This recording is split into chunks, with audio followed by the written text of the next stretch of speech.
We use a game modifier that allows us to play as any character in any stage, and this isn't just a graphical swap. Sonic plays exactly as he always does with this mod on. So with that said, let's get started.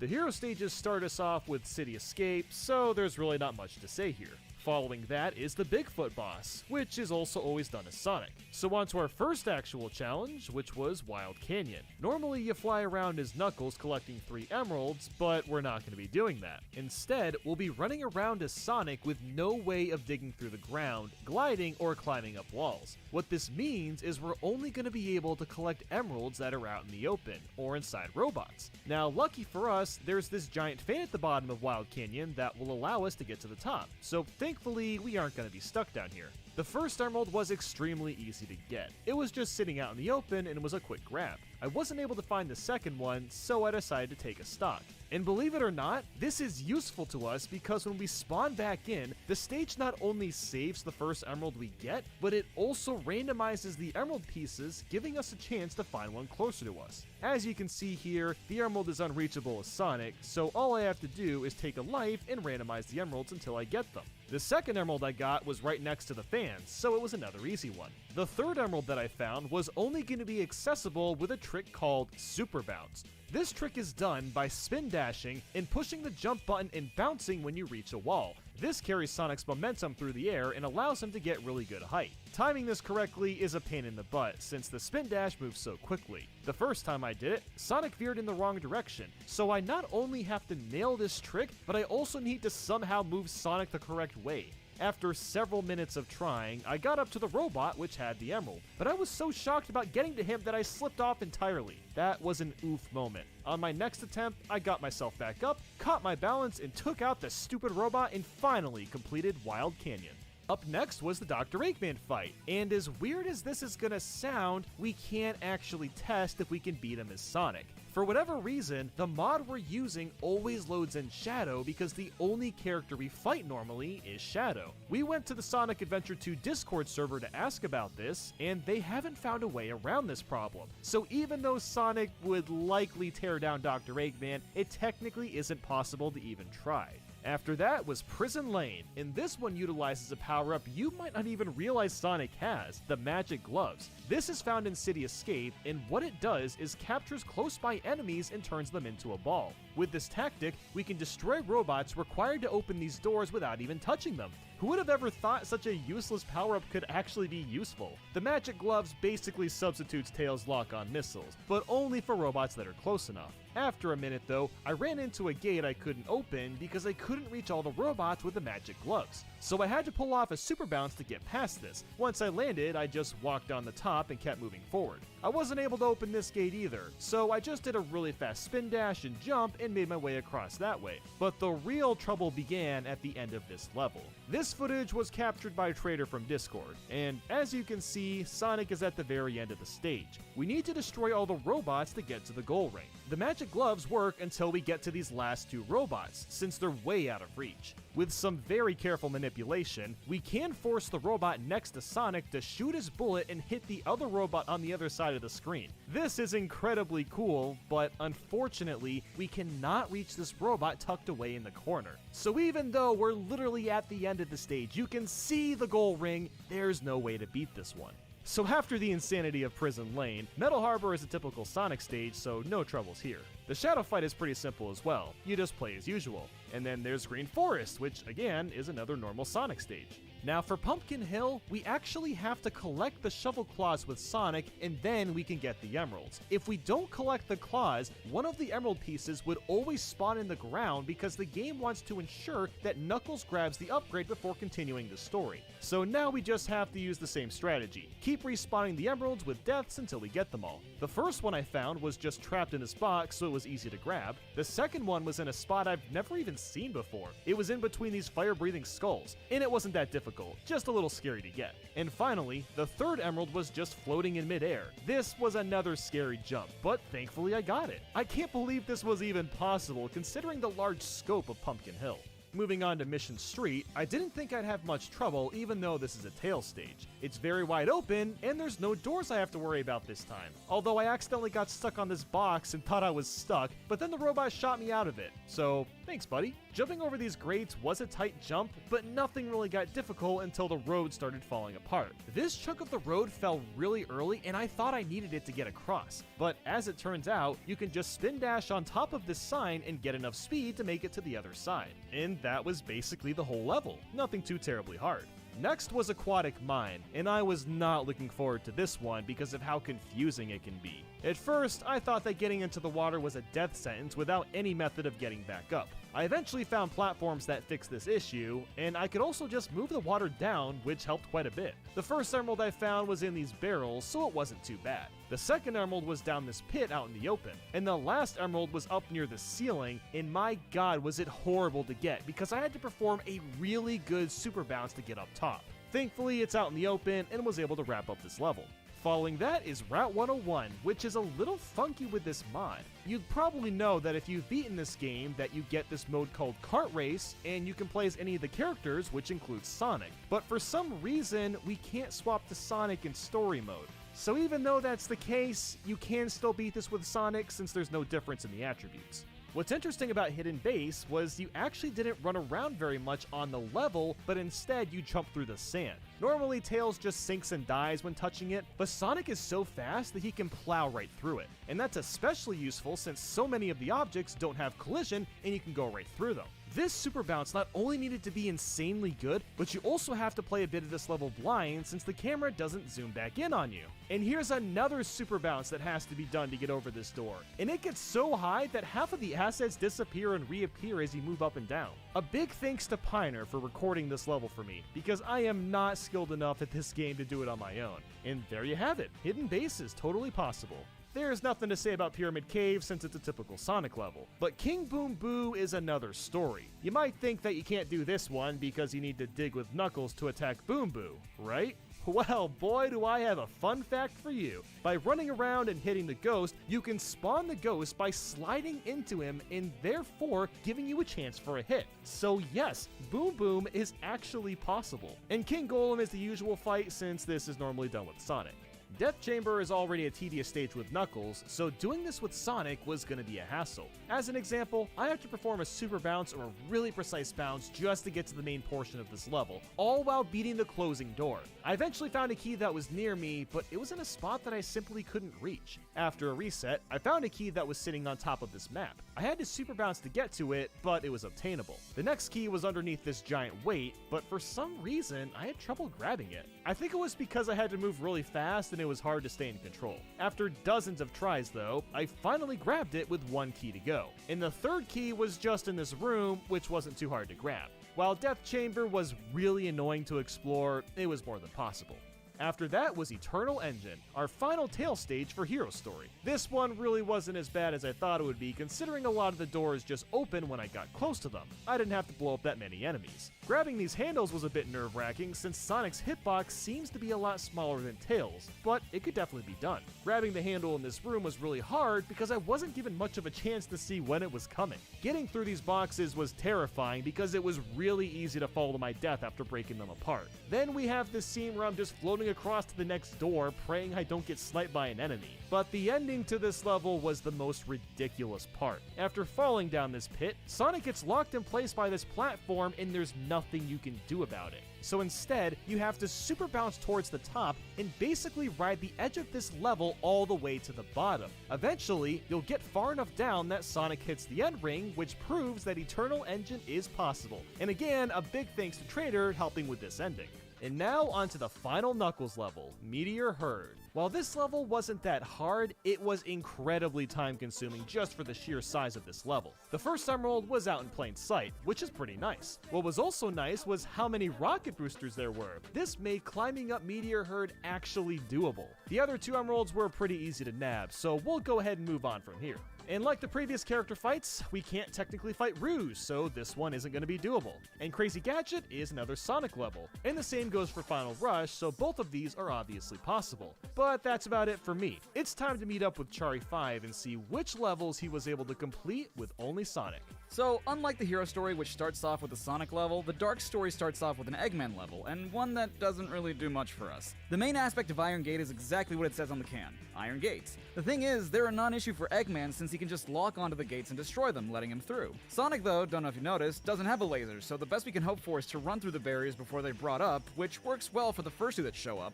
even though the second one's tricky because the camera doesn't really cooperate with us. The second door doesn't even have collision on the bottom left-hand side, so we can get through there no problem, but then that's it. You can't move past this room because the barrier's already up by the time you get here, and there doesn't seem to be a way to bypass it, even by getting out of bounds. Like Bigfoot, Hotshot is a pretty easy level since you normally play a Shadow, and Sonic controls exactly the same. Unlike Wild Canyon, there's only about 2 parts in Dry Lagoon where you can super bounce, and that doesn't give me a whole lot of options. And you might be thinking, well, why don't you just take the turtle? That's what it's there for. See, the thing is, I think they programmed the turtle to only be movable by characters that can dig, because the second I get on the turtle, nothing happens. My game doesn't freeze, it's just that my character model is stuck in the last frame of animation before getting on the turtle, and then I'm just free to move around however I please. And that's assuming you get on the turtle to begin with, because if you accidentally fall in the water, you're stuck floating there until you drown. You can't escape this. Because my movement is limited, I have to reset until the pieces spawn on this part of the map, and even then, only if they spawn on the bottom part. Not only that, but sometimes they can spawn in these jars that Sonic can't break, so we can't get those either. I got 2 pieces to spawn in this area in the lower part, but one of them spawned in a thing that I can't break. Wonderful. Eventually, and after a lot of deaths, I was able to get them to spawn in decent enough places to the point where I could get all 3 without having to reset the entire stage. Sand Ocean is not at all what I thought it was going to be. I figured it would be, if anything, a fun little platforming romp where I just had to be careful of falling in the sand. Turns out, it's kind of the opposite. Our first obstacle is this pill you have to shoot as Eggman, which can't be destroyed by anything Sonic does, and that would make it a bridge to get to the next section. So instead of wasting too much time with that, I decided to try and spin dash my way to the next platform, which worked, but I almost immediately got hit by a gun robot that's waiting for you there. It knocked me into the sand, which would normally kill Eggman immediately, but Sonic's coded to be able to sink into the sand before dying, so I used that to my advantage and see if there was a way around the level, and to my surprise, there was. There are a few invisible walls here and there that I had to navigate around, but if you go far enough, you can simply sear around these parts of the level. I also had to watch out for the camera because sometimes it just stops following Sonic until you get to a point in the level where it doesn't get stuck anymore. After hopping my way around, I came across a spring that's just low enough for me to homing attack from the sand that could get me back on track to platforming instead of having to advance through the sand. But before long, I ran into the same problem, a pillar I had to blow up to use as a bridge, so again I tried to spin dash. Unfortunately, the camera's so janky that when trying to control my way to the next platform, it messed me up and I fell into the sand again.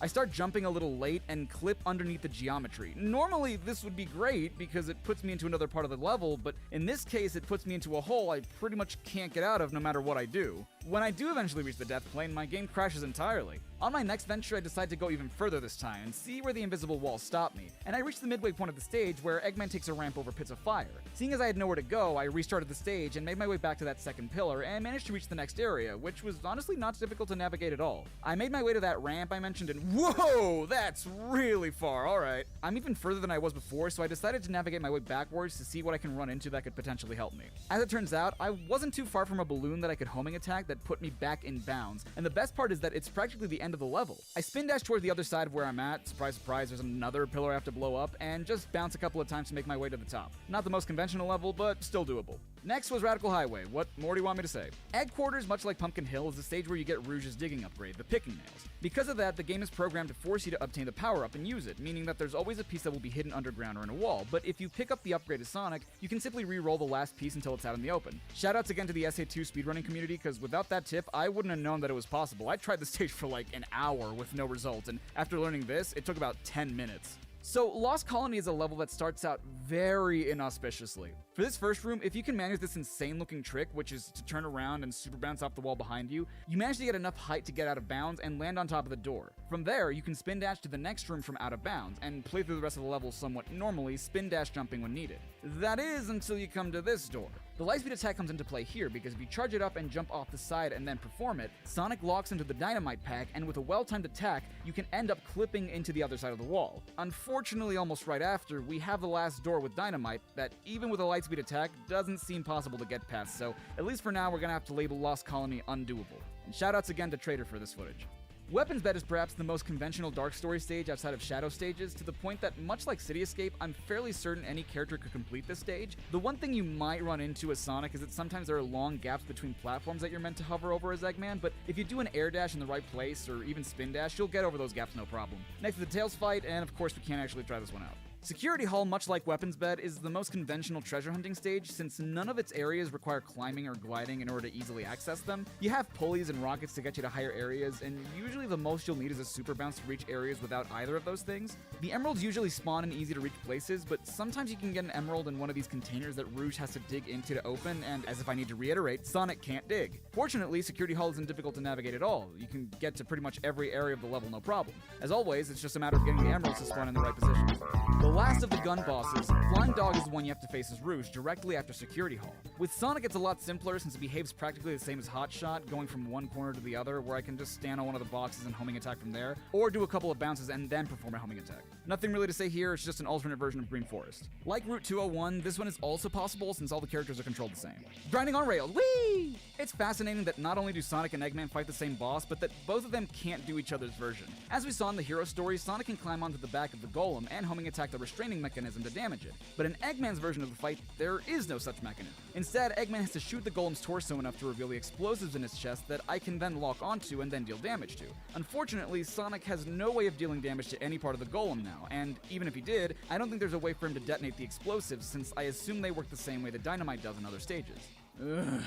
Mad Space and its counterpart Meteor Herd are the largest treasure hunting stages in the game, and that wouldn't be much of an issue if they were large in the same way that Death Chamber and Headquarters are, where you have to traverse through long hallways that lead to different rooms. Those stages are big horizontally, which isn't an issue for Sonic, but these stages are big vertically, often requiring the characters to climb up the side of structures to reach the highest point. Meteor Herd is more straightforward, or should I say straight upward, in terms of how you go about the level, but Mad Space has different planetoids you can visit, and going to and from each one isn't as simple as we'd like it to be, especially as Sonic. Whenever you're on one of the moons, you have to super bounce on these really thin legs that these towers have in order to reach a rocket that takes you to a higher point in the level. On top of that, the Emerald Shards can spawn in one of the many outer platforms which are easy enough to navigate as Rouge, but are risky business as Sonic, since getting back to safety requires multiple spin dash jumps that are easy to mess up. Usually I would get pieces that were at the highest point of the level, which required super bouncing at the side of the inverted tower and then doing long spin dash jumps to get around. The last piece I had to get required me to do all that and then practically blindly jump in between two containers to get it. If I missed, I had to take 2 more rockets, super bounce, and then long spin dash jump until I got back to where I needed to, and even though that was tedious, I would rather do that 1,000 more times than accidentally lose a life and have the emerald keep spawning in places I can't reach at all. I was convinced that this stage would be impossible because, let's face it, it's an on average 8-minute Eggman stage that has a low gravity gimmick. It turns out that you're supposed to super bounce on the rails on the side of the platforms, and that's great that you can do that, but oh man is it hard! Almost every single part of this stage requires you to perform multiple super bounces in order to simply proceed. And I say almost every single part because when you're not super bouncing, you're spin dash jumping off of these pyramids. On top of that, the whole stage is one giant bottomless pit, so not if, but when you mess this up, that's just more super bounces that you have to do. There's a super bounce right here that you have to do perfectly if you want to continue. As if that weren't enough, you have to reach the end of the stage with a shield, because Sonic has no way of attacking the drill, meaning that you're gonna take not 1, but 2 hits before you reach the end, and to my knowledge, the only way to get a shield in this stage is to reach a checkpoint with 90 rings, so you better make sure you don't lose the shield before the end, or the rings before the checkpoint, which is really hard to do when you flub up a super bounce or run into an enemy that's hard to avoid taking a hit from. Anti-gravity tubes, whee! And that's everything for the dark stages. Nathaniel and I will try to finish up the last 3 final stages. Cannon's Core is by far the least amount of progress we can make. In fact, we can't even leave this room. Even with a super bounce, all the walls are sealed off and we can't get any farther. Bio Lizard is usually done with Shadow, so completing this with Sonic is a cakewalk. And lastly is the final boss, which I guess is kind of possible. The game forces us to switch between Shadow and Sonic. Since they have the exact same properties, I think it's fair to say that the final hazard is indeed doable. Well then, that was quite the challenge. Out of every stage, 8 of them weren't possible, which is kind of a low number if you ask me. I was honestly expecting more of them to be impossible, like Headquarters or Cosmic Wall. The Super Bounce was an extremely essential trick that let us complete more stages than you would expect. I wonder if Sonic can do that because of his branded shoes.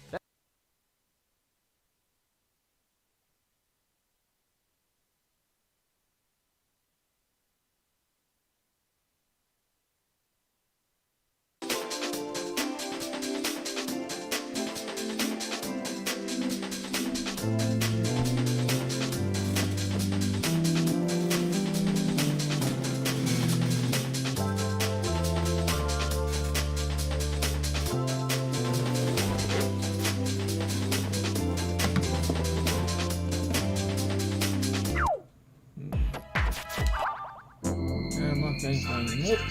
Alright. I guess that's the game you can't unlock anything if you keep it running.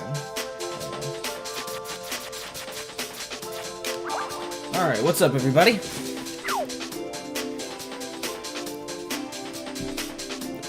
Hope you're all enjoying the stream. Even though it just got started, but yeah. Anyway, pop out the chat.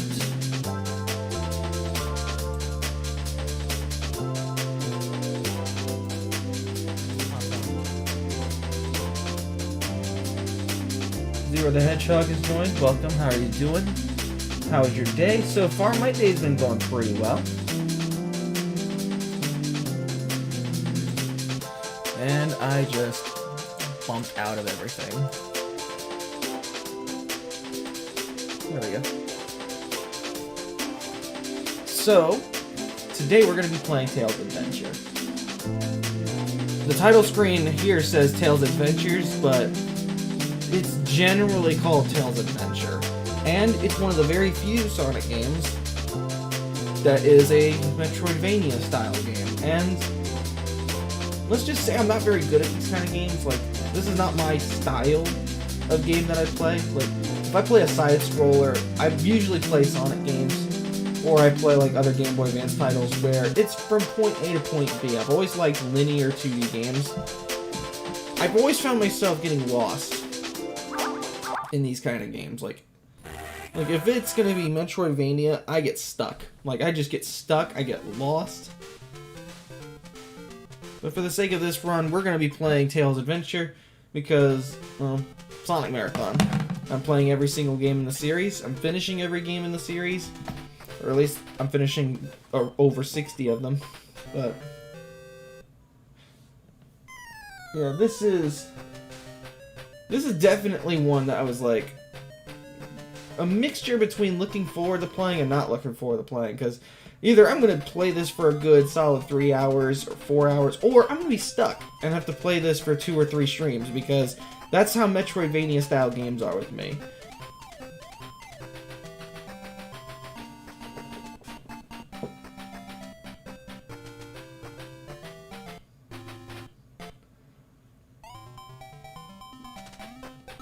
Nice intro, by the way. And look, there's a continue screen, which I'm assuming it's password based.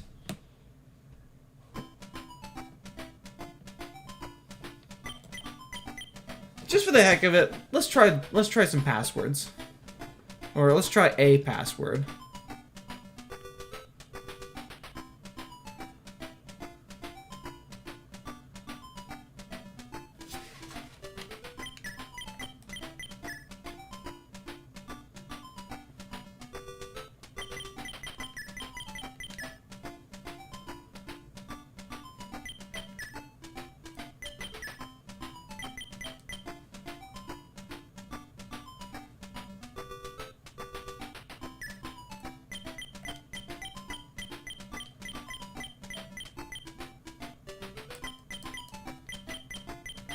Well,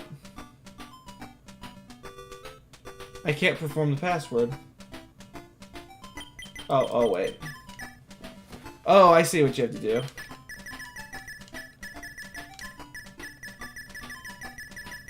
Okay.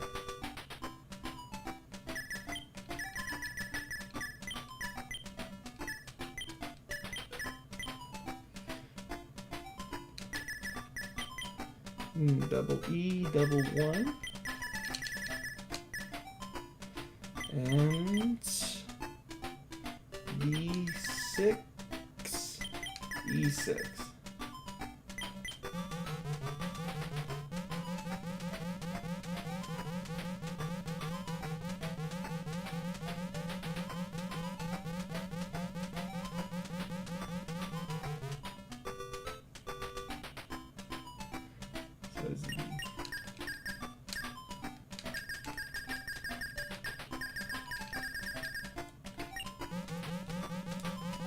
Okay, so you can't really.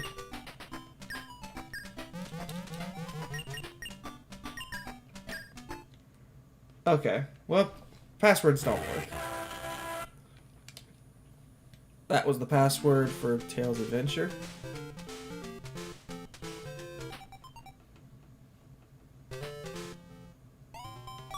Anyway, new game. Let's try this out. I know it's not my style of game, but... So there's Tails' house. There's Poloi Forest. So we go to Tails' house, I think, to change inventory. Let's see.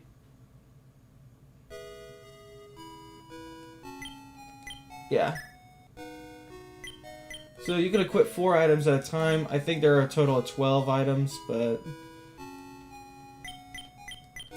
Then you got continue, which... Yeah.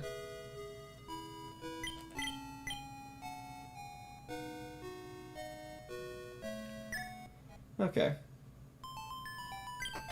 Pretty basic. So there are 5 areas. Technically, I think there are 8. Yeah, I think there are 8. So let's just go ahead and get started with Poloi Forest, the first area.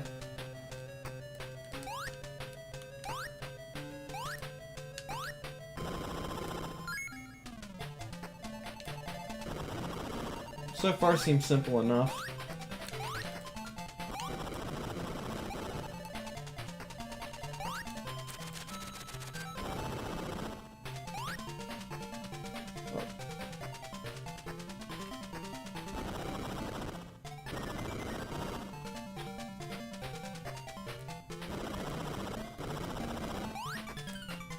Okay, I think I'm supposed to push this.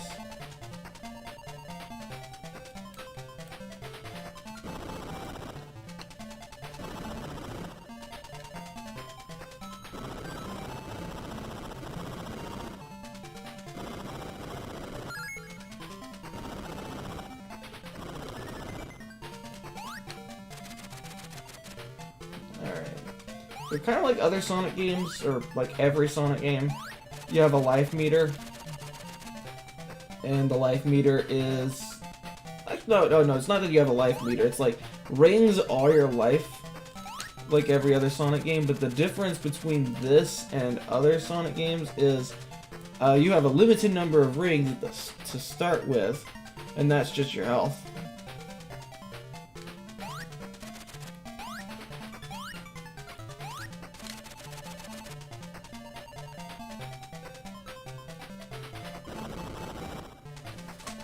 Alright.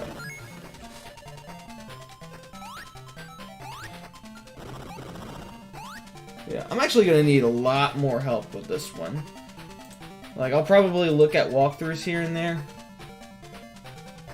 Like, here and there I'll look at some walkthroughs for certain items. There's like a bunch of items in this game. You got Chaos Emeralds to collect, you have specific items to help you get through certain areas in the levels.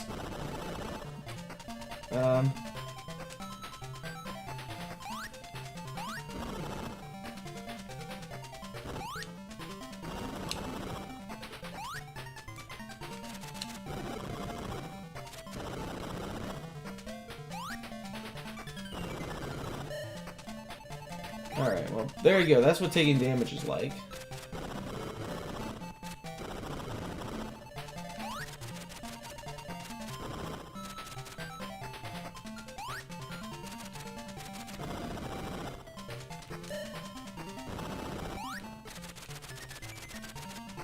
There we go. Pretty sure I've been through here already. Yeah, I've been through here already.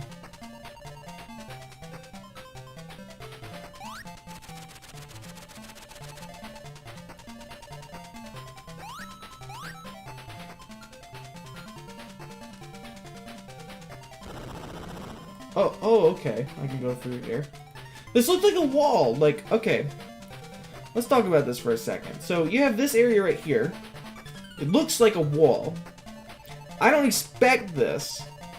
I don't expect this to be something you can go through. It does not look like it's a part of the foreground. And it's supported by the fact that outside of that wall is just a giant wall of molten magma.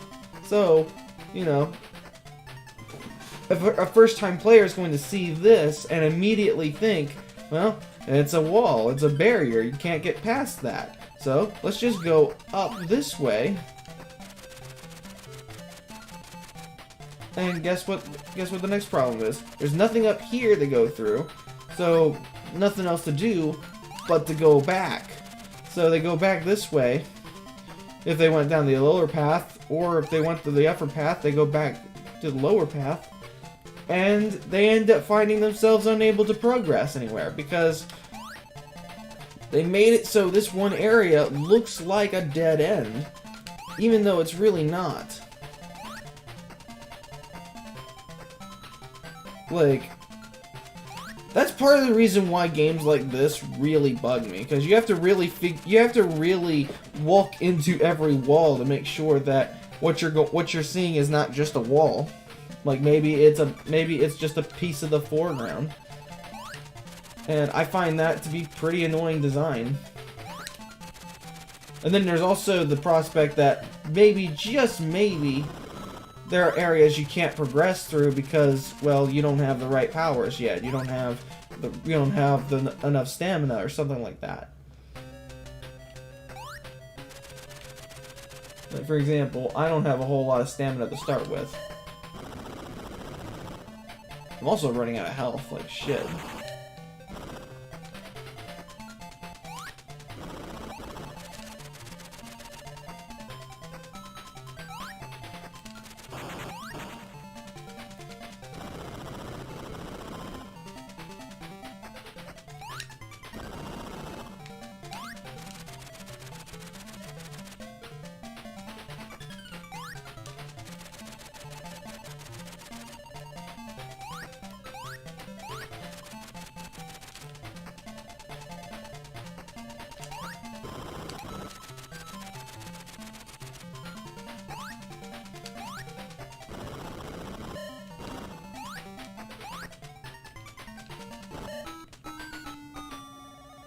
And there we go. We're dead.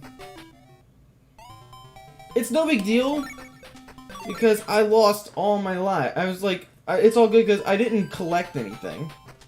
So it's not like I lost progress here. I just have to start back at the beginning again. You know, it's really not that big of a deal.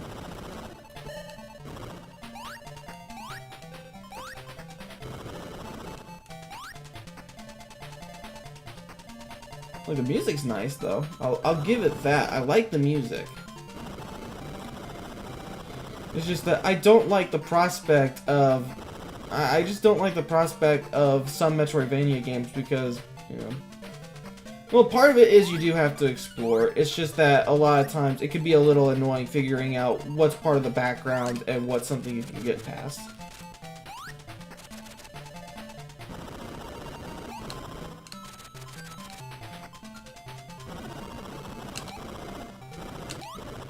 Alright, so that's not a barrier I can get past. It looks like something down there, but I think I need like either a more powerful bomb or I think there's a pathway that I'm missing.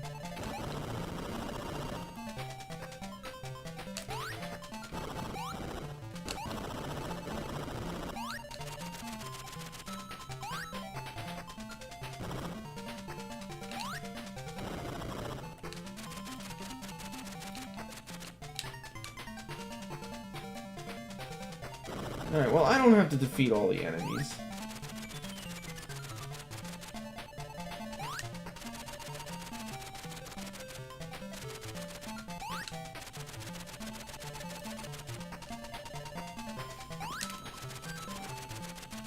Come on, get up there. There we go.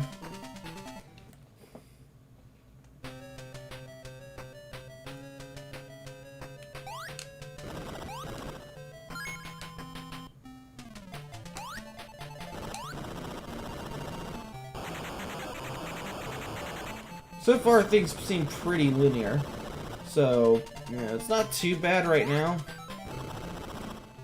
I'm guessing you can't go through here yet. I got really lucky there. And look at that, I can't get through there, so we have to go to the left.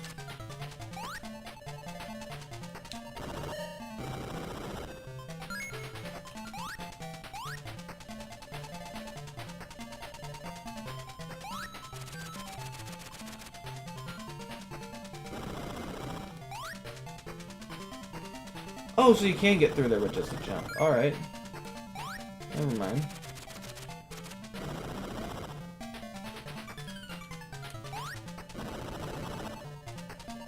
Ooh, looks like there's something down here, but I don't know how to reach it.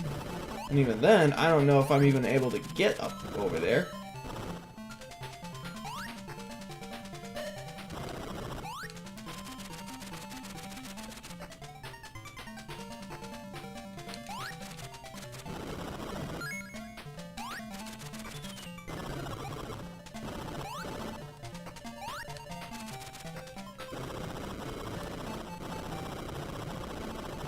And what's this? A Chaos Emerald. Okay, so now we got 20 rings, and it looks like we got a little bit more stamina.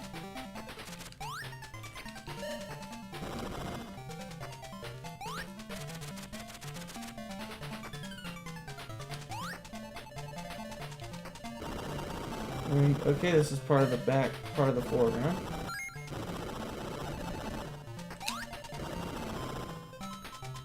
Oh shit.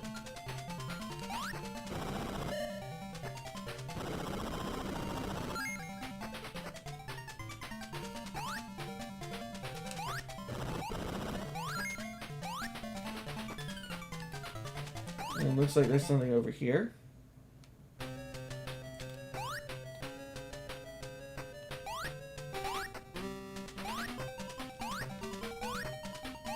Oh, that sounds like a boss theme. Here's what I'll do. I'm gonna save.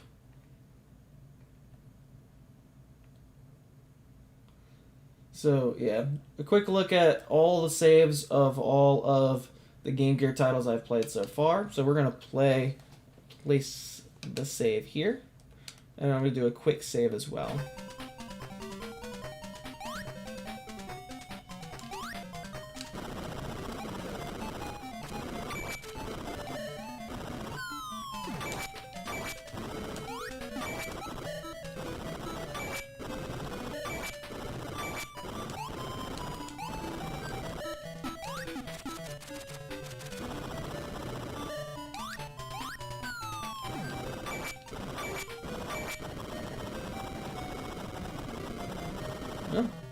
That was easy.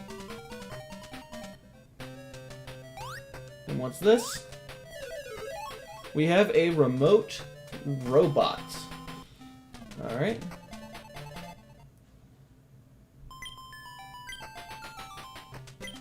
So we'll go back to Poloi Forest.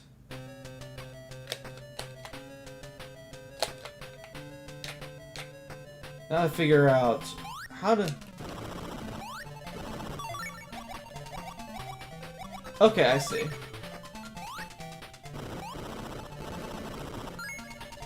So you select by pressing pause. Alright. That makes sense. So you pause the game, you go left and right, and that selects your items. Alright. And you can carry 4 items at a time, so whenever we collect more than 4, then we'll be able to just... we'll just have to go back to Tails' house every single time we need something.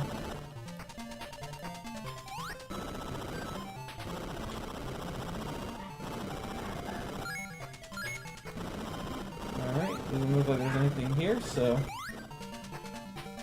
let's just go up here. Actually, let's go down the lower path first.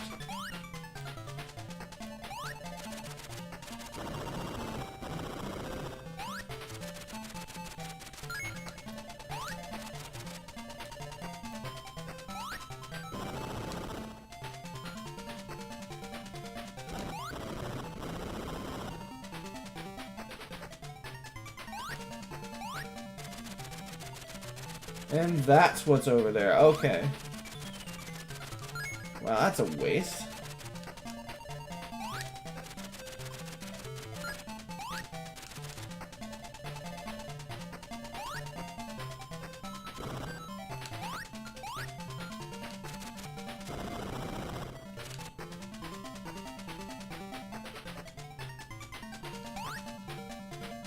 And there's nothing over here either. Maybe there's something over here? Nope.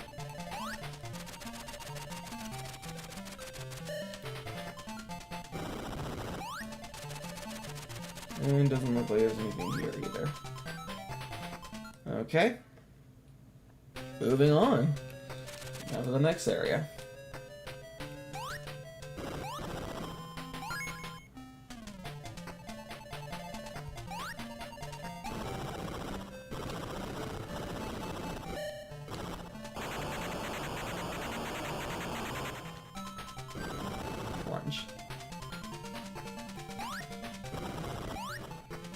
Alright, let's go down this way. Alright, nothing here, like I remember.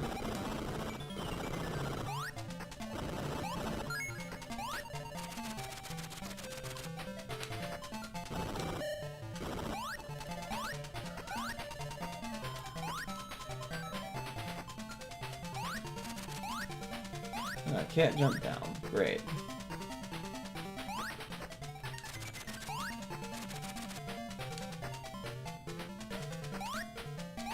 And that's really all that's all there is over here.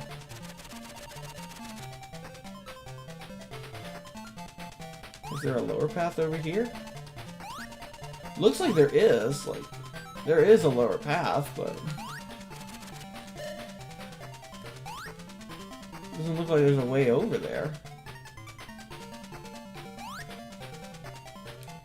I don't know whether choice but to go this way.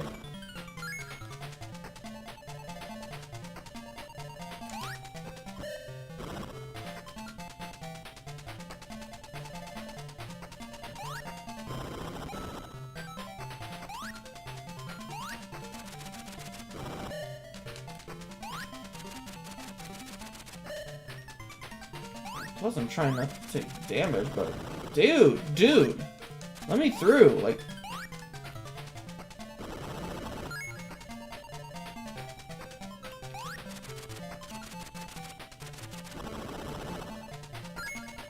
Alright.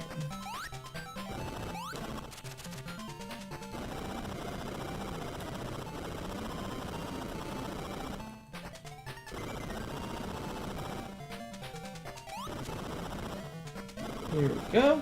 Nice.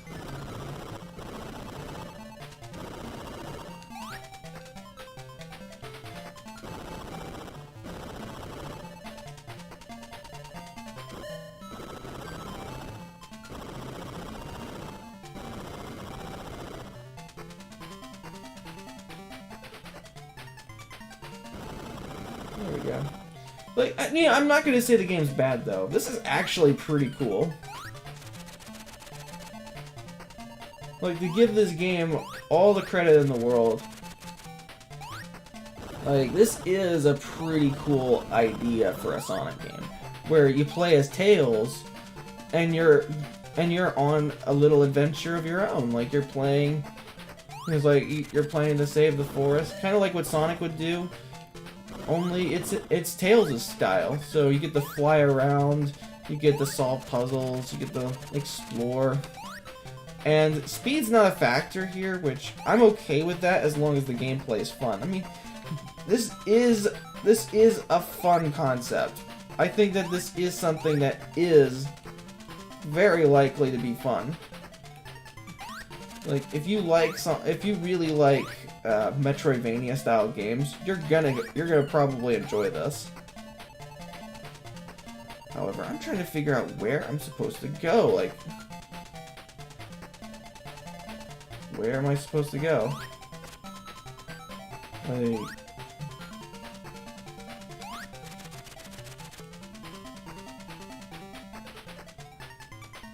it's not this way.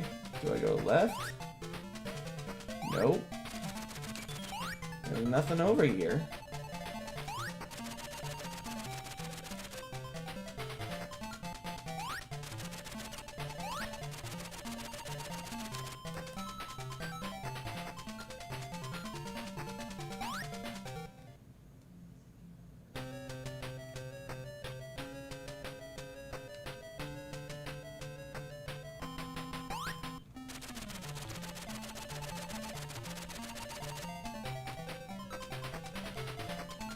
Do another round.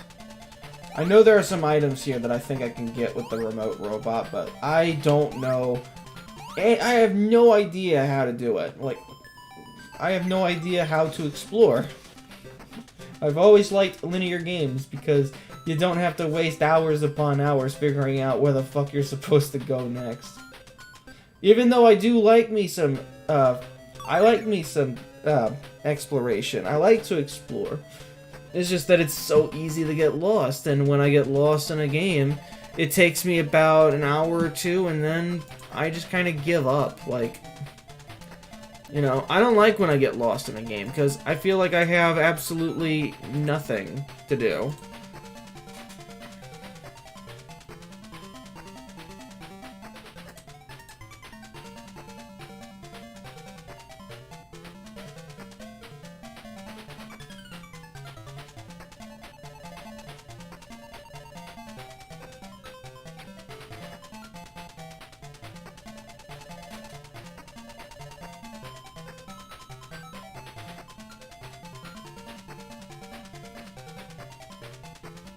Let's see.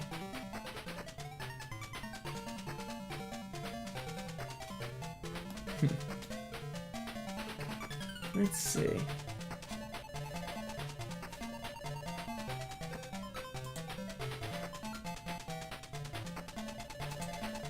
You know what, I'll use a video walkthrough. Why not?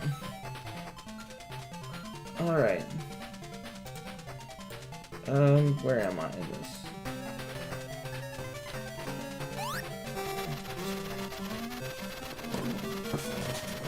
I think I'm this far. And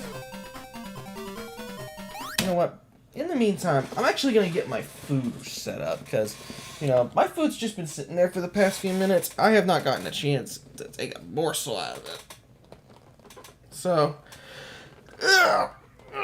get a good stretch.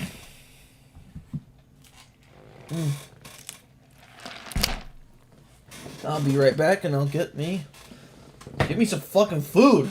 I'm hungry, man.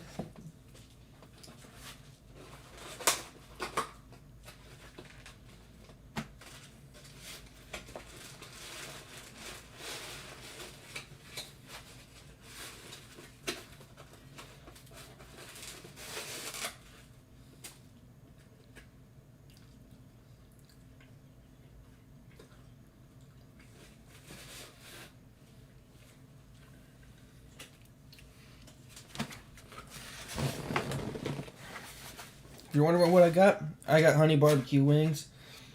Got me some crinkle cut fries. Got a Pepsi. I'm good to go. I'm set.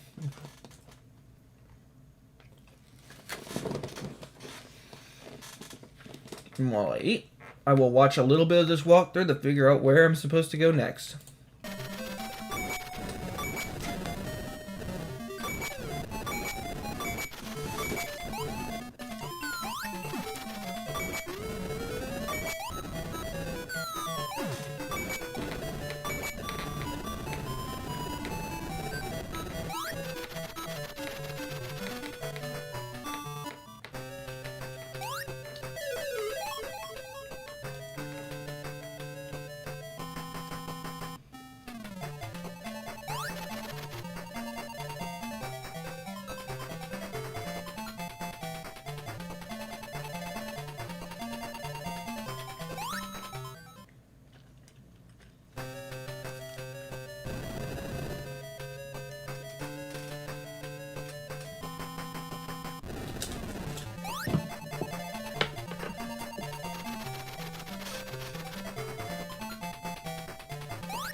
And I am back.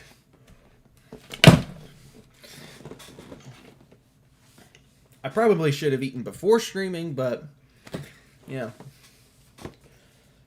Haven't really had a chance to eat yet, so, like, DoorDash took a little bit to get here, but here we go.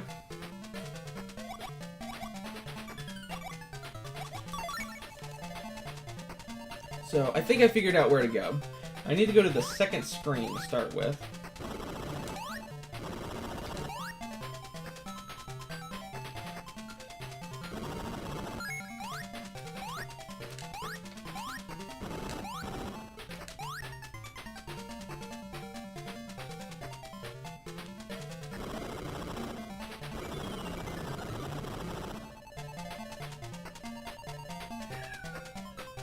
And you could probably hear my cat in the background.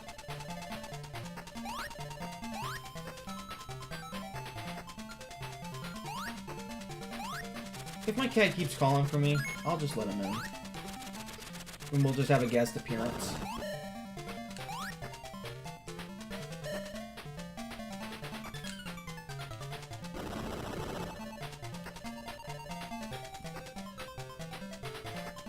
Oh wait, you could push. Okay, so I did not know you could push this, but okay. I guess I could push this thing.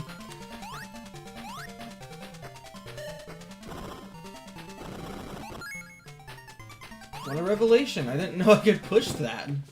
Okay.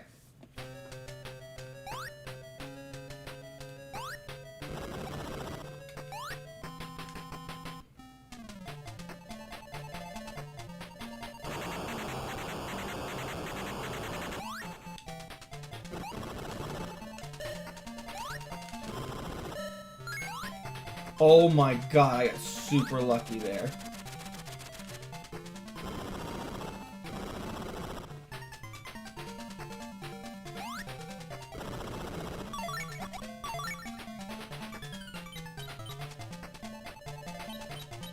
So this is the first secret that I found.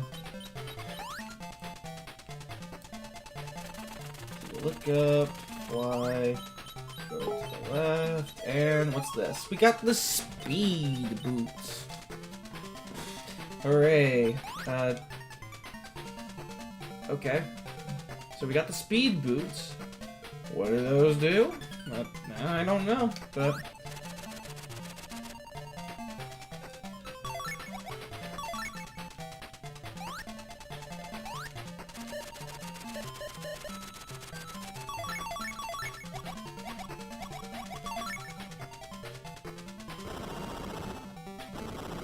There we go.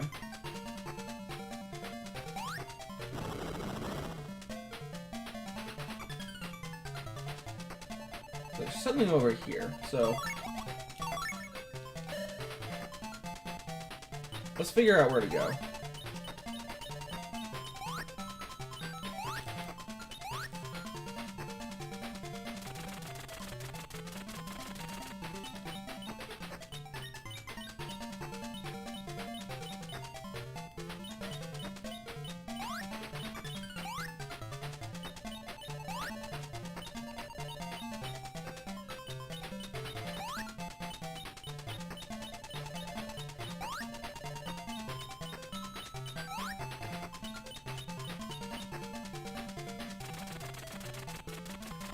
Okay, that's not the way.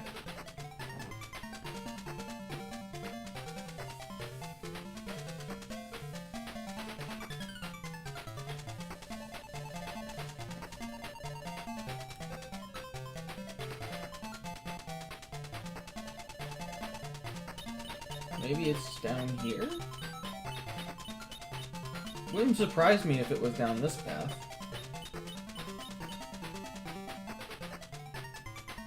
Okay. There is something down there, but...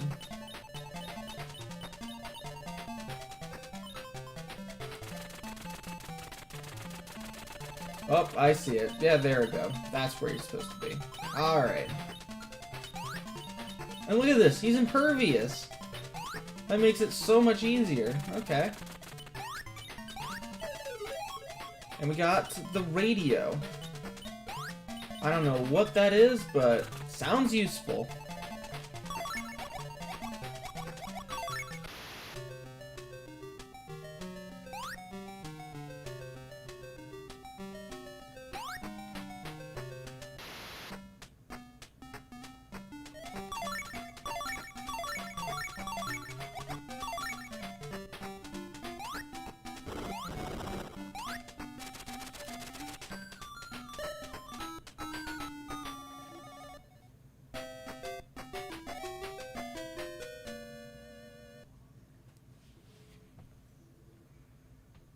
Oh, good lord. Again, I'm not blaming the game. This is entirely on me. I've never played this in my life. So, I have no idea what I'm doing here. And it's okay. I'm just facing the effects of playing a game for the first time and figuring out how it works. I'm going to die and I'm going to get game over. It is a given. I'm not frustrated. I'm just wondering how I'm gonna beat this, because, I don't want to take more than 3 streams to beat this game.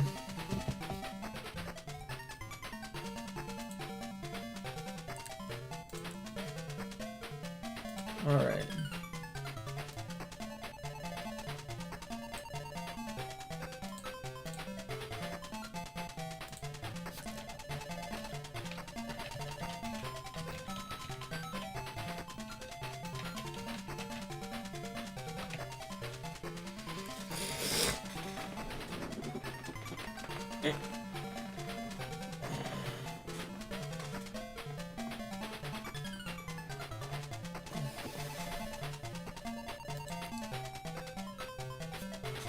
Alright, well.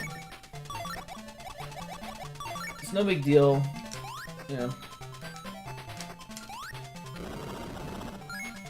It isn't like I lost everything, even though technically I did, but what I lost can be easily regained. So, I'm just gonna replay the game from the beginning, collect everything that I missed, because I now know where everything that I got is, and I know what to do to get them, so I'm just going to try harder next time.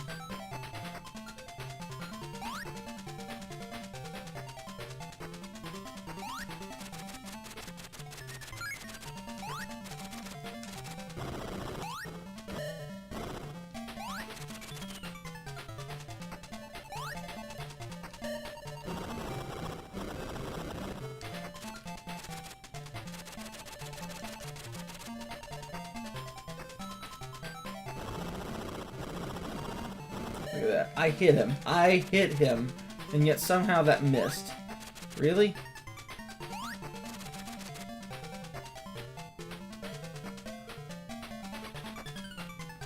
This is just ridiculous. Again, it's not the game, it's just me. I've never played this, so, I'm just gonna be playing it like I'm bad. Technically, I am. I'm new to this whole game.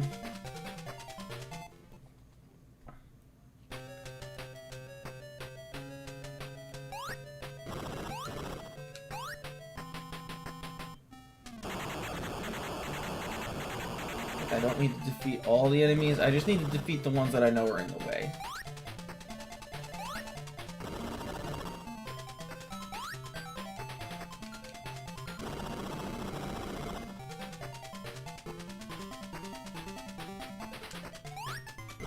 There's the radio.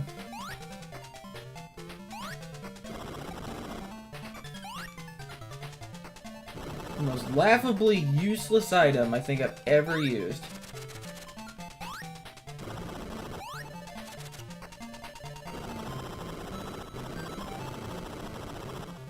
But at least we got the Chaos Emerald. I'm guessing there are only 7 of those, or 6 of them, depending on what kind of game we're looking at here. Because usually with the Game Gear titles, there's only 6 emeralds. Only 6. Sometimes just 3, sometimes 5, but usually it's 6.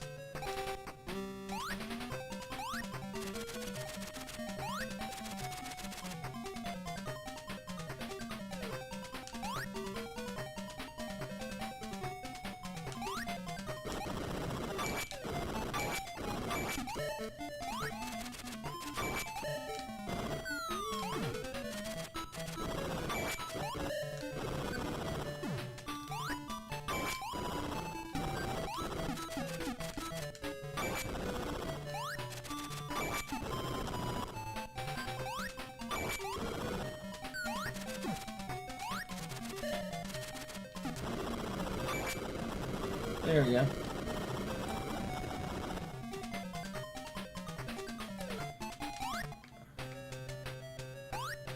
And now that I know what I'm doing, I don't have to leave the level and come back to the beginning. Instead, what I can do is go back from here. And then I can get the 2 items that I'm missing, because there are 2 items. It's the speed boots, and then it's the radio. Radio's completely useless, so why am I collecting it? I guess for the sake of getting 100%.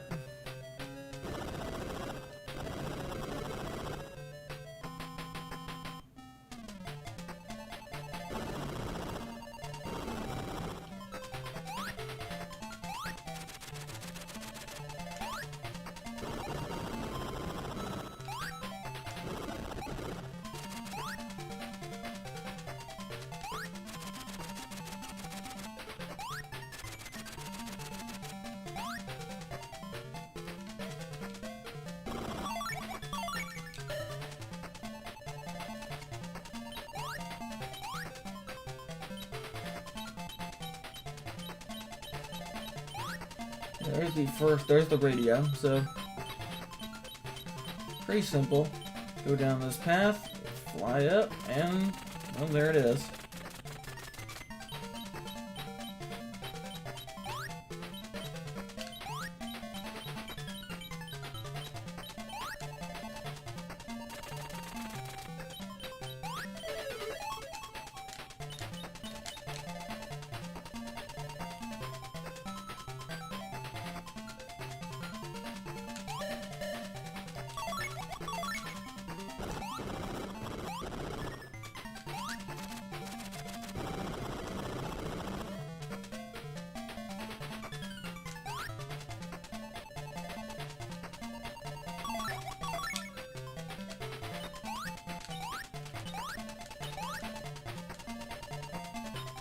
There we go. Here's the next one. This is where you get the speed boots.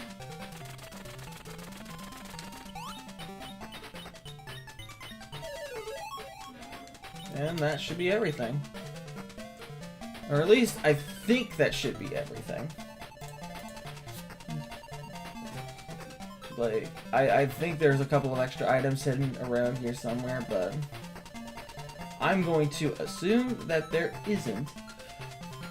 If I'm wrong, or if there's something I'm missing here that requires another item, I will come back for it later.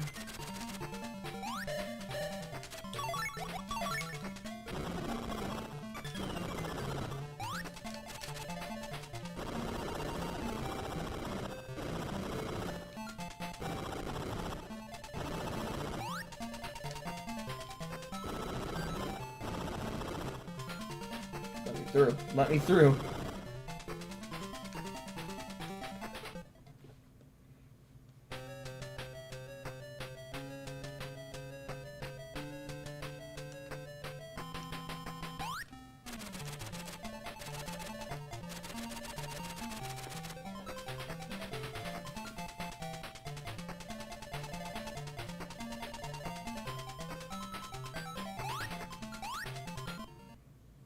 Okay.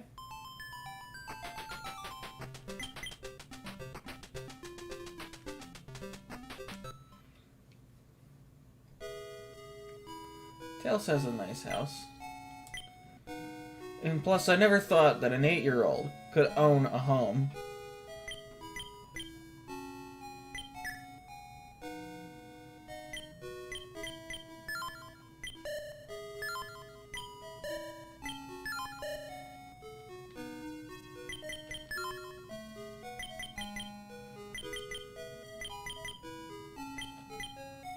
Red Chaos Emerald. What do the Chaos Emeralds do? That's my big question, so let's look that up.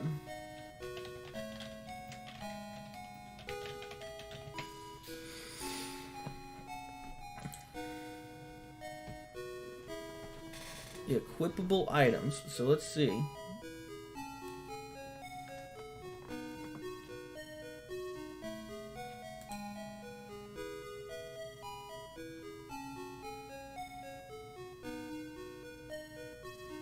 So we have, okay, so here's the list of all the items. So we have the regular bomb equipped, but there is also the remote bomb, the napalm bomb, and the large bomb.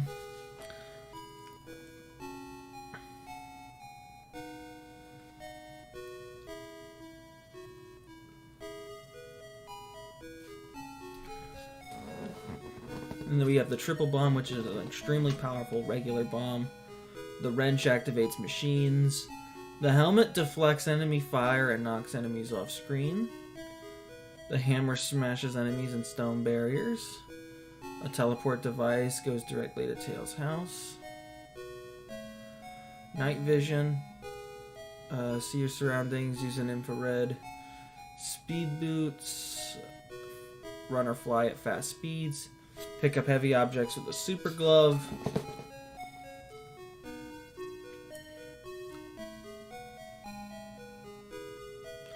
Now, the Fang increases your chances of finding rings when defeating enemies.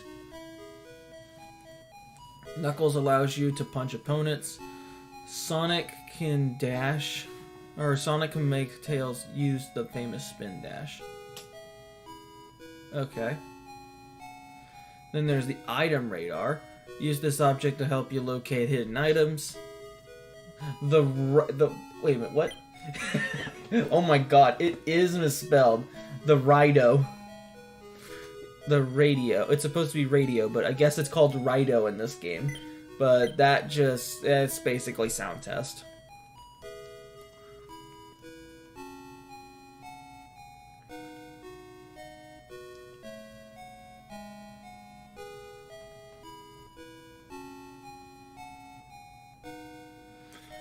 Alright, 6 differently colored Chaos Emeralds are hidden throughout the game, so there's only 6 in this one. Red, green, purple, white, blue, and yellow.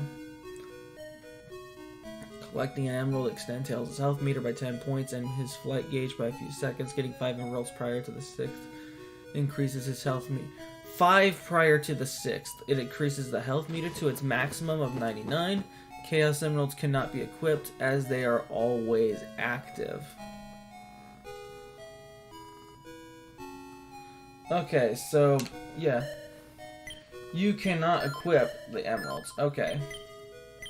They seemed equipable. But I guess I am stuck with that radio. And in the meantime, we are good. We are good. And we can move on. Actually, before I do anything else, pop at the chat again.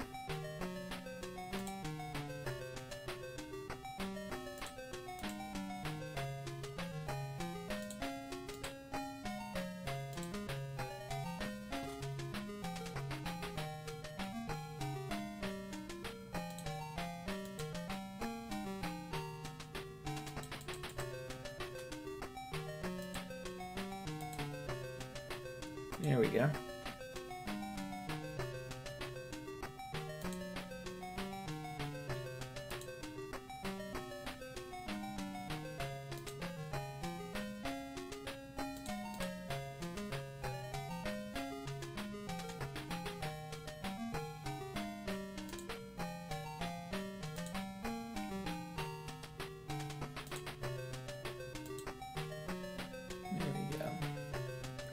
I'm just looking at another walkthrough.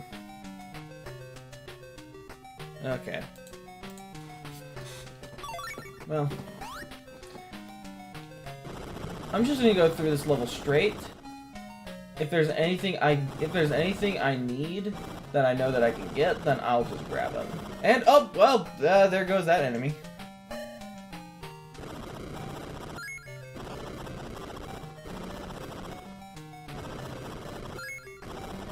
And there we go. Just like in Castlevania. I got rings the same way Simon Belmont gets his pork chops. Okay.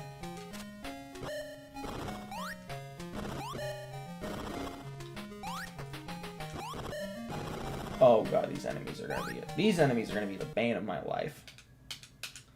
But let's just do a quick save over here. Hard to believe we are already at game number 5 of the 6 Game Gear games on Sonic Gems collection. And even then, that's not even all the Game Gear games, because this game's missing... Sonic Gems collection is missing Sonic Blast, which is objectively the worst Game Gear game in the Sonic series. Or the worst Sonic game on the Game Gear, really. I'll probably talk about why Sonic Blast is the worst one when we actually get to that one. But I really did not like Sonic Blast on Game Gear. I know I played that one. Or really, emphasis on tried, because I tried to play that one, and Sonic Blast has one major flaw, and that is, it's trying to be a 3D game on an 8-bit system that you take with you on the go, and it looks horrible. It plays even worse. Okay, maybe the boots.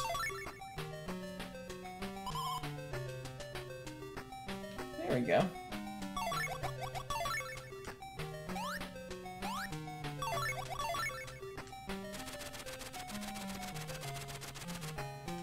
Ooh. I see breakable surfaces.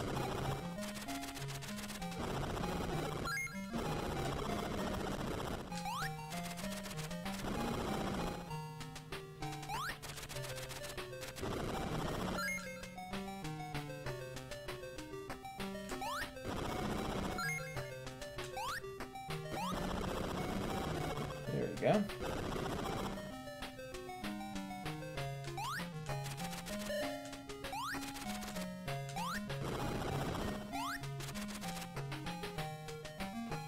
This looks like a job with a remote robot.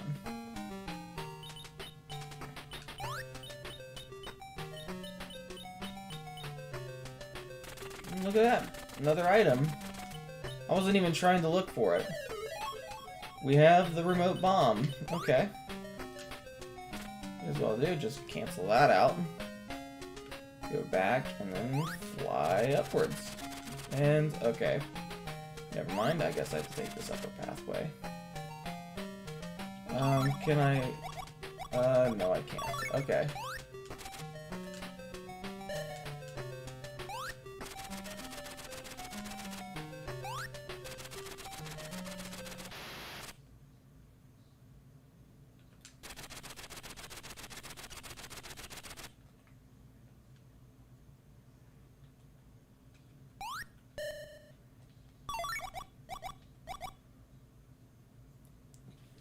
My goodness, and I turned off the music.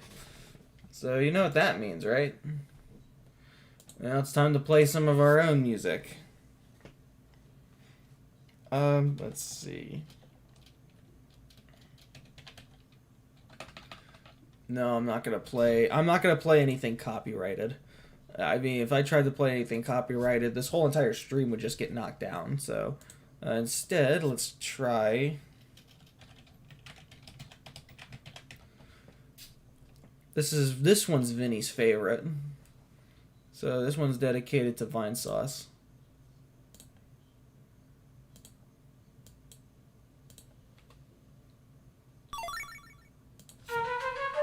We make the pants. We make the pants. That's right. We make the feedly Yeah, this is fancy perfect. pants. Oh yes, we do. We can make walkie-talkie radios that you can wear upon your toes, or ballerina prancy dancy pants.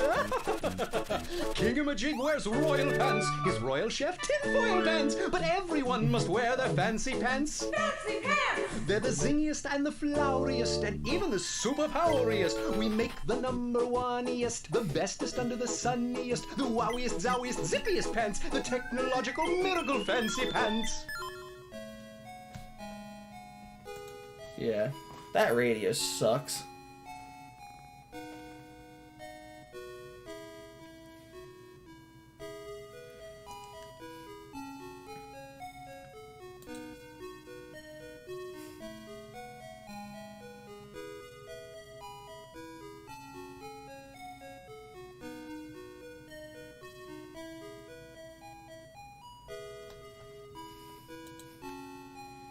I can't help it. That song is so weird. Like, and the only reason why I know of it is because of Wine Sauce. Like, that's like Wine Sauce Vinny is the sole reason why I know that song called "We Make the Pants." The weirdest fucking thing I've ever listened to.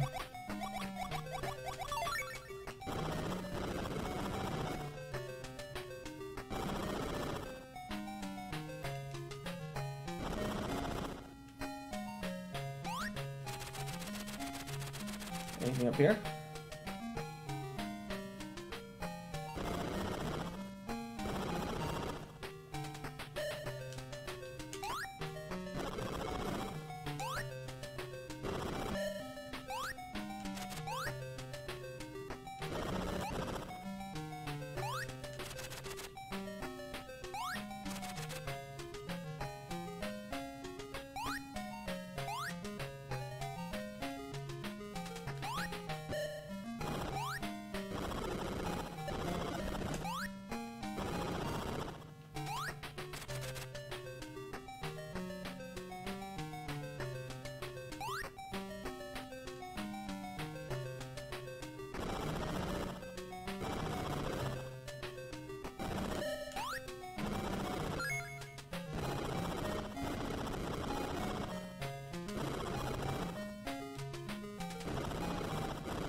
Already we are down to 3 rings.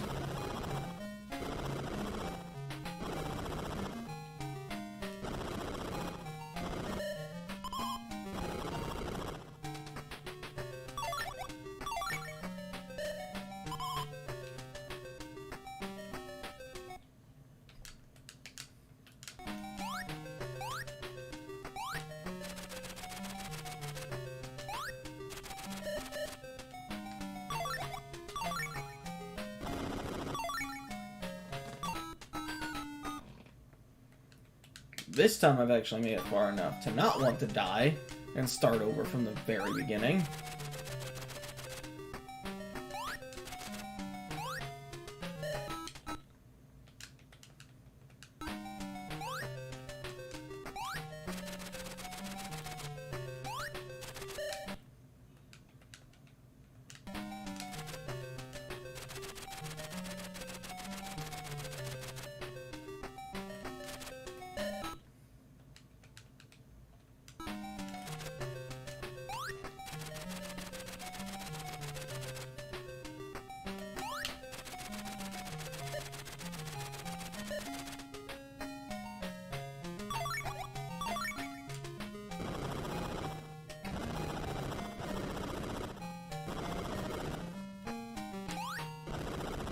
Oh my god, I got super lucky there.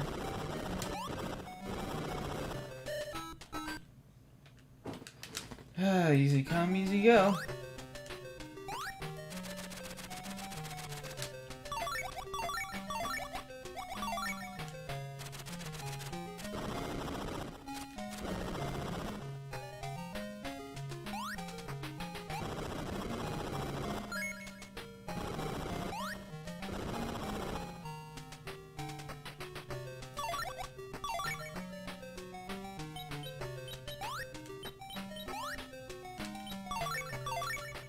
Okay.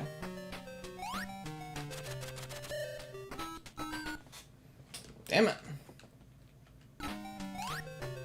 Ugh. Man.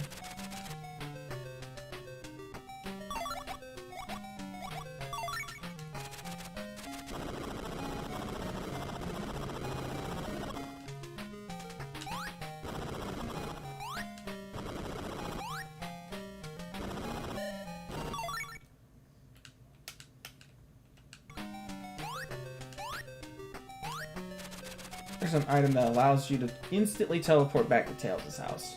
I'm probably gonna need that.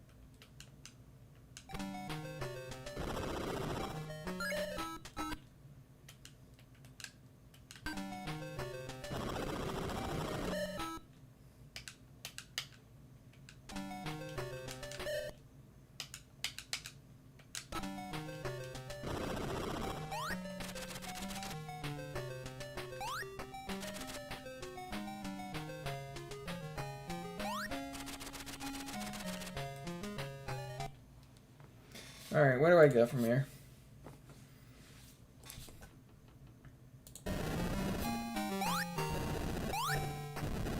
That's where I'm at. I've already been through there. That's where you get the remote bomb.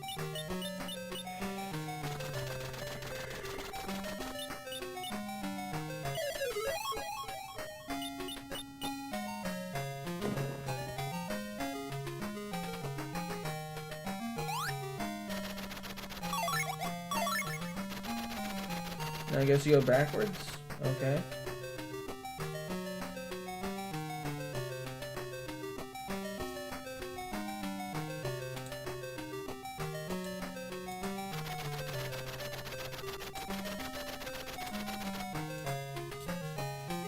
Alright.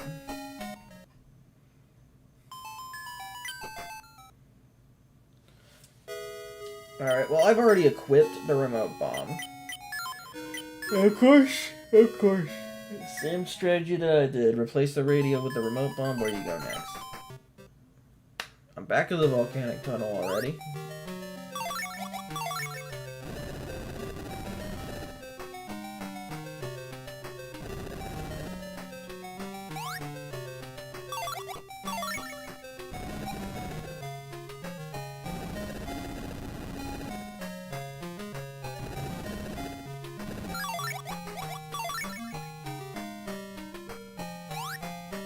I'm already there.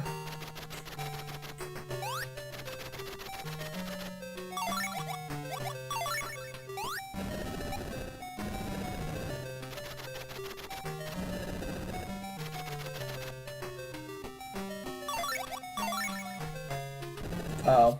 Okay, that's what I'm supposed to do. Okay. Alright, that makes sense.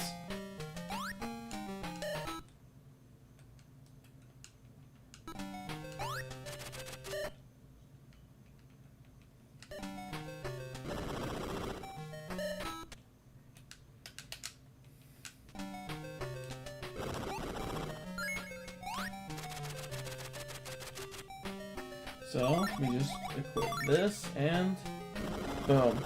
Got it. And had it.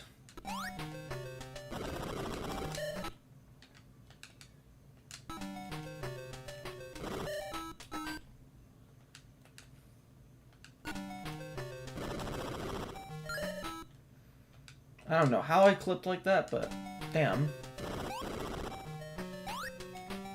Just gonna have to keep doing this until I get it just right.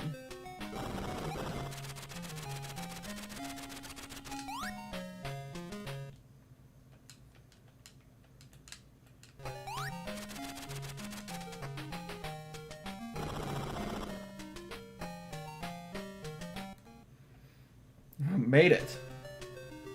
Made it.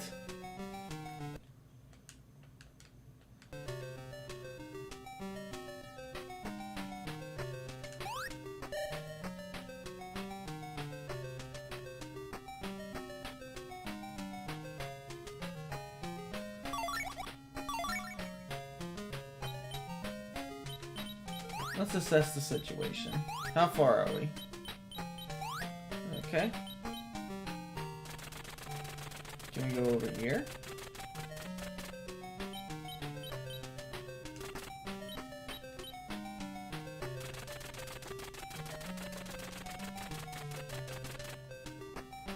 Alright.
let's go over here. See what's over this way.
There we go. I think I got it this time.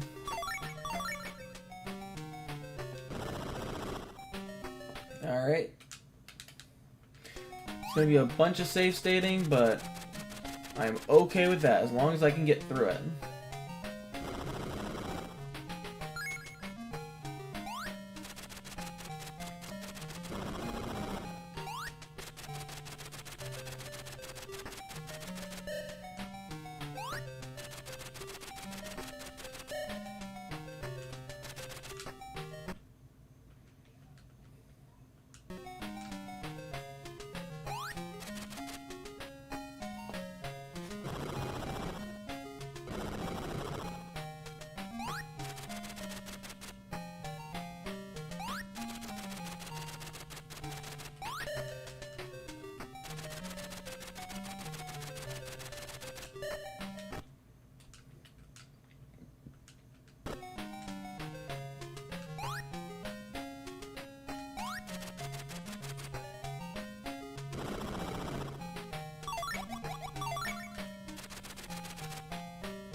Yeah, I know I'm being quiet.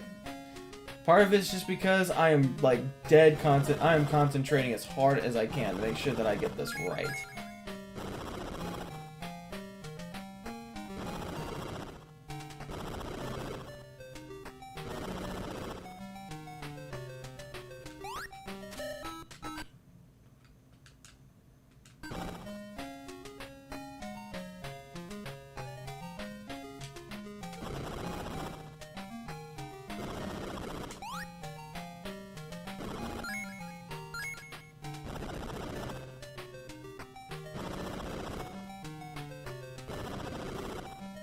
See.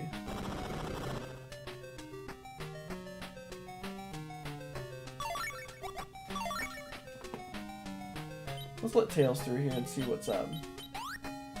Okay. Okay.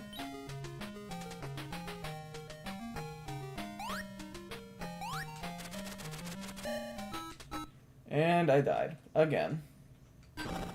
Of course.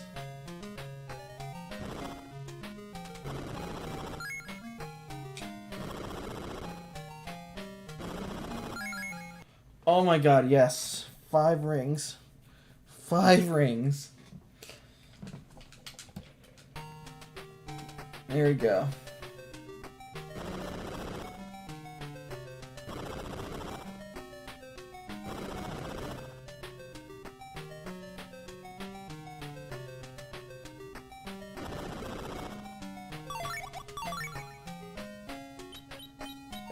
assess the situation, make sure, yep, nothing here.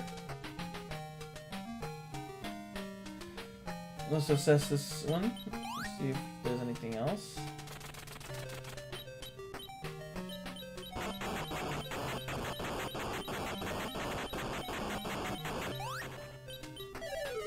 And we finally have a Chaos Emerald. Oh my god.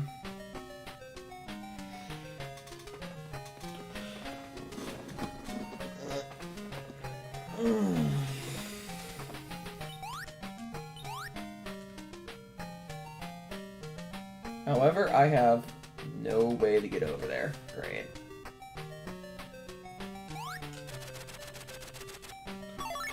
Actually, save game data.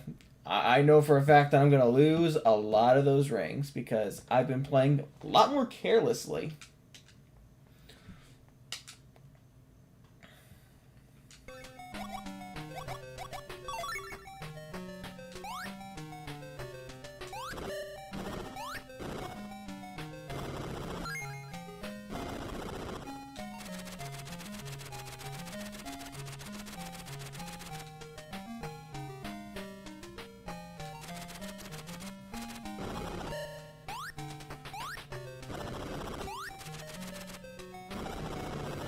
There we go.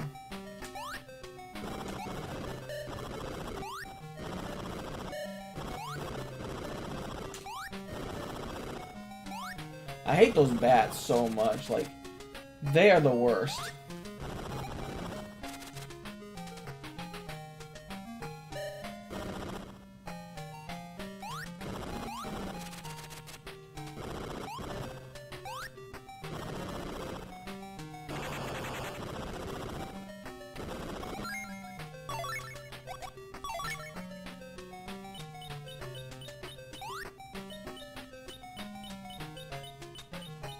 Okay, so I need to use the remote bomb for this.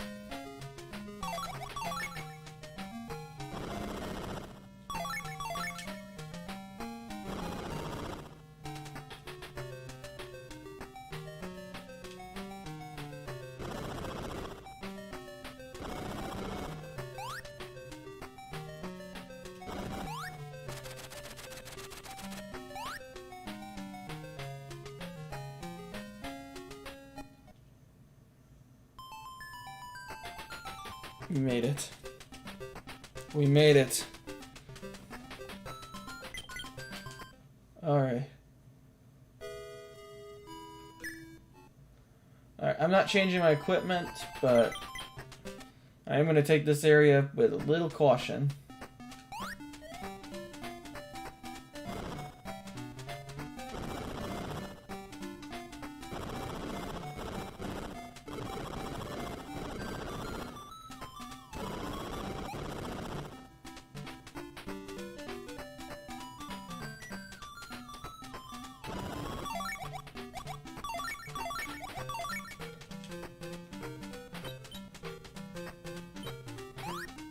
Okay, there's nothing down there.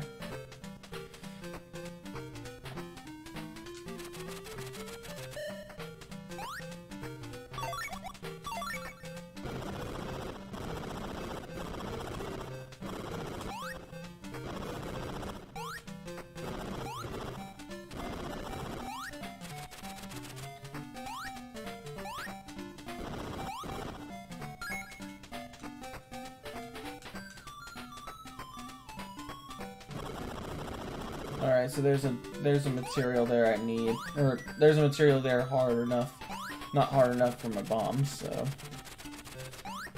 or too hard for my bombs, I mean. Same goes for here? Nope. Okay, I guess I can go down this path.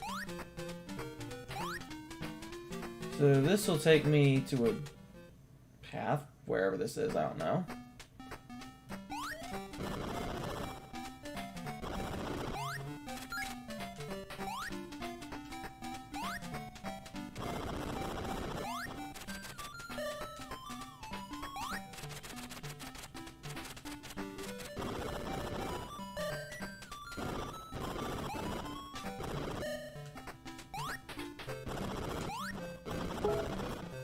And I just got a message.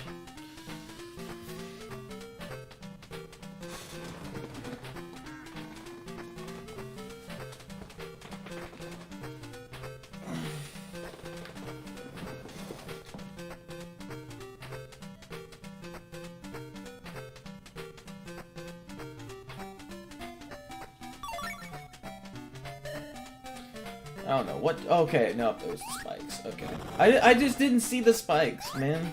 I didn't see the spikes.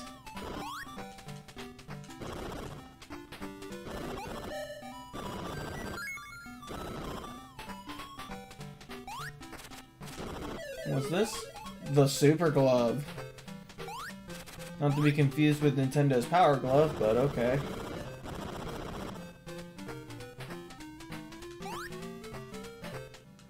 What's this? Oh.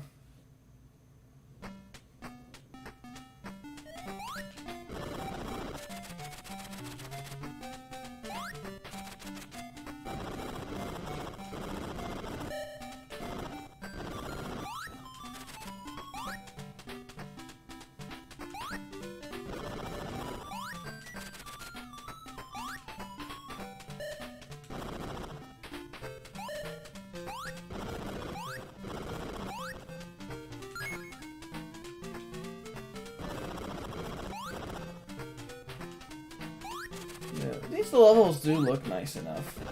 For Game Gear, this looks nice. And now I'm totally stuck. I cannot fly any low. I cannot get any higher than this.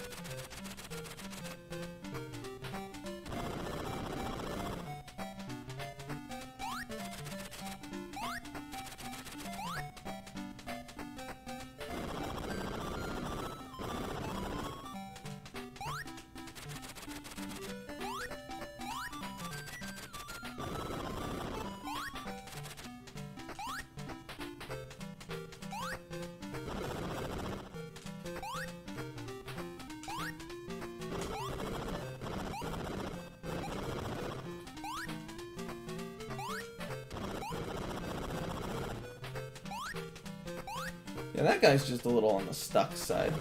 Maybe I can help him get out. Let's see. Oh, look at that. It's a miracle. He got out on his own.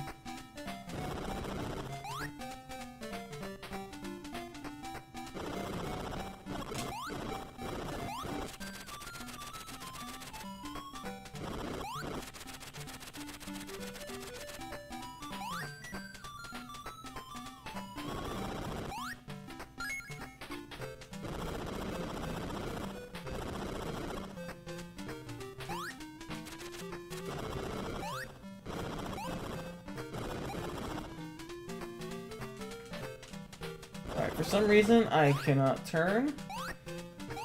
Okay, but now I can turn. Alright. And that's a surface I can't break. Okay. Oh, can I go through here?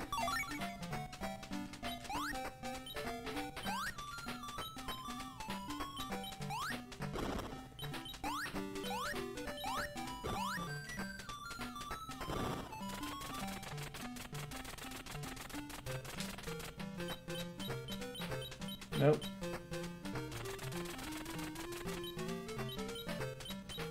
Can't go through there, can't go through there. Anything up here? Nope. Doesn't look like anything except a place or a transition to the next screen.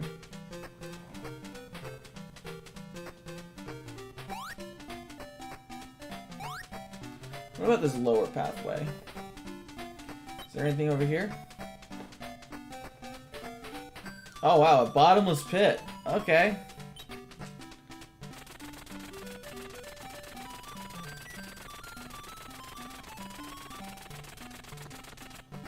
And not just any bottomless pit, one that leads to nothing, so it's a dead end and a bottomless pit. Okay. At least I now know that's not the right way.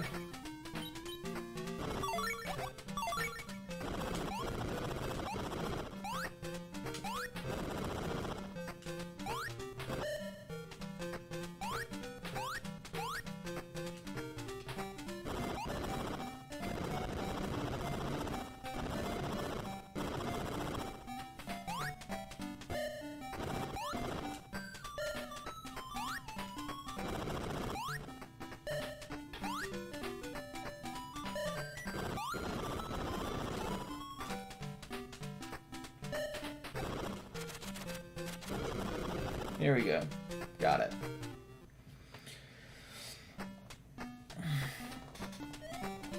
And looks like we have an enemy.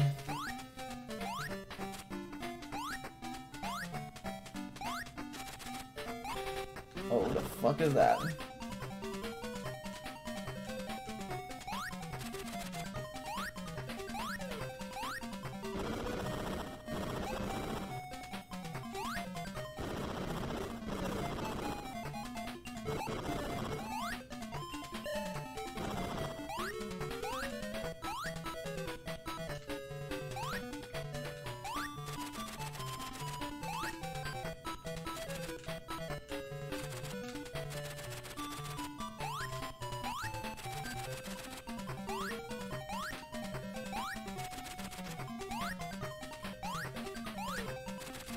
I love how Tails' games, all the enemies are anything other than Eggman. Like you would expect, you know, any Sonic character to fight Dr. Robotnik, but not in this case. And there was absolutely no platforms on this one edge of screen. Literally. You go over here, just no platforms on this one part of the screen.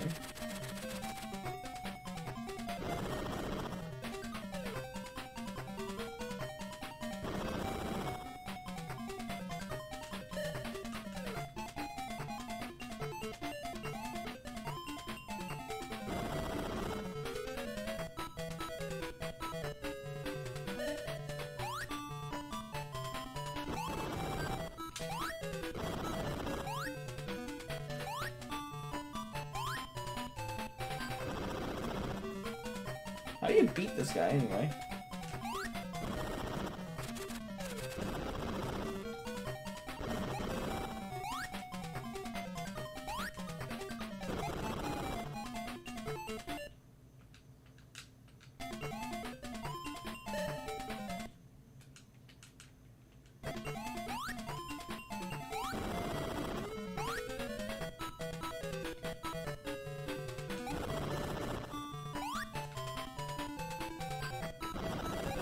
I'm guessing you just throw bombs at him?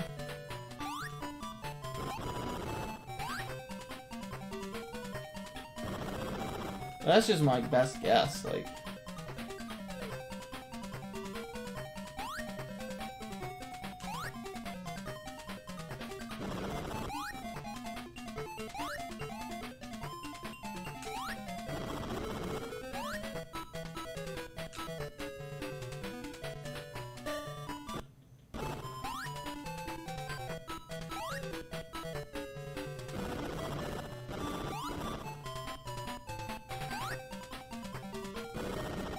There we go. Clean shot. Clean shot.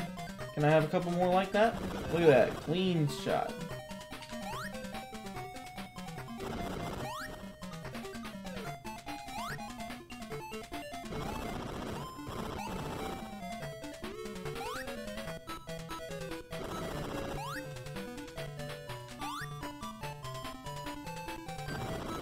Oh wow, that was really unexpectedly clean.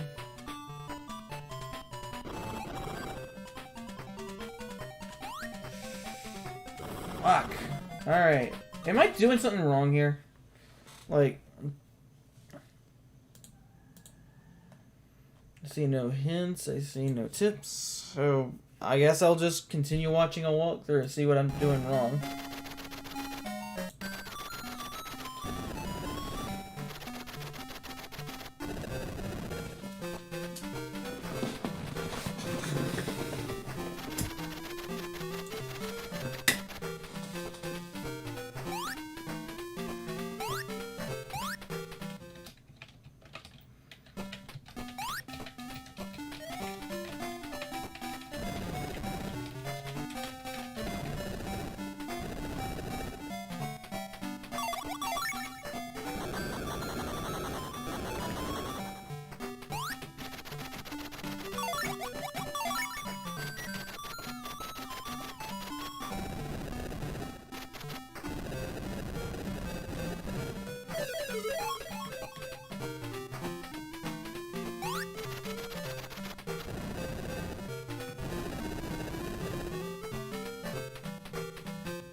When does he get to this boss fight?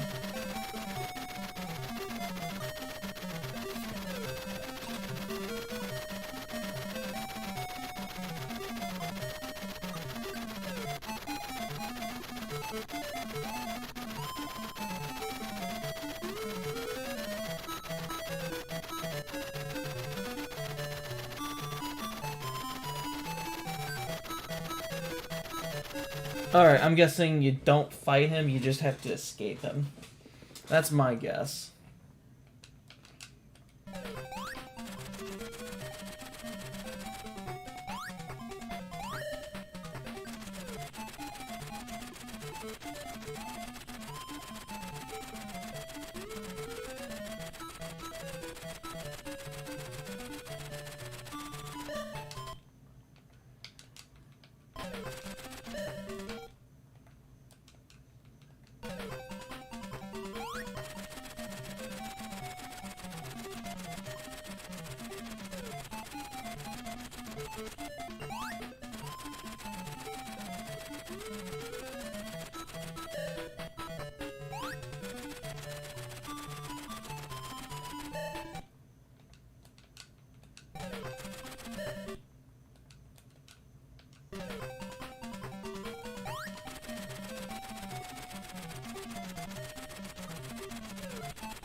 It's like the game knows exactly where I'm about to go, and then just goes in the direction I'm about to go, rather than the direction I already am.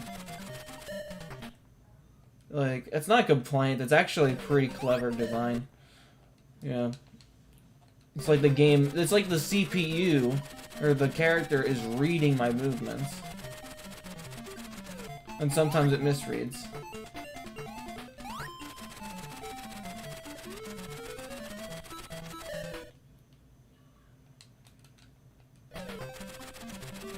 Kind of clever.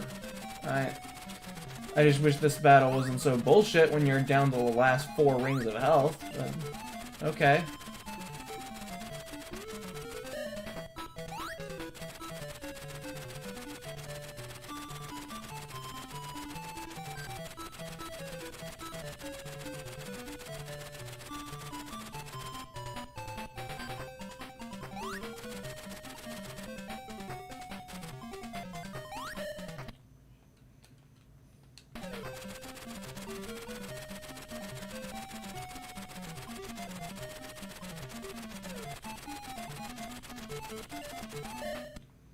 And there you go, it read my movement.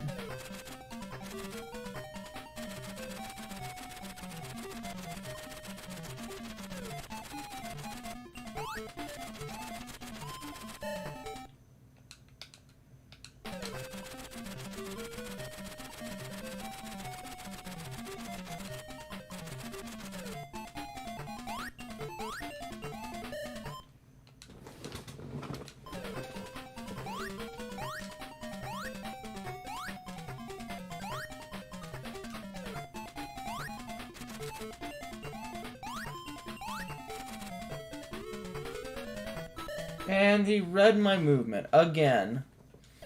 Of course.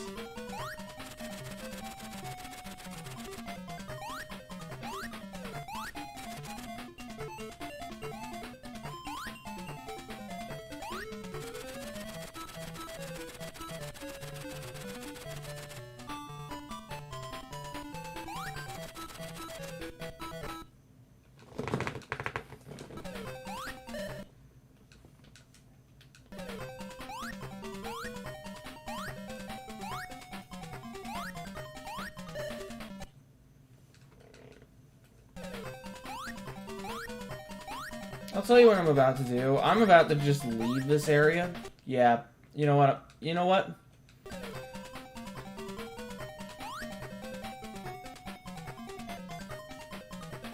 I don't have enough rings to do this. I am out of my league, so I'm gonna leave.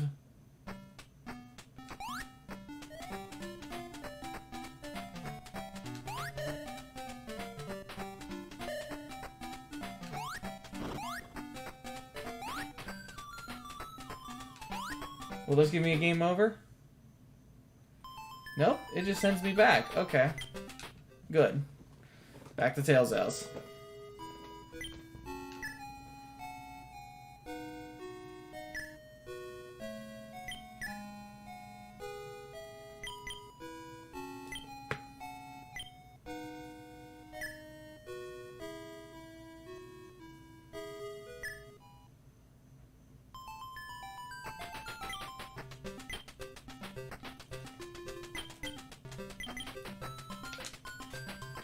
Let's try this again with the hopes that we actually have enough rings to get through this time.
Alright, I saw spikes. I'm not going down there.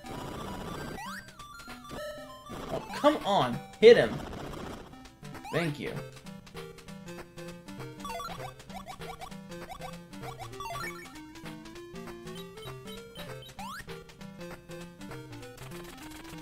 What's over here? There's the helmet. Probably not gonna need that, but you never know. You never know with a game like this.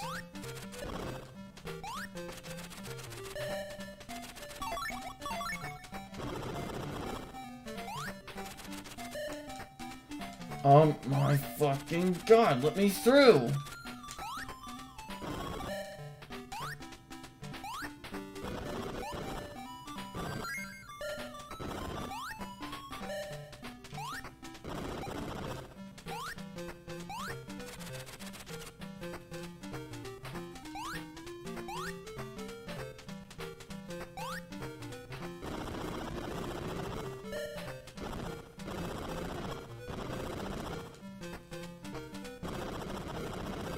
Alright, let's try that on for size.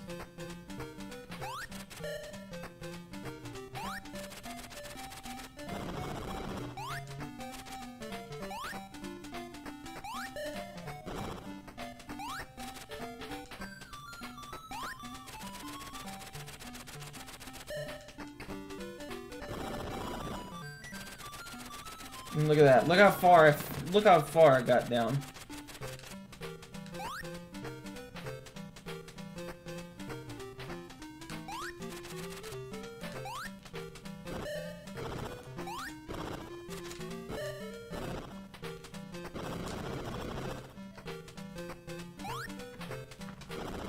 Alright.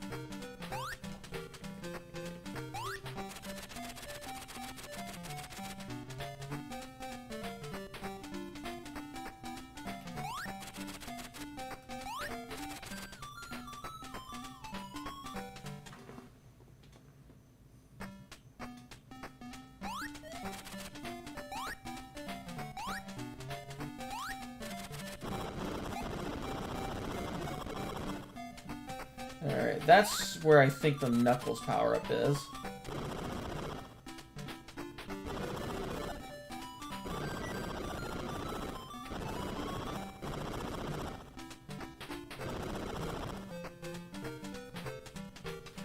Yeah, this definitely looks like where the Knuckles power-up is located.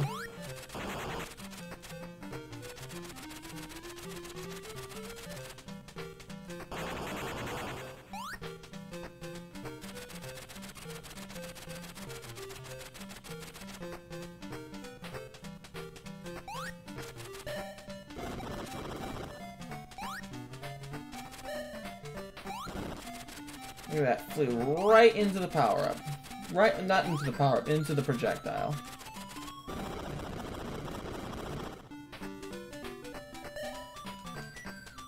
I can't avoid these guys. I just can't avoid them.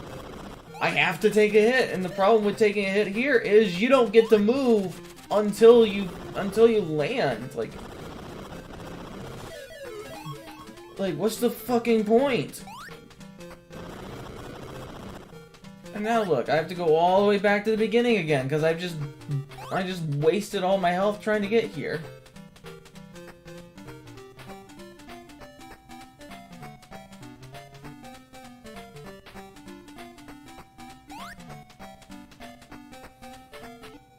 I'm going back. And this time I have to make a valiant effort. Oh, I have to go back to Tails' house. That's how you get all your rings back.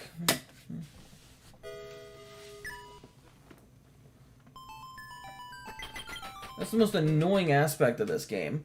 Like if you want to do this with if you want to it's like if you want to regain your health, you have to leave the entire level. You have to go back to Tails' house, and then you have to leave and go straight back to the level. Like that's just it's just really annoying design. It's not bad design, it's just annoying.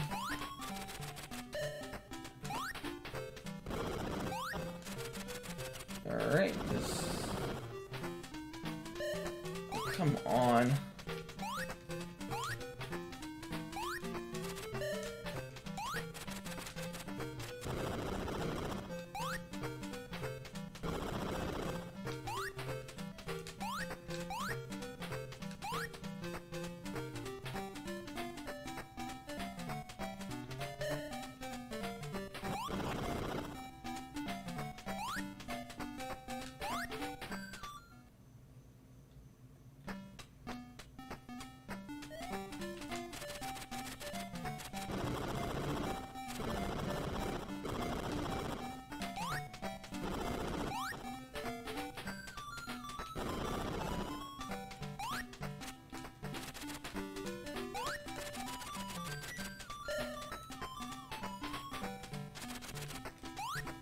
Yeah, this game's definitely not going to rank very high on the tier list. I think I enjoy Tails Sky Patrol more than this. And, like, flying shooter games are not my forte either, and yet I have a much easier time with something like Tails Sky Patrol.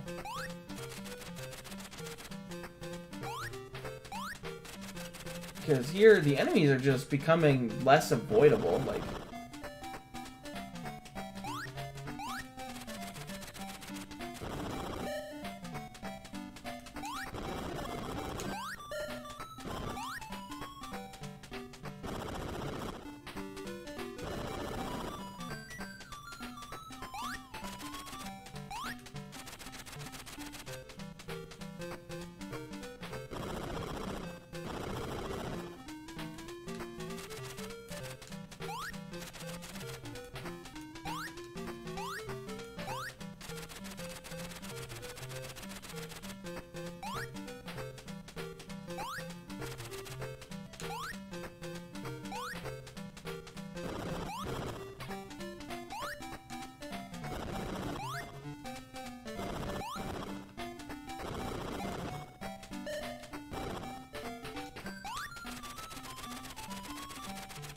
And I have to go back again. And I've already lost half my health in the process.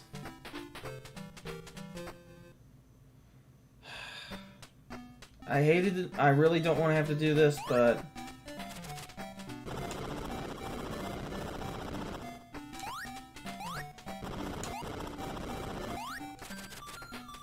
I'm just gonna do it this way.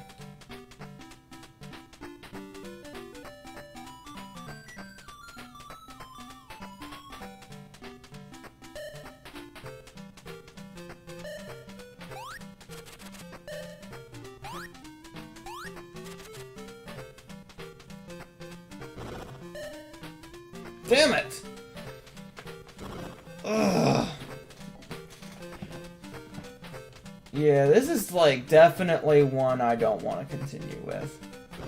This is one of those games that's like, yeah, I get it, but I don't want to keep playing. The only reason why I am still playing it is out of obligation. Like, but I'm not really enjoying this one. All right. Here we go. I'm just gonna have to save state every few steps. I'm just gonna have to save state because this is just one of those games that's just I'm not gonna have a fun time having to either backtrack all the way to the beginning of the level to go back to Tails' house and then go back to the level that I was in just for the chance of getting through one section. But I keep losing all my rings before I even get to that section. Because that's just the kind of game that this is.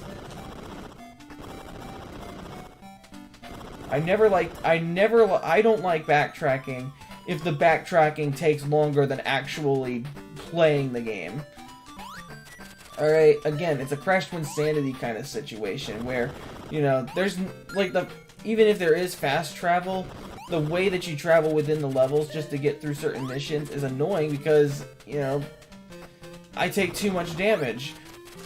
Granted, Twinsanity has a completely different problem altogether, so comparing this game to Twinsanity is stupid. It's a bad comparison, but that game also had a lot of problems with backtracking. Because, you know, if you wanted to get all the gems and you didn't bother to collect them all as you were beating each level, then there was no fast travel, there was no warp room, so you just had to replay entire chunks of levels, you had to replay entire hub worlds, and you had to figure out how to teleport to certain worlds just to get to the levels that you missed the gems in. And if it was the snowboarding levels, God forbid, then you had to either get all those gems in one clean shot, or you had to go down the slope, get a few of the gems, miss a couple, and if you missed a couple, God forbid, then you would have to backtrack all the way to the start of the second world or the fourth world, doesn't matter, and you have to start the entire process over again. Because the save function on that game never worked. It absolutely never worked. And there we go, I'm losing all my fucking rings again.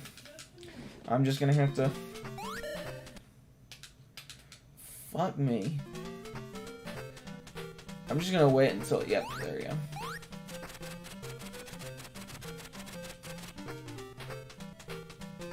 One, two, three. I have to really study this guy's movements because... Ugh. Fuck these enemies. Like, really fuck these enemies.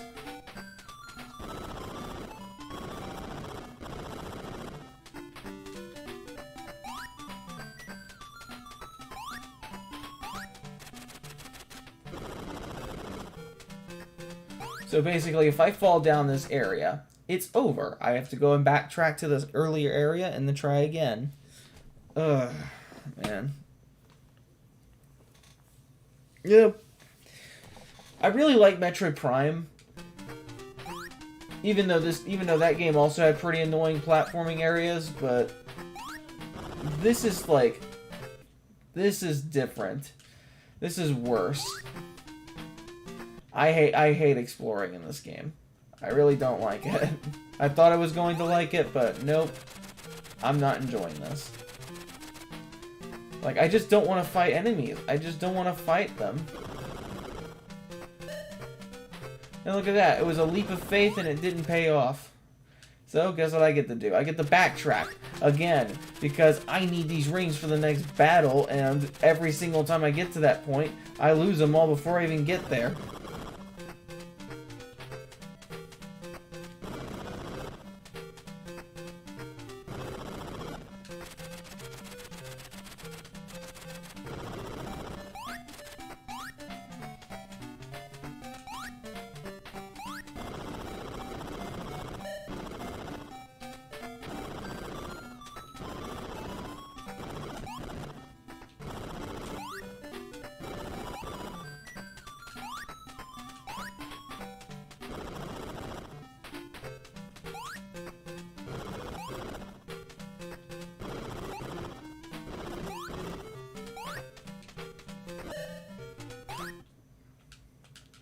These spikes take the most damage. Alright, I'm just gonna fly over it. These guys don't have projectiles.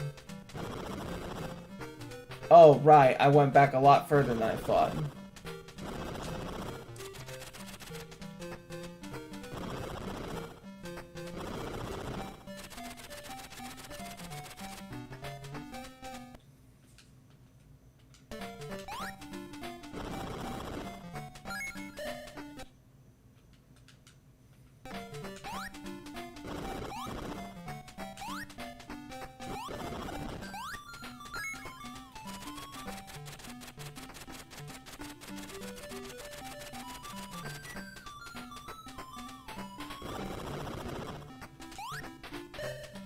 Yeah, it's the ones with projectiles I'm the most concerned about.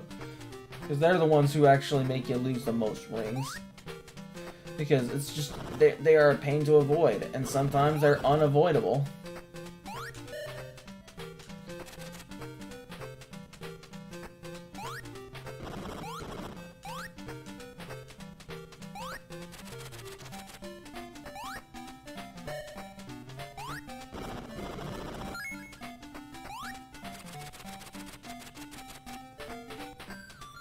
And there we go.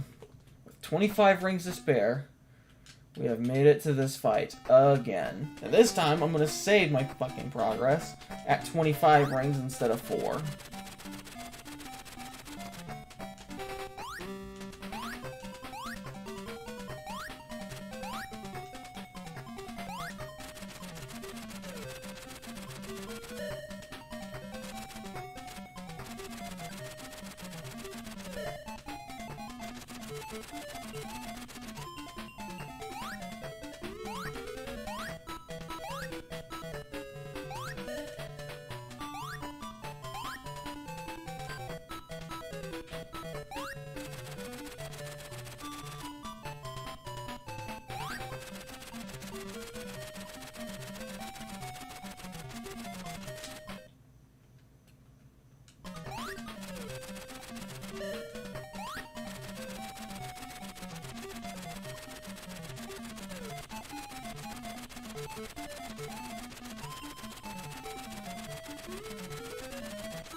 Where am I going?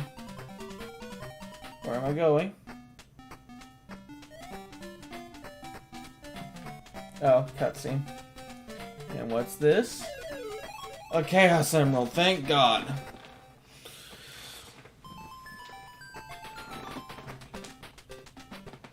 Oh, fuck me. What's this?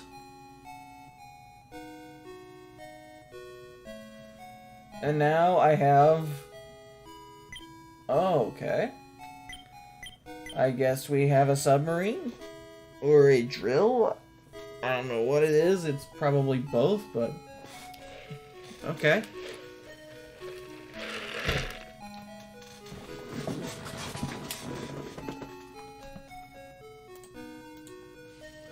With the helmet you just got, you can hide underneath it to stay invulnerable, but you can't move. Could be a handy stall strategy against that flying commander of the Cuckoo army you were fighting earlier. Yeah, I have the helmet item, actually.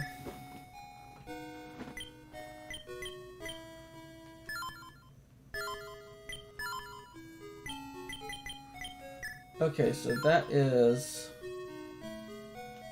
that's the... Alright, so that is the,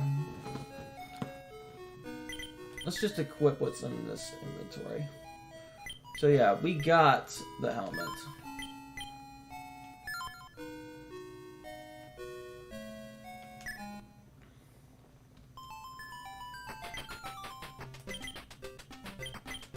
I think I'm supposed to go underwater. So let's go to the dock and just say we're ready. Let's see what happens.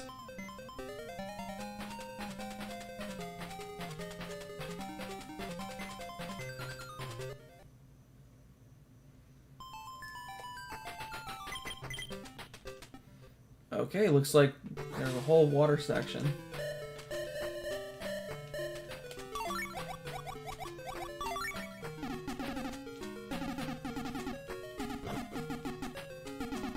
Oh my god, that makes things so much easier.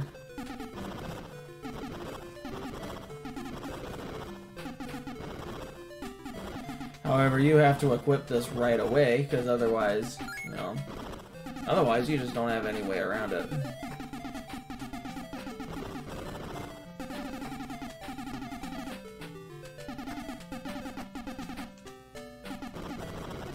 And apparently you can only strafe, but you turn by pressing the A button. That is even weirder. I mean, I can get used to it, but it's still incredibly weird.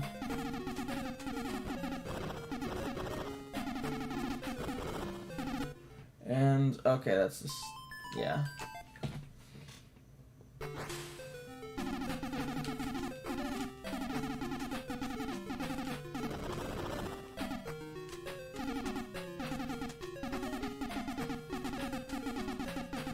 If only I had a spreader shot, that would make things a little bit easier.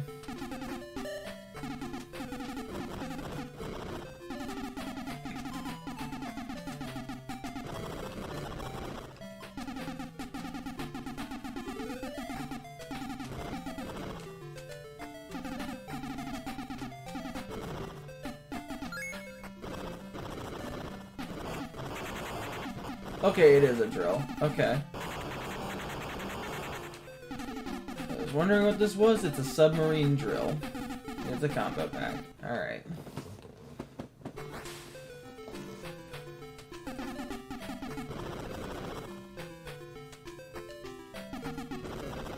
Look at the slowdown.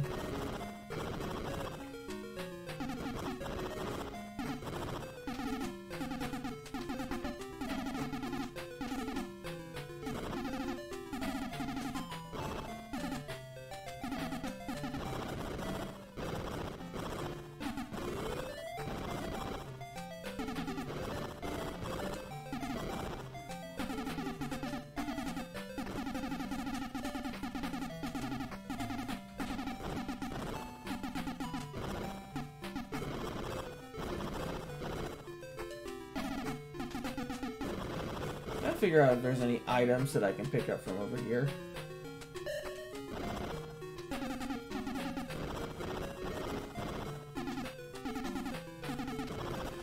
Honestly, at this point, I don't even want to beat this game 100%.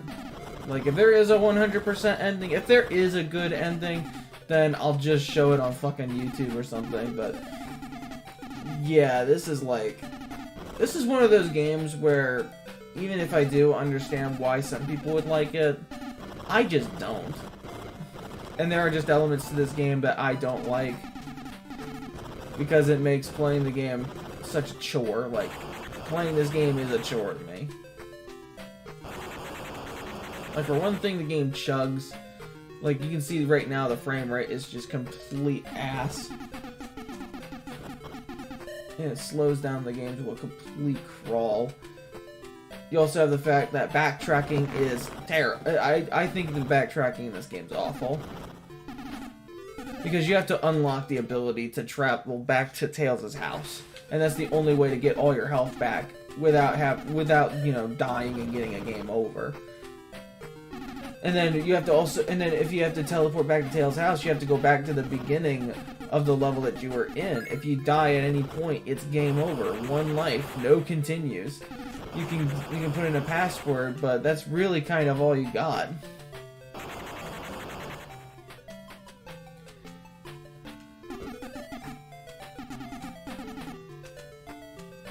Alright, so there's one path, but let's see what's over here.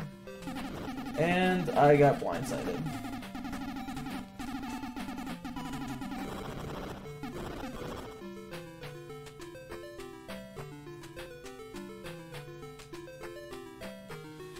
Okay.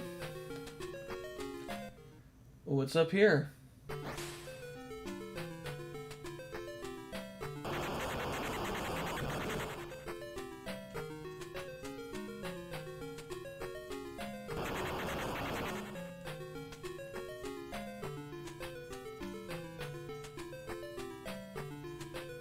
Go on, you're almost there. What's this? Nothing. And I can't go upwards, so yeah, worthy pathway, huh?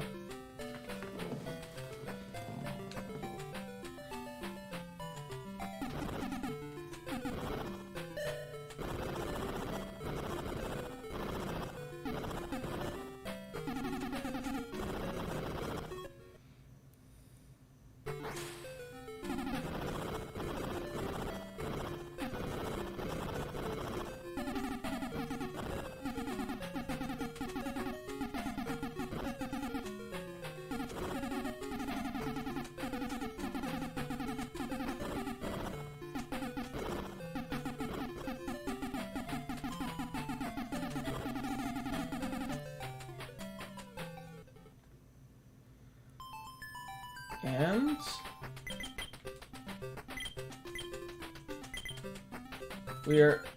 I have found my way to Lake Crystal. Oh my god.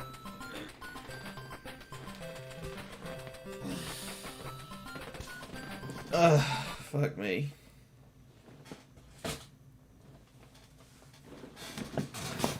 It's only been around 2.5 hours, and this game is so dull. It's dull enough to put me to sleep. Like, my god. It feels like 4 hours has passed when only 2.5 have. That's bad.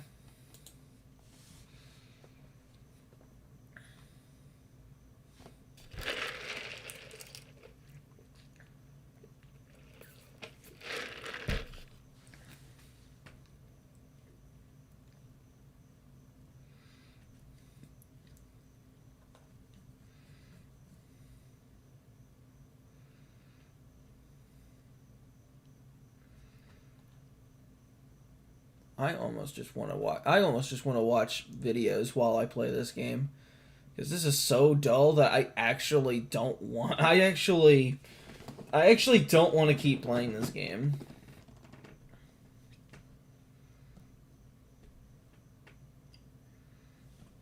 Let's see.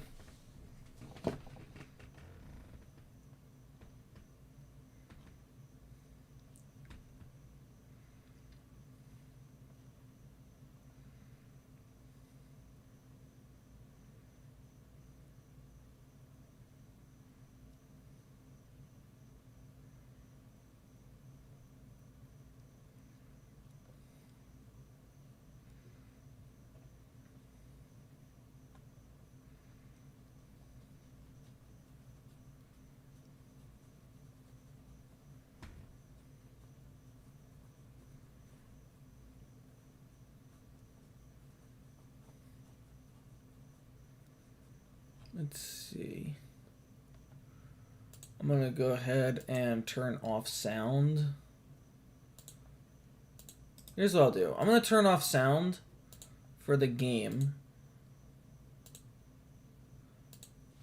I'll probably turn it back on after I'm done watching videos, but you know, I'm going to put on videos because I am like, when I say that I'm sick and tired of a game, yeah, you know it's just a lost cause. There we go. There's the chat, but I'll move the chat to another window. Actually, I'll just move this here. There we go.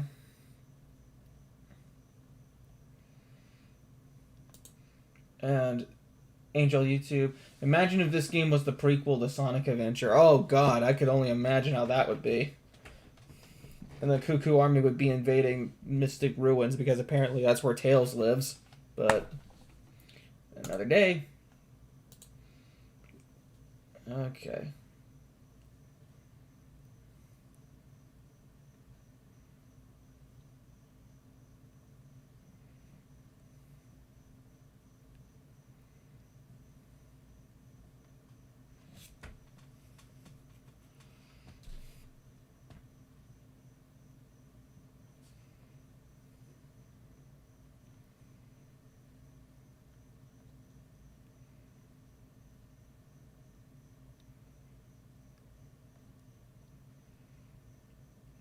Oh, here's a classic.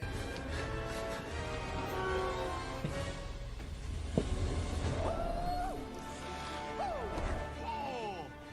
He stole that guy's pizza!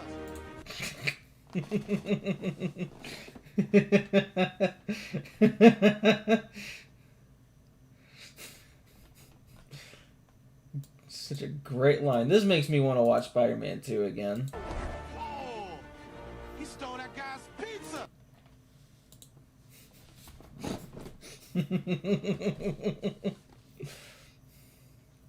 Spider-Man stole a guy's pizza. Oh, that's perfect.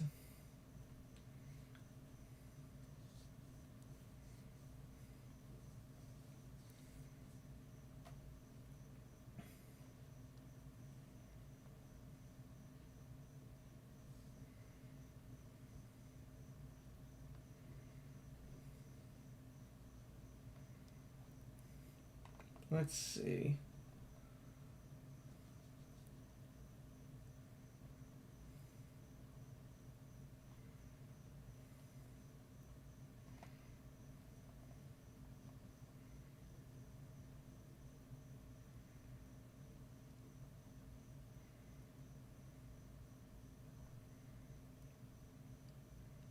Hong Kong 97.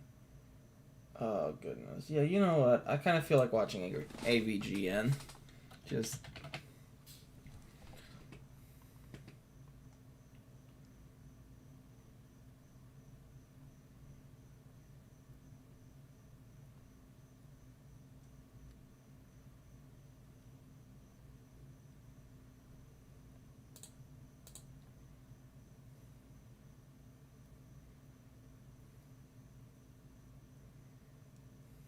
Nah. Season 8 was better. And then there was also some of Season 7.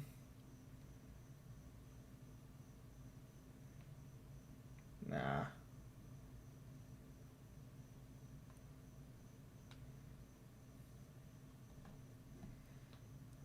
I liked Season 8. Wherever that is. Bird move.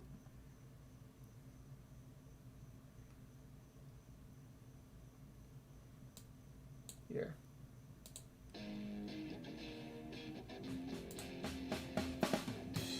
I'm so tired of being... I'm just so tired of this game. I just want to focus on something else altogether. Just... That's how you know it's over. Like, that's how you know a game is over with me. If I've lost my attention to the point where I'm watching other videos while I'm playing it, you've lost me. Alright? And the only reason I would ever have to continue playing it is out of obligation. Like, if there's something in the game I have to unlock for the sake of showing it off on a stream, or if I'm just doing it as part of a marathon. Either way, Tales Adventure is one of the first games to completely break me. Just enough for me to not want to even listen to the game anymore. That's how bored I am. So take that for what it's worth. We might have our first D-tier title, guys. Only to 2003 with a PC game called Big Rigs Over-the-Road Racing. I usually stick to consoles, and I don't usually do games from the current millennium, but this is I'm gonna move my microphone so that I can sit back. Because I'm gonna sit back, I'm gonna relax while I play this game. And I'm just not gonna give a shit about completing it. If I really want to complete it so bad, I'm just gonna cheat. I'll use cheat codes with this one. Like I said, I'm just here to finish them all. I'm not here to complete them all. Alright, let me grab the mouse here. Okay, pick the truck. Yeah, that's fine. Pick the course. Alright, loading. And the race begins.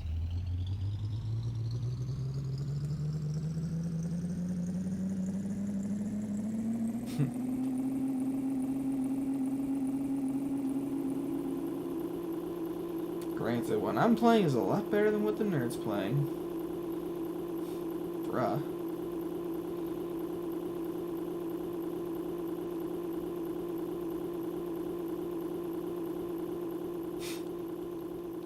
So, what are the complaints here? This is awesome. Look at this. Look at me. Look at me. That is the most unexpected reply thing I've ever heard from AVGN when he called Big Rigs One thing that awesome. stops you. Not even the hills slow you down. This is one hell of a truck. It's invincible. How could you not love a game where there's no rules? I'm not even trying to play the race. I'm just trying to find as many things to drive through as possible. You're a ghost trucker. Are you Large Marge? The only thing I can sort of hit is a downed helicopter. Up we go again. Big rigs, over the road racing. Over the road is right. It's my way or the highway, and the highway ain't got shit. Oh my God.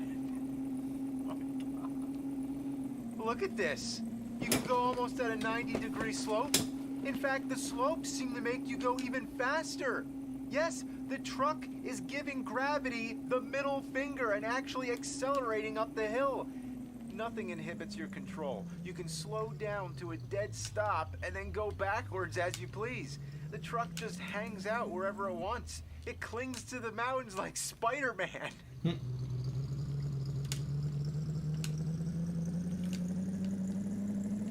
No. That didn't happen. Oh, there it is! I need to see that again. Oh my God.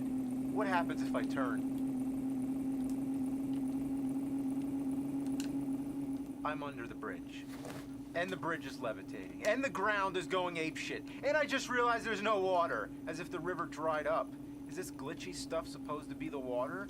It's as if the water is trying to exist, but can't. I'm not trying to find glitches. It just so happens the whole game is a glitch. Look at this picture here. The hill turned into nothing. The taillights are flying off the truck, and the bridge is hovering over thin air. The support beams are so close to touching the ground, but don't. The fuck was that? Oh, by the way, that's the computer opponent who is still at the start line. Never moved. I'm literally running circles around him. You know, I kind of forgot I was in a race here. That is the purpose of the game.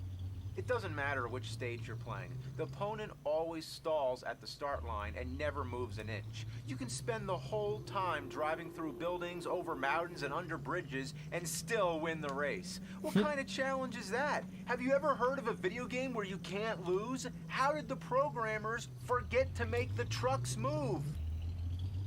Let's see if I can merge the trucks into one. Here we go.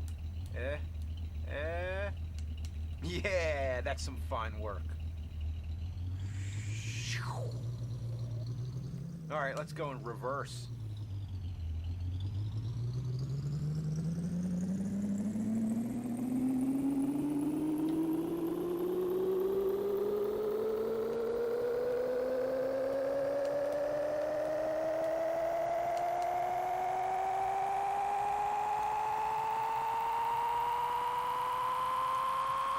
Good Lord. Ladies and gentlemen, the truck has left the game. The game is so fucking bad, they programmed a way to escape it. And it's not a secret trick or anything like that. All you have to do is keep driving in one direction, and soon enough, you're in limbo. But wait.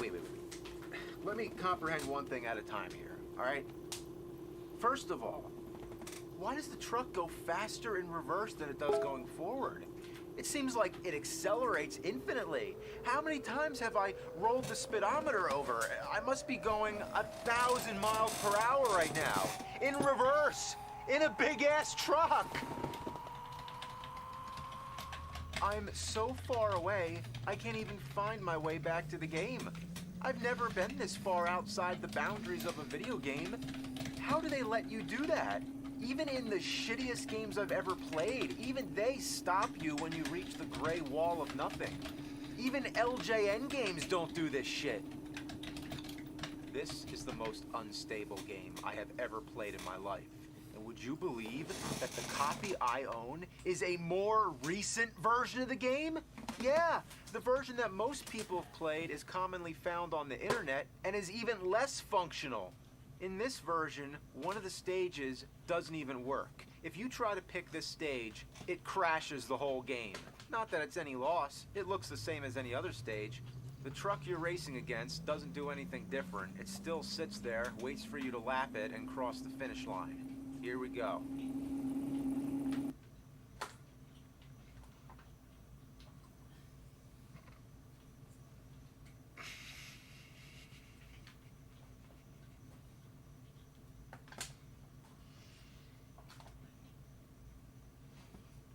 Oh, no.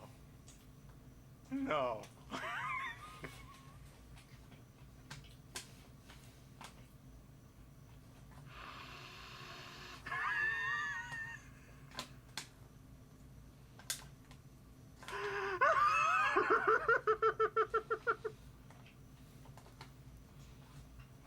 Oh, no. No.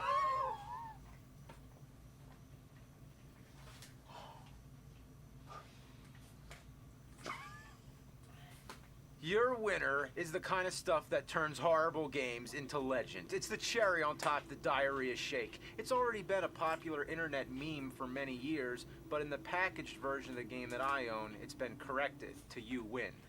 Disappointing, I know.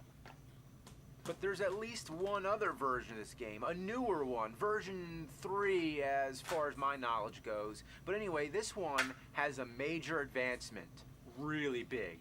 Check this out. The other truck moves. Wow. No shit. It's like we're actually having a race here. I'm gonna let him win just so we can see what happens. I hope it says "you're a lose" or something like that. Here we go.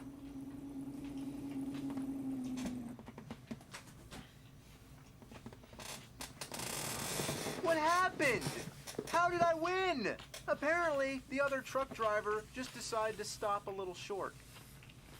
In other words, you can't lose. Why'd they bother to release a new version if they didn't even fix the most basic thing? But hey, the truck moves, so maybe this enhancement pushes the game into the pre-alpha stage? At best. These monumental blunders distract from all the regular flaws that would already be enough to fill any shitty game.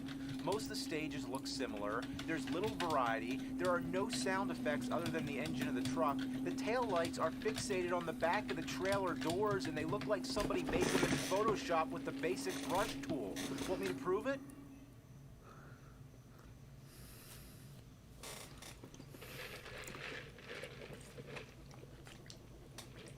There you go. The street is always breaking up like the glitch gremlin paved over it. Certain light posts are given strange colors that stick out from the rest of the game. The Arc de The timer Triomphe goes appears outside the twice box. in a row in a geographically Look at that. inaccurate area. Trucks are referred to as cars. The ultra nav points you get from crossing checkpoints don't always go in order. I mean, what the fuck is ultra nav anyway? The timer goes outside the box, and on top of all that, the box that the game comes in is a complete lie. Never do the police chase after you. Maybe if that was just the front artwork, that would be excusable, but the back says you'll be hauling loads and trying to stay one step ahead of the law. Deliver your load to its destination. What are they talking about? That never happens. Oh, no, I stand corrected. This game delivers a load all right. Load of fucking shit! I'll deliver a load all over this fucking game! It's not even a game. It doesn't count as a game. If it were a game, you could lose. But you can't. It's nothing but win. You're a winner. It's like the game feels sorry for you. This is not even close to a finished game. If you can call it a game.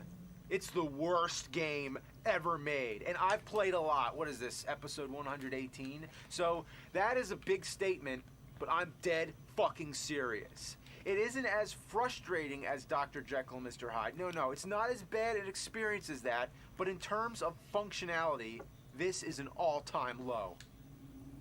You can't release something that's not finished. Who looked at this? I mean, who looked at this and thought, yeah, that's okay, put that out? There's credits, which suggest that actual human beings were behind this. More than one.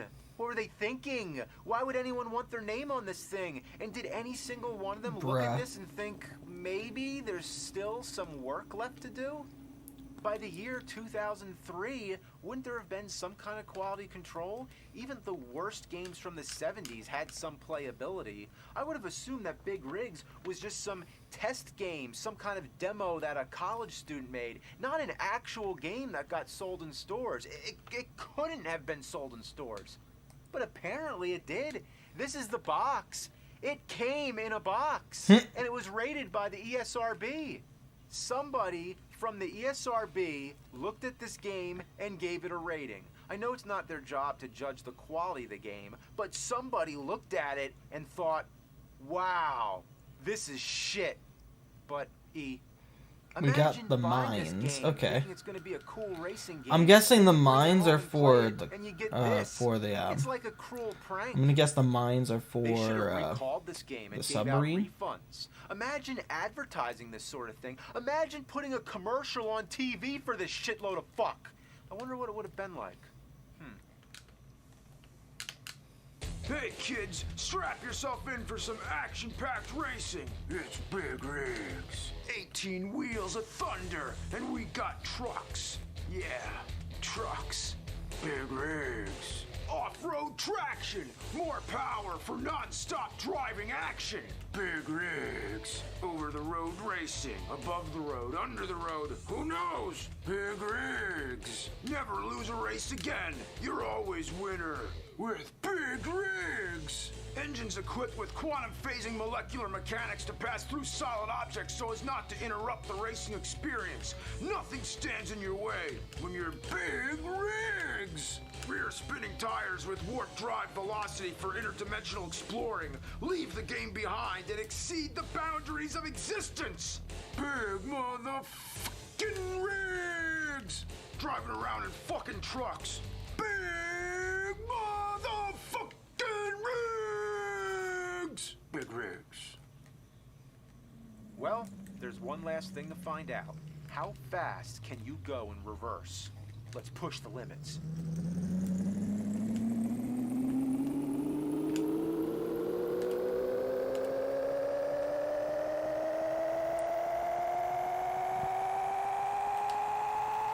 There we go.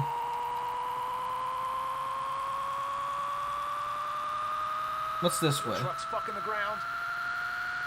Okay.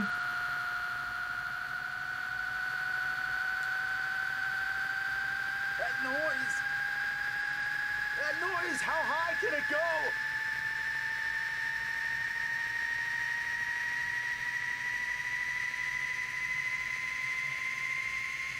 Light speed. Ludicrous speed. We've gone to plaid. I can't take it anymore. We gotta stop. Whoa! What's this way? Oh shit.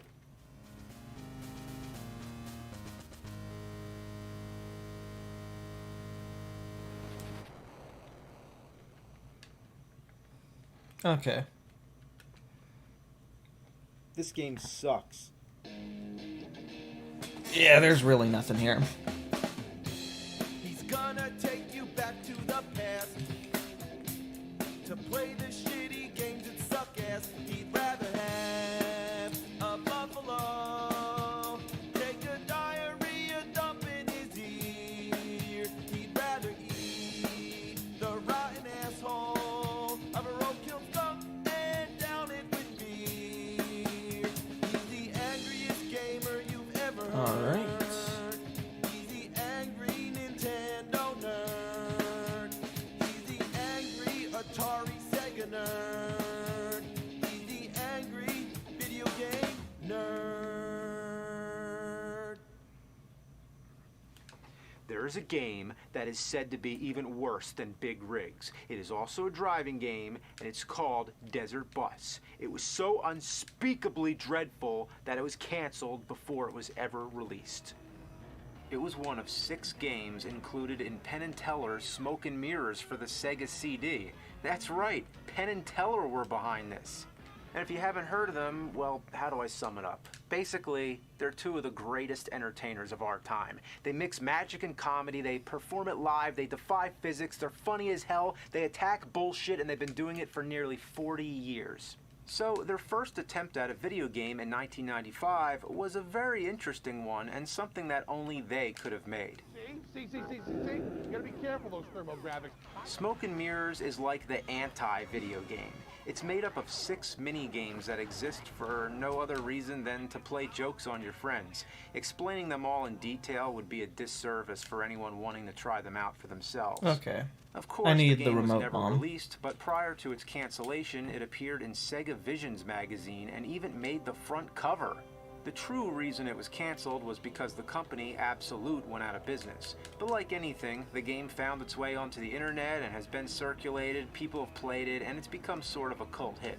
It's one of the strangest collections of games you might ever play. There's a traditional side-scroller where you actually play as Penn and Teller themselves. It's insanely frustrating to figure out what you're supposed to do, but it's hilarious just for the idea that they made their in-game characters so useless.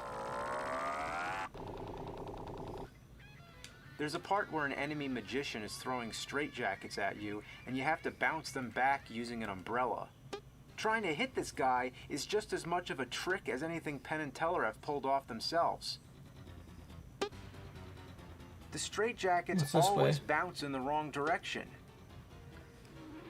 Okay, never mind. Oh, come on, that didn't count. Overall, the whole game is worth it just for the abundance of Penn and Teller clips. Watching these guys, you can't go wrong. Death move, death move, death move, death move, death move, death move. Kill him! Kill him! Kill him! But then there's Desert Bus. How bad could it be? Let's find out.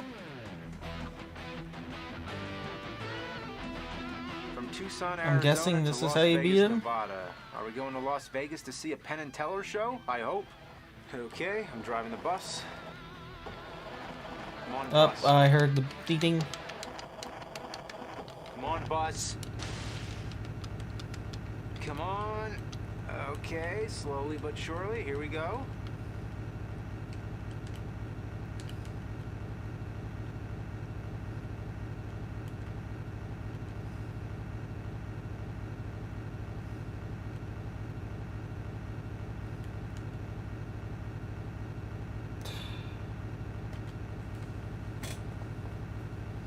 I just don't know what else I could say. Not sure what else I can do, even. This is just a dull game. This is the game. You drive, and drive. There is nothing out there except road and sand. Occasionally there's a rock or a sign, me. but that's it. I don't There's like no this game passengers at to all. interact with, no music on the radio, nothing to keep you occupied. The road never turns, there's no other vehicles, there is absolutely nothing.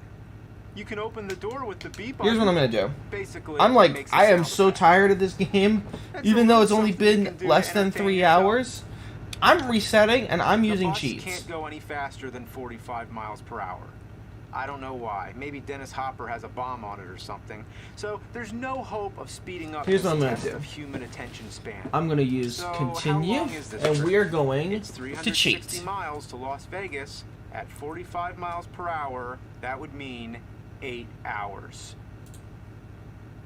This is a fucking 8-hour game! Whoever needs to take a road trip when you can simulate the whole experience in real time on your Sega CD? What were they thinking? Well, this time we have an answer. Penn and Teller make it clear right before the game starts that the whole joke was to make a game that's just like real life. There are simulators. Games stupefyingly like reality.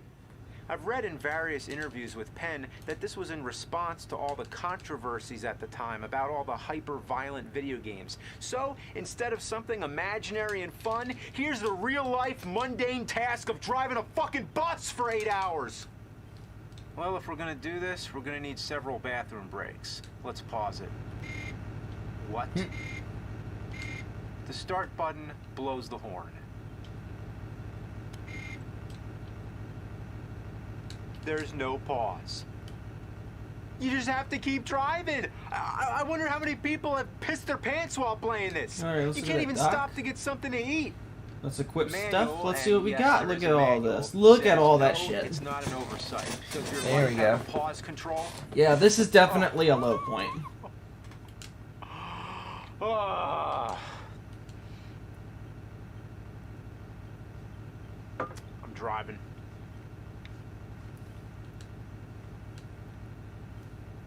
What happens at the end when you get to Las Vegas? Imagine if after the 8 hours you get to play casino games and have fun, and all of a sudden the game becomes awesome. Well, I looked into it. You want to know what happens? You get a point. A point. One fucking point! And then you gotta drive all the way back. Every 8 hours a point. Those are the slowest points in video game history. Did Penn and Teller really make this game, or did Andy Warhol rise from the dead? Yeah, you know the Andy Warhol film Empire? It's an 8-hour movie that's nothing but a shot of the Empire State Building. Yeah. Who could Actually, ever I sit don't need through this this? since I already got all the Well, items. there was going to be prizes. Penn and Teller were actually planning to have a desert bus contest. You send in your score, and the grand prize was a trip on an actual bus from Tucson to Las Vegas. But you'll get to see a show and have a 4-night stay at Bowers. All right, let's see. That only begs the question, who has the high score in Desert Bus? Well, apparently, the highest you can get is 99, which would mean putting in 792 hours, or 33 days of continuous gameplay. And speaking of long hours, I just found out there's a group who do an annual marathon of the game for charity. It's called Desert Bus for Hope, and it's been very successful in raising money for children. So at least something good has come of this game. They must be some serious troopers. I can't sit through 10 minutes of this shit. I've heard that every once in a while, a bug will splat on your windshield. I'd be happy just to see that. I'm suffering from so much sensory deprivation that anything to break up the monotony would be amazing. If a bug came and splat on this windshield, that would blow my fucking mind. But I'll never have the patience to get that far. I'll never even get a single point. Just gotta hold your thumb on this button for so long. Wait. Oh! How do you like that trick, Penn and Teller? If you can't beat the game, let the game beat itself.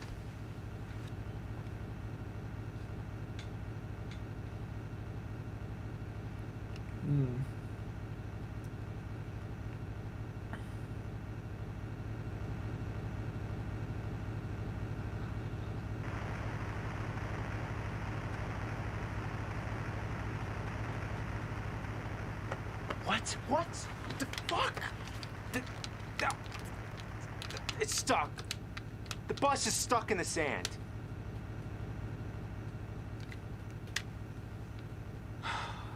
They made the bus veer to the right on purpose. Oh, they thought of everything. God damn you, Penn and Teller. You have to sit here and drive the bus, just like in real life. And real life fucking sucks. Now I'm getting towed. Oh boy. The towing is in real time also. So if you've driven 7 hours, does it take 7 hours for the game to start over? This is the most sadistic thing ever. There's no fun factor whatsoever. This makes Big Rigs look like a fucking party. Big Rigs isn't Alright, even a you know game what? I that think I has got no everything challenge I need. whatsoever, but here the challenge comes from trying to stay awake from boredom. For the past 10 years, I've been on a mission to warn the world of shitty games. And in all those years, this one takes the cake. I think I've finally hit the bottom of the barrel. The fact that a game like this could come into existence and that people have played it and suffered through it and even adapted it into an Atari 2600 game means that I've failed. I've done everything I can. It's time to retire.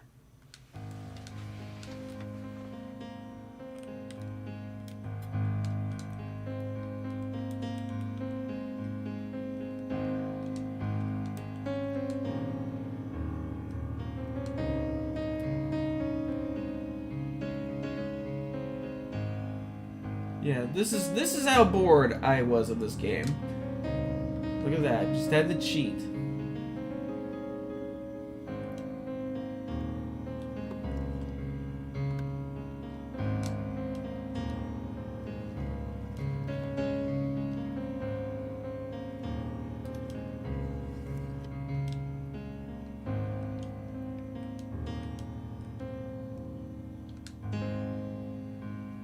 One more, for all time's sake.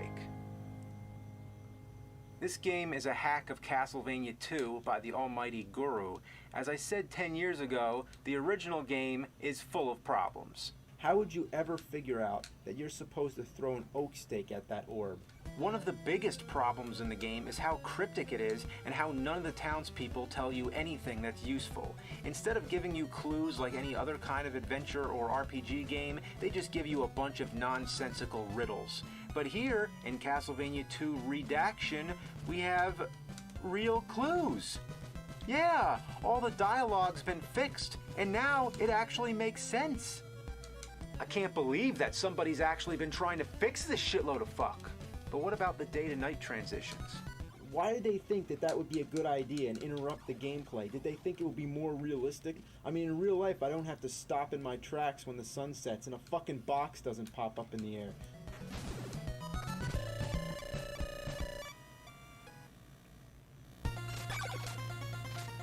Wow, that was fast. I wish it was that fast in the original game. I wish it didn't happen at all, but hey, that's an improvement.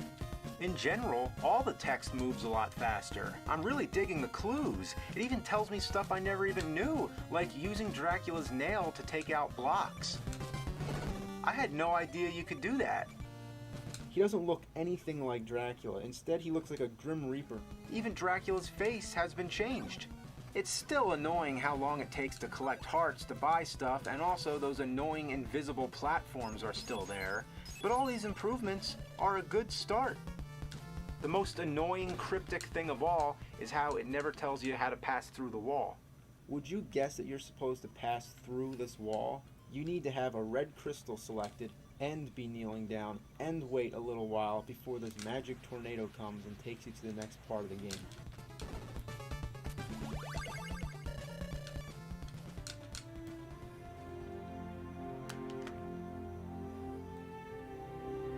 You know what? I'm inching a little bit further, so I'm just gonna leave this here. Ever since I first played this, I've complained about it. Did my complaints ring a bell? Has the word of the nerd been heard? Have I contributed to how The we word look of the back at nerd, bad I like games? that. I've done it. It's not in vain. There is no retirement. The show must go on. I must continue reviewing shitty games because that's what the world needs. But where do I go from here?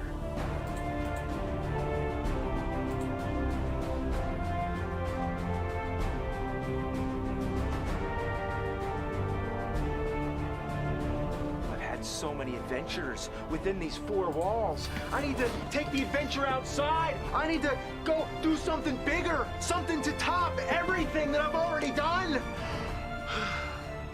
But how do I do that?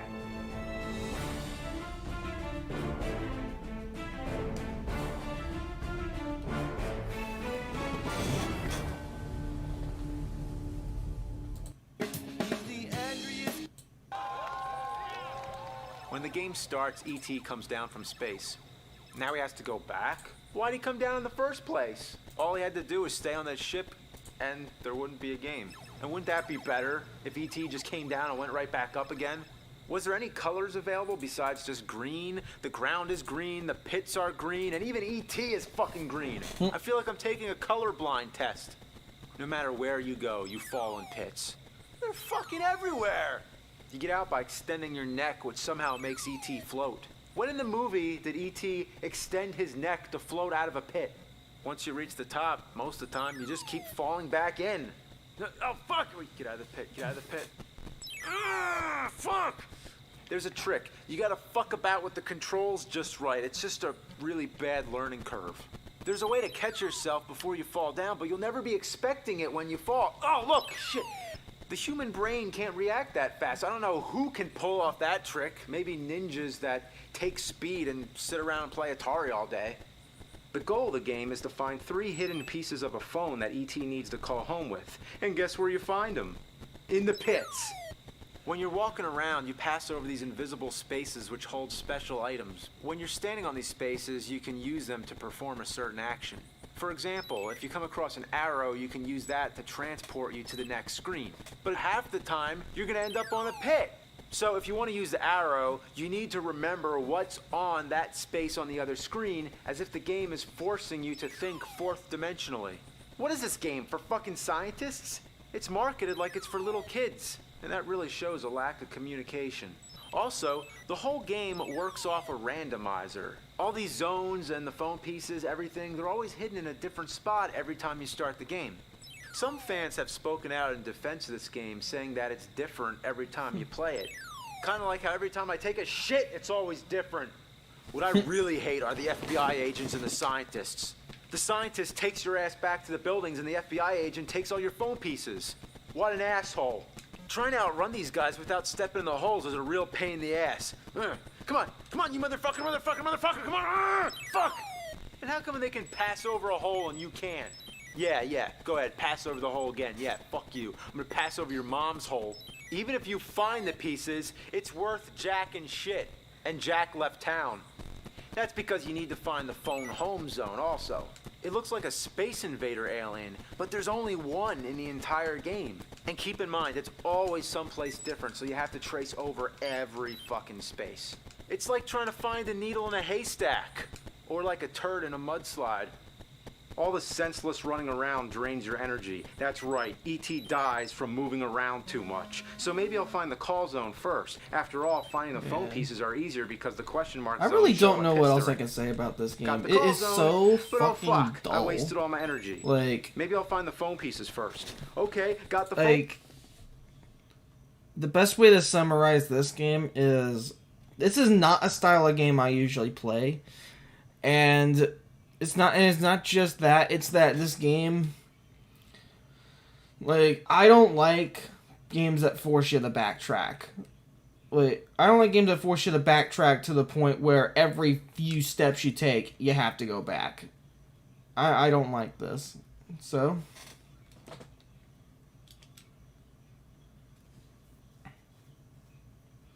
back home.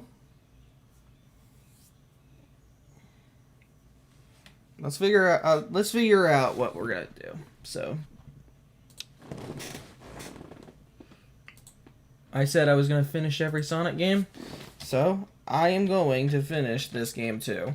I'm using a cheat code to skip to the end because I am so tired of this game that I am not going to go for the 100%. I'm not going for it, and I'm so tired. I'm just so tired of playing this game, even though it's only been 3 hours. Aloha, folks. Welcome to Part 6 of Tails' Adventure, and it's actually the final part. I lied at the end of Part 5. This is actually the final part of the whole entire game. I didn't expect to clear the last level as quickly as I did, but whatever. So, in order to get to the last level of the game, we actually have to equip the rocket booster that we got from Poly Mountain Part 1 via the Large Bomb. And we're going to bring some anti-air missiles for one section where we have to go up. And you're wondering why I'm not bringing the extra armor or the spark. It doesn't work in this level. So as overpowered as the submarine was in the water, for this section, we can't really use it. Believe me, if you bring it and try using it, it's not going to work. Because now the submarine is also a plane. And we're going after the battle fortress of the Grand Cuckoo Army. So bring out some kind of Vulcan cannon or your proton torpedoes, since they can home in on enemies, and that would be a good weapon to use here as well. Again, spark does not work here. This level would be kind of intimidating if it weren't for the fact that all you have to do is hang up and nothing can hit you. I'm not kidding, you just hang to the top of the screen and the birds will literally fly down and they won't aim for you and they won't hit you, and you just get through without a breeze. You don't even have to fire a single bullet. Apparently no one trained the Grand Cuckoo Army at dogfighting. There's one plane coming at them. One plane piloted by a two-tailed fox, and they don't know what to do. granted, I got hit, but that was only because I was bored of just flying in the same direction. But I digress. In the second section, we're actually flying upwards through the level, and this is where you want to bring your anti-air missiles so that you can make it a little bit easier. As long as you're hanging on the opposite side of wherever these cannons are, they can't really hit you because you have enough time to pass it before it hits you. But I just hang to the right. I always keep shooting the right turret with my anti-air missiles, and I can generally get through this level without getting scathed. You can do this in the left as well, but the flying guys with the bombs tend to throw the bombs in the left direction, so hanging to the right is a better idea since you're rarely going to get hit if you hang to the right. It's a fairly high section, but you know, just keep going, keep going, keep going, keep going, keep going, and you should be fine. Not really that challenging as long as you bring the anti-air missile. If you don't bring the anti-air missile, you're probably going to take a pounding, but it's nothing too bad. It's not like these cannons hit you for 10 rings of damage, you know. This is pretty basic, pretty standard for the game so far at this point. Anyway, folks, now we're at the final level of the whole entire game, the Battle Fortress. Here we go. There is one last item I haven't collected yet, and it's right at the beginning of the level, right away. Spin dash is awesome. Bringing the Sonic icon for this section is really good because there's lots of conveyor belts moving in the opposite direction of where you want to move, because they're always pushing against you and always Sonic. go where you don't want to go, you know. And you use Mecha Tails up here. It'll go past the guard. And I also need to and you equip get the wrench. the remote. The wrench is only useful in this level for flipping some switches and turning the conveyor belts into your favor. For example, it will be pushing against you, and you can use the wrench to turn the conveyor belt backwards, you know? It's really only good if you don't have the Sonic icon, and again, if you have 4 items in your inventory when you pick up the wrench, that means you have to leave the level, come back, go to Tails' house, equip the wrench, and then come back. Since I have Sonic's icon, I don't really need the wrench, and I don't need it at all. So I'm not going to go back. I'm just going to use Sonic's icon to get through the conveyor belts. Because, you know, the Sonic icon is godly. Spin dash is fucking awesome. Well, that makes things a little bit easier. Okay.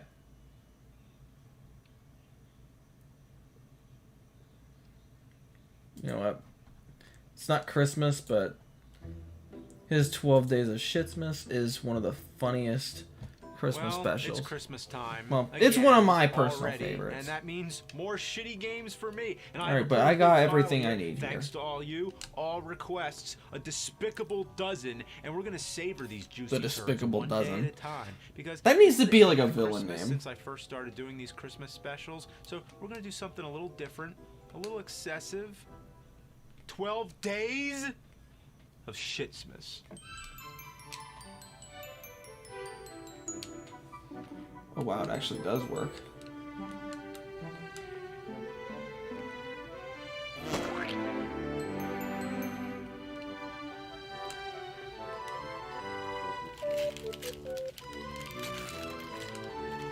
Oh no, not this one. Tag and Dragon. As soon as you notice the baby blue colored cartridge, you already know it's bad news.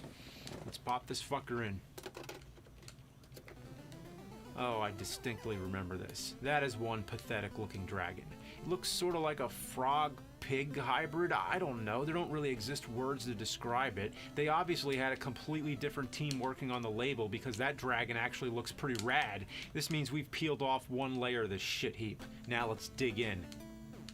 Ah, it's all coming back to me. As a kid, I rented this game from the video store, which was not common to find games without the Nintendo seal of approval. So how I got the misfortune to play this, I don't know.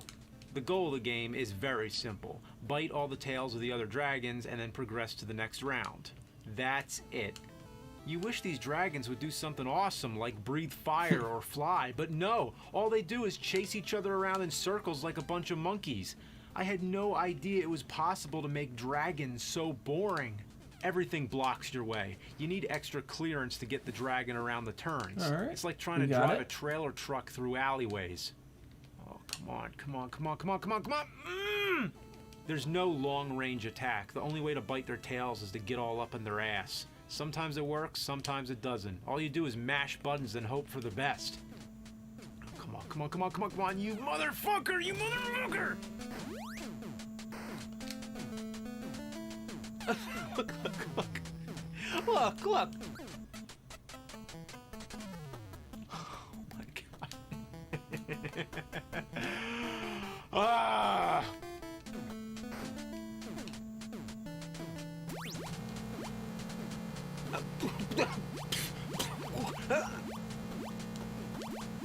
Even when you manage to kill the other dragons, you feel no satisfaction in it because it seems like it was all luck.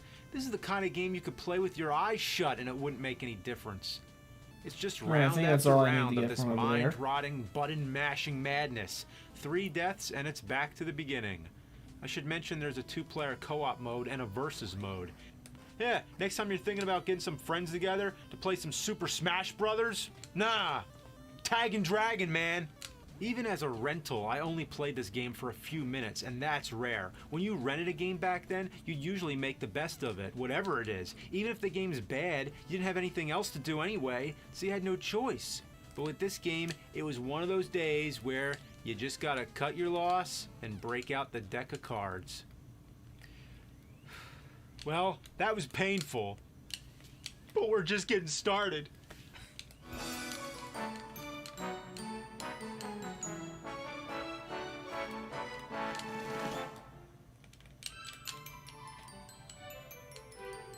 Oh yeah, I can't go down that.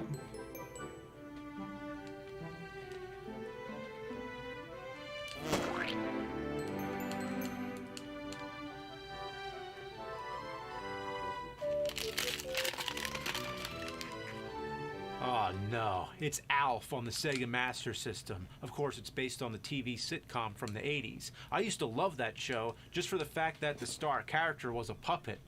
Ah yes, the lovable alien life form Alf, or Gordon Shumway, who crash lands on Earth and lives with the Tanner family, not the Tanners from Full House. The goal is to collect special items to get his spaceship working so he can leave Earth and go home, along the way having to avoid FBI agents who are out to get him. This is all strangely reminiscent of E.T. on Atari 2600. These guys are creepy. They look like pedophiles, perverts, child molesters. The way they're dressed in stereotypical trench coats and grabbing at the air as if saying, "Come on, Alf, I got some candy. I don't want to hurt you. I just want to grope your little alien ass." Get out of my kitchen, you fucking sicko! What kind of town is this where there's a pedophile on every block in broad daylight? Half the population is bike riders who don't know how to pick a lane. You'll never have time to get out of their way. Alf happens to be nearsighted. In other words, the screen doesn't move until you're about a third from the edge, so the best possible chance you'll have to see what's coming up is to do this awkward walk, stop, walk, stop. How? How did I die? I wasn't even on the same plane as him. Did my foot overlap or something? Even the laws of three-dimensional space don't apply. You simply can't be anywhere near this box. The graphics are forgivable, but why is it that every time Alf turns around, he disappears for a brief instant? The game can't keep up. It's like, oh, wait, you're turning around? Okay, wait, hold on. Okay. You want to know what I think of the sound effects? I can't tell you that. You know why? There are no fucking sound effects. Even Atari 2600 had sound effects. Here, all you get is this rotten music. Get used to that. Somehow there happens to be a big hole in the wall in the Tanner's basement, and it leads to a cave full of bats. Geez, Tanners, you think you might want to do something about that hole? You can't miss it. It's right at the bottom of the steps. Why would that be this game there? is probably going to take me Needless to 8 say, or 9 you have no hours, energy bar. depending on One-hit like deaths. So try depending getting on how past the these fuck bats. long it takes me to fucking try find it. anything. Just fucking try it. Ducking hardly helps at all. He isn't much lower. Isn't the whole point of ducking to get down low? Instead, Alf does this awkward half squat. Looks like he's getting ready to dump ass. Yeah, I just hit number 2. The one-hit deaths is the main fatal flaw. I don't know where to go you from could be here. halfway through the cave, and then all of a sudden something slightly see. touches you, and then it's all the way back to the beginning. There's a total of 5 lives. 1 continue, another 5 lives, and then it's all over. No more continues, no more saves, no passwords, no nothing. It's like good fucking luck, asshole. If you can progress any further in this game, you have more patience than me. Do you wish to continue playing? I love how the first choice is no. They knew nobody would ever play this piece of shit more than once. The only replay value I can think of is to do this. Yeah, hey, pervert. Hey, you want this, pervert, right? you dirty old man. You fucking sicko. Willie, ha!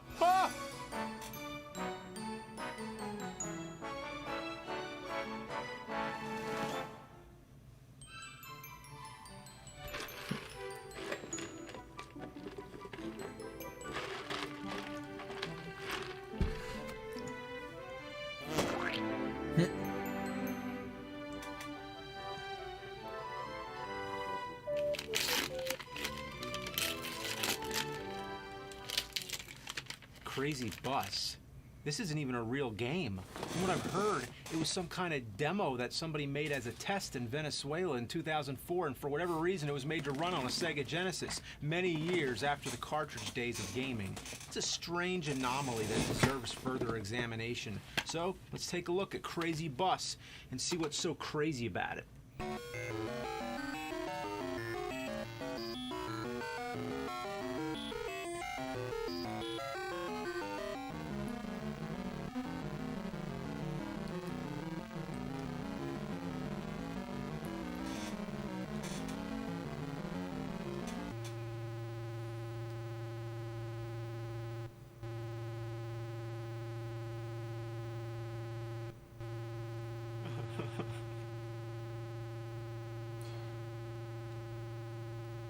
How the fuck do you get through this?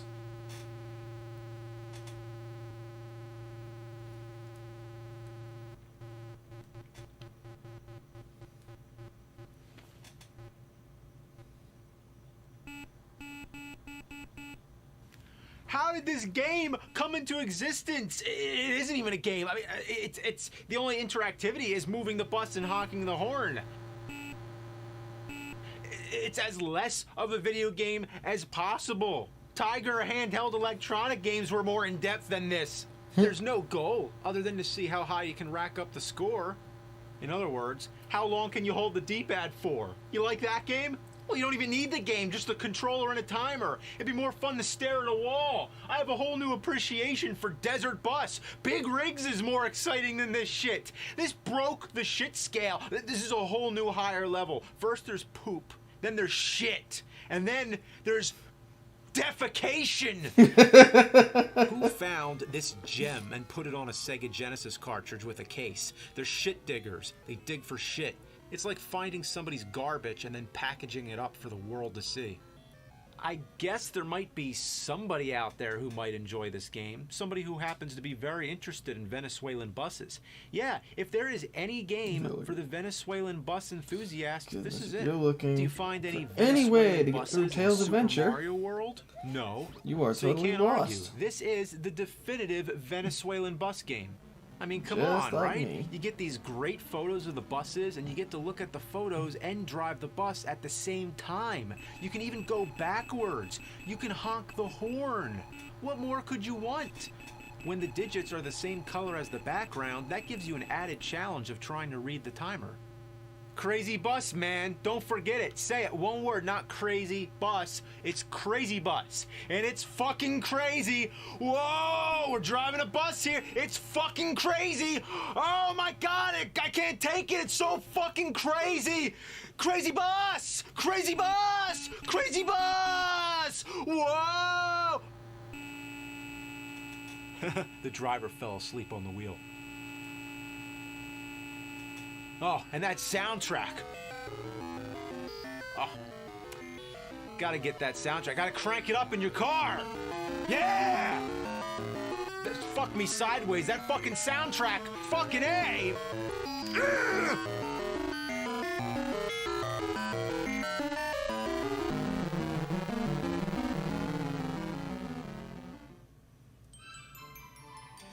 Yeah, don't mind me. I am just looking up how to get through this section here. Because there is no way I have the patience to get through this whole entire area on my own. That's how bored I am with this game. Ren and Stimpy Fire Dogs. Okay, making a Ren and Stimpy game that's worthy of the TV show is a tall order. The show was like Looney Tunes on crack. It was like they took the Three Stooges, but just Moe and Larry, made Larry a cat and made Moe a psychopathic chihuahua and gave him a voice like Peter Lorre's specifically from his rant at the end of the Maltese Falcon. It was ingenious. The show was so crazy that when it was on in the 90s, I didn't even know what to make of it. Do the games hold up? That's a whole other story. There were 4 of them on the Super NES: Time Warp, Veediots, Buckaroos, and Fire Dogs. These games actually made a good attempt at capturing the random humor from the show, and the graphics and animation are spot on.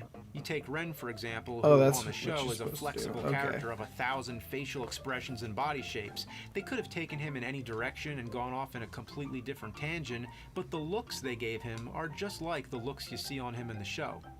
Unfortunately, every one of these games is plagued with flaws that ruin the experience, whether it be a fence that won't cooperate, And there goes my or phone. taking 1,000,000 slaps to defeat a dog. Slapping a dog, slapping a dog.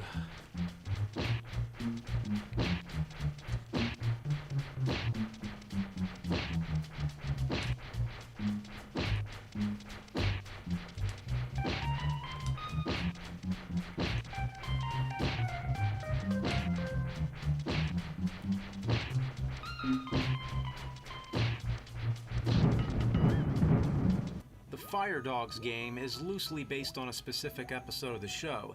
Here in the game, you take control of Stimpy and have to collect firefighting equipment and bring it all back to the fire engine. You know, all the ordinary firefighting equipment like a helmet, boots, hose, a beaver, you know. Ren sits it out and does nothing to help. Again, the humor is spot on. So you have to run around the place, sliding up fire poles. Yes, sliding up fire poles. The firefighters apparently don't want any of your help at all. If you run into these guys, it's over. They pound you. One hit, and you have to start all over again. You can pick up fire extinguishers, and if one of these guys is in your way or you get trapped in a corner, you can give them a squirt to stun them. But it doesn't last long at all. It only gives you one brief moment to get past them. Come on, come on! Spray the firefighter with the fire extinguisher. Come on, come on, come on, come on, come on! Come on, come on, come on! Oh, come on. Wrong way! Wrong way! Ah, come on! The only practical way to get around the firefighters is to find Dalmatian paint, which actually follows the show. In the episode, Ren and Stimpy are looking for food and shelter, so they apply to be fire dogs so they could stay in the fire department. But the fire department only takes Dalmatians, so they have to disguise themselves in Dalmatian paint. The fire extinguishers and paint cans are always in different places every time you restart the game, so you have to get lucky. And if you walk under the water sprinklers, it washes the paint off. Oh my god, these The items fucking that you need enemies! to collect to bring back to the fire engine are all in fixed locations, but even if you get good at it and know where all of them are, there's nothing you can do about the time limit. This is the fatal flaw. It gives you barely enough time, even if you're running all the way. It's only the first stage, but it's going to take lots of trial and error and a lot of luck. You have to do it all in one session, too. Once the timer runs out, everything starts over. You'd think there'd be an item that gives you some time back, but I've never found any such thing. Waiting for the water sprinklers always slows you down, and for some reason I'm having lots of trouble with the stairs. But get down the stairs! Down the stairs! Come on! And when you get back to the fire engine, you have to stand in a specific spot for each item and select them one at a time. Why does everything have to be so tedious? You only get 2 minutes and 14 seconds to do everything. Then you have to find Ren and collect kitty litter while the timer is still ticking down. But thankfully, this part is just a bonus. Then you go to the next stage where Ren and Stimpy are using a life net to save people from the burning buildings. But wait, it's not people, it's just a bunch of clocks, sand wagons, books, sculpture busts, TVs, chickens, and bricks. What the fuck's going on up there? Who's dropping this shit? Where'd they get so many? Anyway, this goes on for 4 minutes, 50 seconds, and then the game ends. What, I didn't save enough bricks and clocks? I didn't miss that many, so I'm assuming you have to have a 100% accuracy. I don't know. The game's shit. In the words of Mr. Horse, no sir, I don't like it.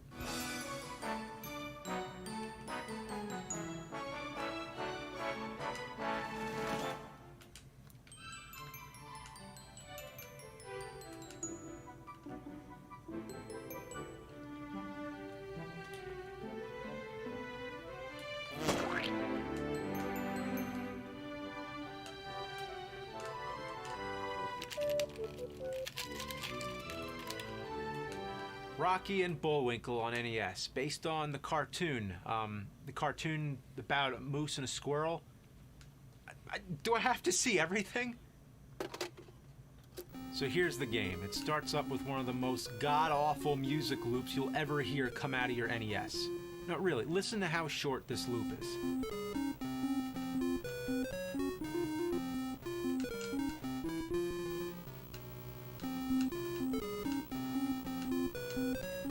All I can say is, I'm a moose throwing bombs.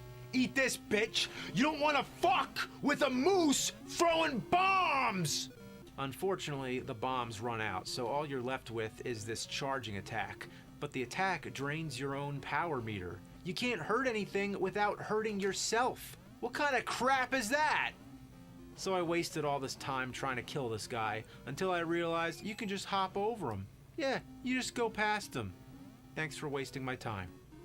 Next you come to a room full of stairs. It's a small room which seems to be a dead end. Where do I go? Down here? Nope. Maybe I should try that random stairway that looks like it goes nowhere. Oh, come on! All the other stairways go up till they're off screen. Why does this first stairway happen to be so special that it stops in midair and magically transports you to the next screen? It was a stairway to nothing that somehow happened to be a stairway to something.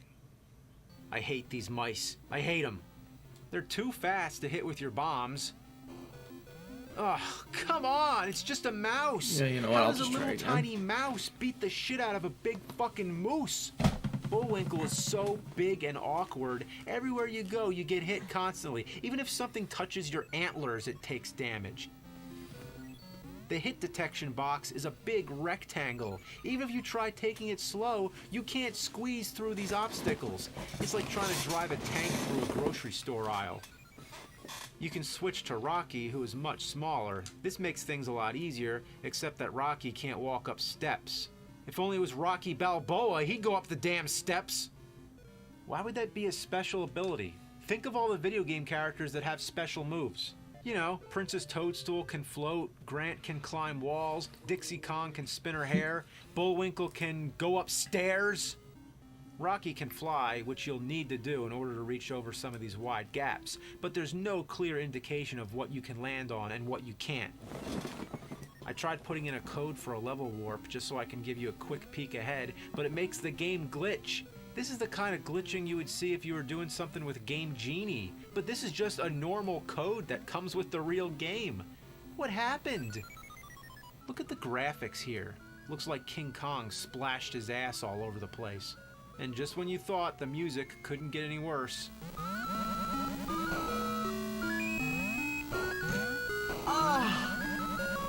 Oh my god, I didn't even know the NES was capable of producing such an ear-piercing sound.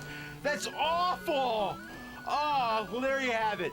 Rocky and Bullwinkle, shitty game, shitty graphics, shitty music, shitty everything. Fucking big clumsy moose. Bullwinkle, oh, Bullwinkle! More like bull fucking shit!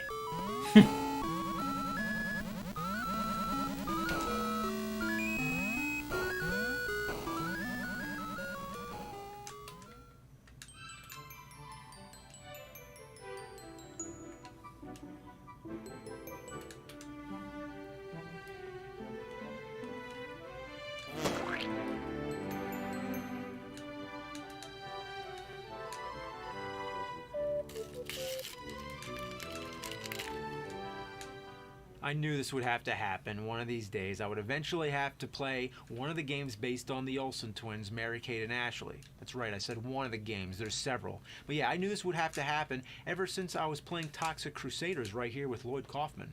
This is a historic, this is the first use in a video game of a golden shower until the Mary Kate and Ashley Olsen twins video games. I have not played those. Maybe I'll have to try them now. So here we are. I'll play one of these games, and the one I have here is called Get a Clue on Game Boy Color, based on the direct-to-video series The Adventures of Mary Kate and Ashley, which was some sort of musical mystery show. The New Adventures of Mary Kate and Ashley. Get a Clue for Game Boy Color. Oh, it talks. It's the first time I've ever heard the Olsen twins talk to me through a video game, and they're just telling me what I'm playing. The game just started, and I threw a dog off a balcony. Yep. I threw a dog off a balcony! Is this where The the goal of meme the comes game from? is to solve Nope. some kind of crime case, so you have to find pieces of the puzzle. Literally, a puzzle. I thought it'd be some kind of clue, evidence, you know, but it's literally a puzzle. Yeah, I gotta find out what's on that puzzle. I bet it's a flower. No, I bet it's a cat. Yeah, it's a cat. To get anywhere in this game, you have to activate switches to unlock the gate that leads to the puzzle piece. Oh, but wait, only Ashley can activate the switches.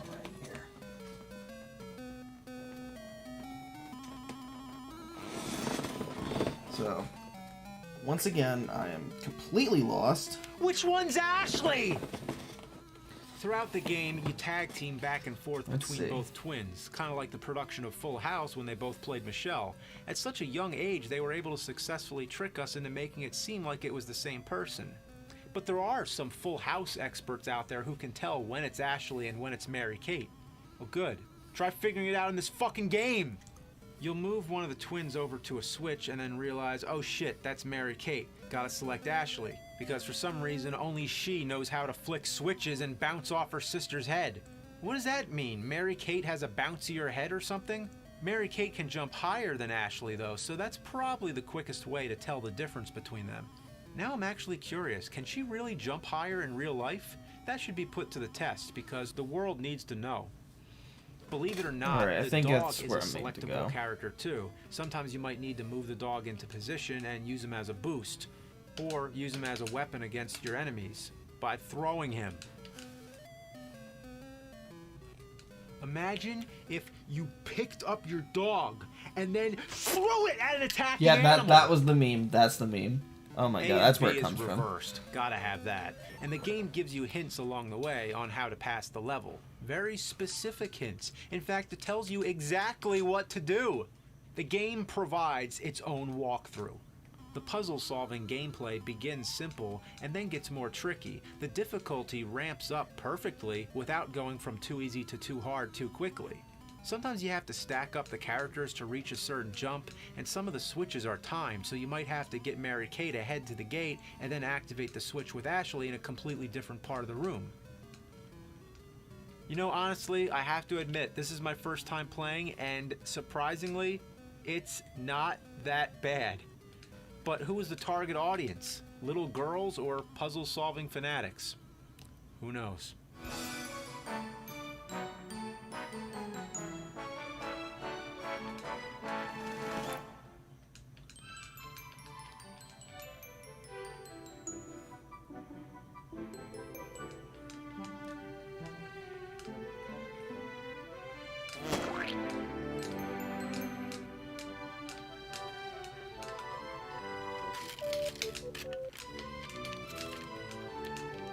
VIP, starring Pamela Anderson.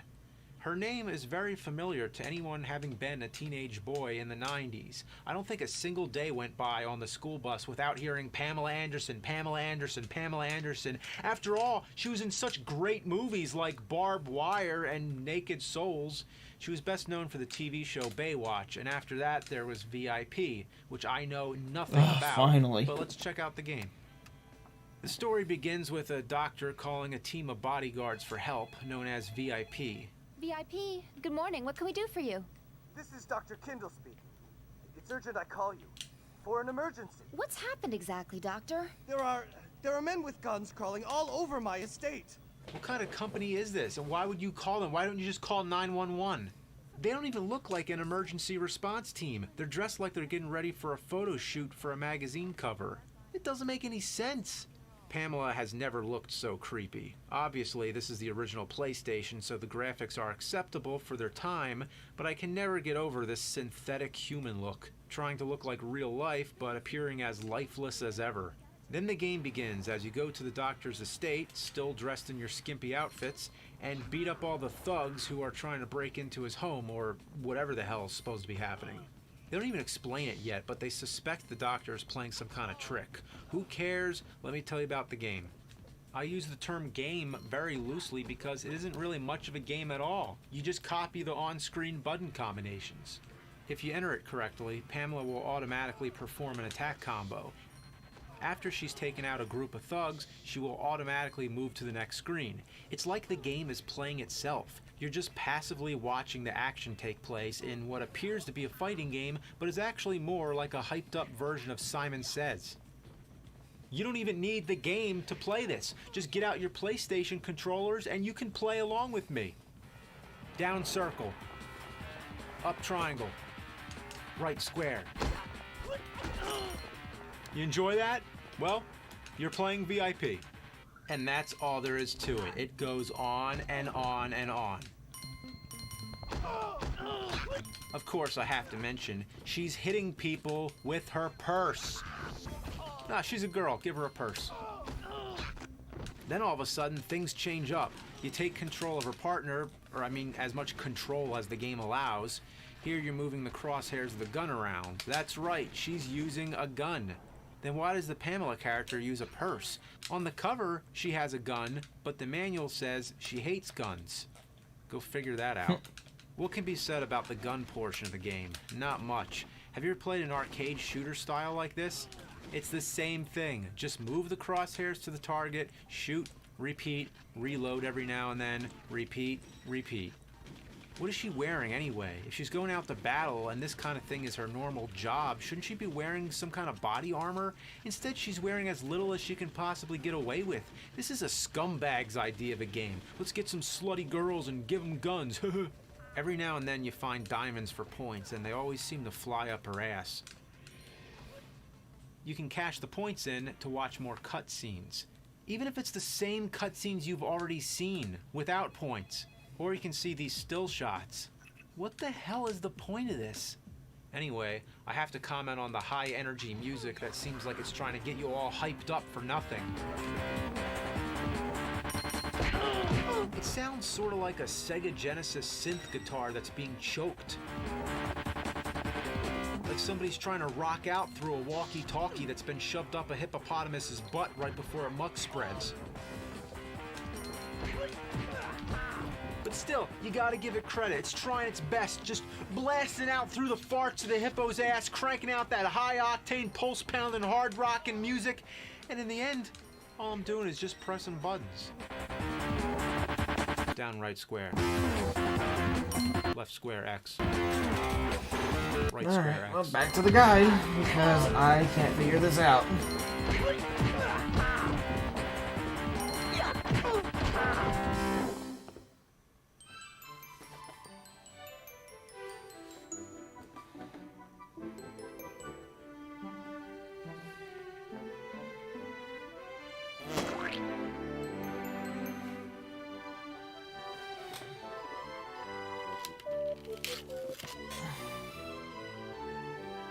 Lethal Weapon was one of the prime examples of 80s action movies, with Mel Gibson and Danny Glover at their best, playing two undercover cops with polar opposite personalities. It's the buddy cop cliché, but one of the greatest of the genre.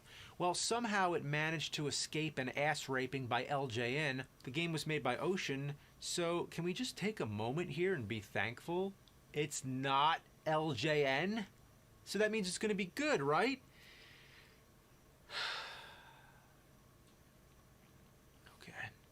Let's give it a try. Well, it's average as a sidewalk on a summer day. It's nothing to look at. This is it. You want to review the game? Here you go. You just walk around and take out bad guys by kicking and shooting. That's it. Nothing terrible, nothing great, just a middle-of-the-road, everyday, button-mashing marathon. Considering the Super NES was out by this time, makes it as worthwhile as yesterday's baby diapers. The graphics are okay by NES standards, but the backgrounds don't make any sense. I thought we were in the jungle, now we're in the desert in Egypt? That is a pyramid, is it not? Oh wait, I guess there's supposed to be mountains. Yeah, one of the mountains just happens to be in a perfect pyramid shape, that's all. The really strange thing is how the two different environments have such a distinct line of separation, as if we just switched from one plane of existence to the next.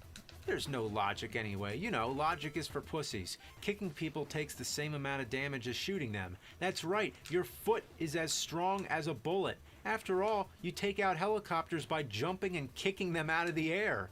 Who does that? That's not believable, unless you're a giant turtle trained in the art of ninjutsu named after a Renaissance painter. I also like that you can pick up grenades after they've already been thrown. That's right, an active grenade that's ready to blow. Just pick it up and you'll be fine. You're playing as the Mel Gibson character, Riggs, and I have to say, in the spirit of Lethal Weapon 3, I'm disappointed that the power-ups aren't dog biscuits. But what about the Danny Glover character, Murtaugh? How do you play as him? I've tried the obvious select, but that pauses the game. Start switches your weapon, B attacks, A jumps. So we're out of buttons here. What do? There has to be a way to play Murtaugh. It wouldn't be Lethal Weapon without both of them, so what do?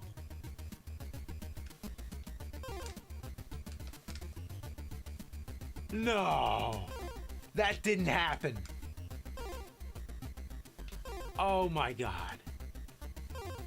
To switch characters, you walk off screen. That's different. You know what? I've seen it all. I've seen it all at this point. So okay, does that here we mean the go. other character Next is section. Always there, following along, but staying far enough behind so that he can hide in the Jesus. unseen negative space outside the boundaries of your TV screen. What is he doing out there? Just hanging out, watching you get your ass kicked? Both characters seem to operate the same, pretty much, so there's no difference other than the color of your skin. Well, that's deep. Almost sounds like the game's trying to make a moral statement. No, the game sucks.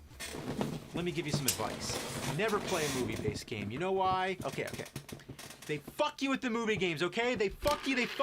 They know you're gonna buy the game, and by the time you play the game and realize you got fucked, it's too late. They don't care, and after they get done fucking you, they fuck you some more. Who got fucked? The ones who bought the game. The ones who rented it were the lucky ones. They fuck you with the graphics, fuck you with the music, fuck you with the gameplay. They fuck you.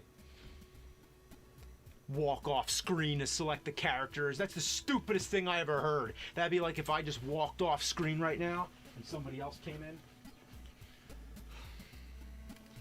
I'm getting too old for this shit. Alright. I think we've reached the final battle. So here's what I'm going to do. I'm going to restore the audio.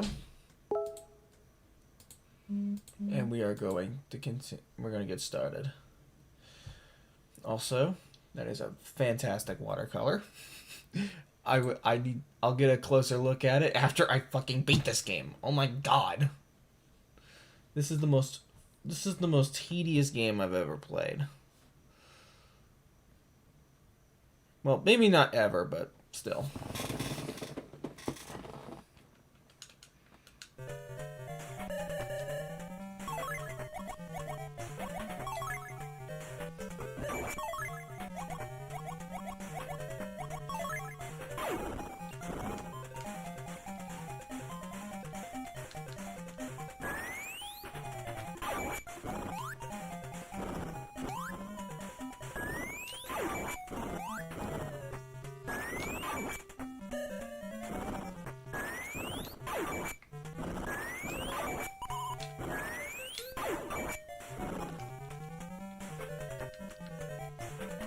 Oh god.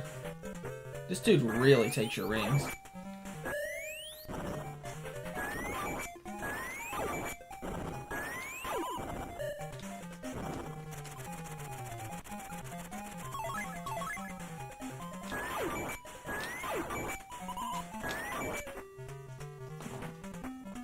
How many hits does it take to beat him? That's my question. And I am just not getting a handle for this.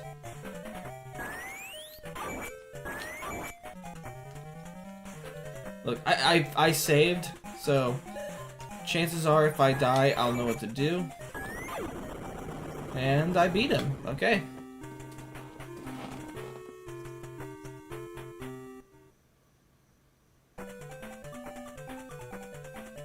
Time for the second part.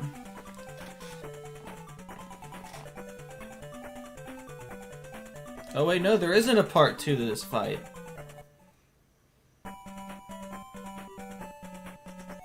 Alright, there you go. That's Tails Adventure. I'm done.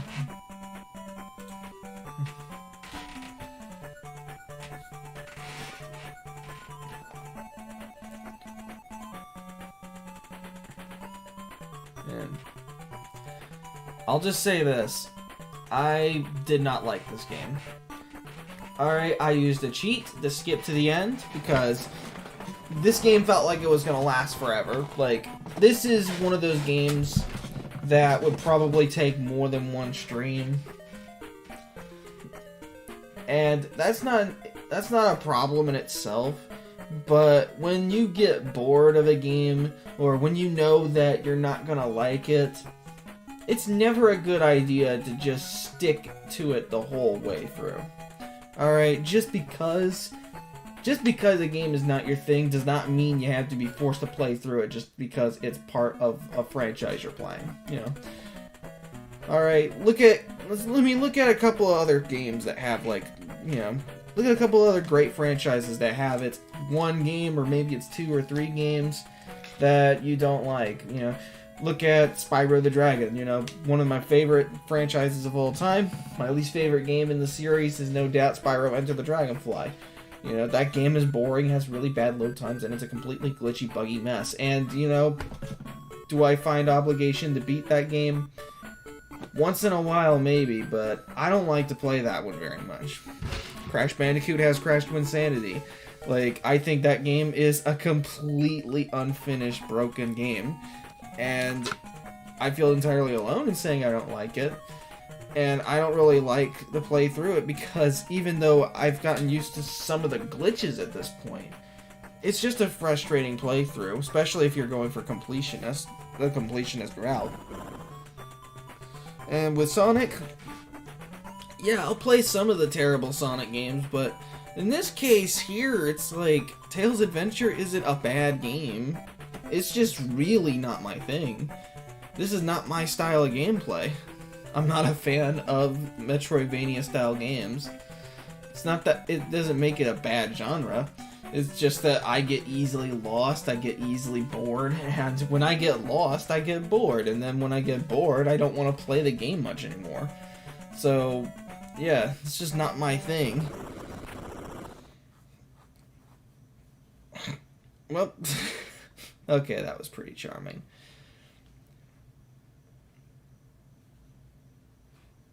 Item detection ratio 100% because I cheated.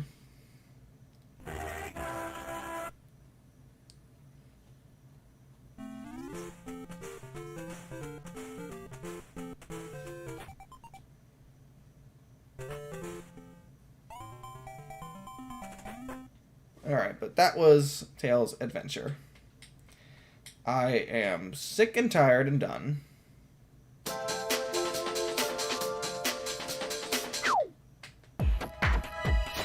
Let's look at some museum shit. Let's see what we got. I think we just unlocked 4 illustrations, so... Oh shit, we unlocked 8 of them. Okay. And they're all just movie cutscenes, like... They're just CG cutscenes from Sonic Heroes. Nothing really special.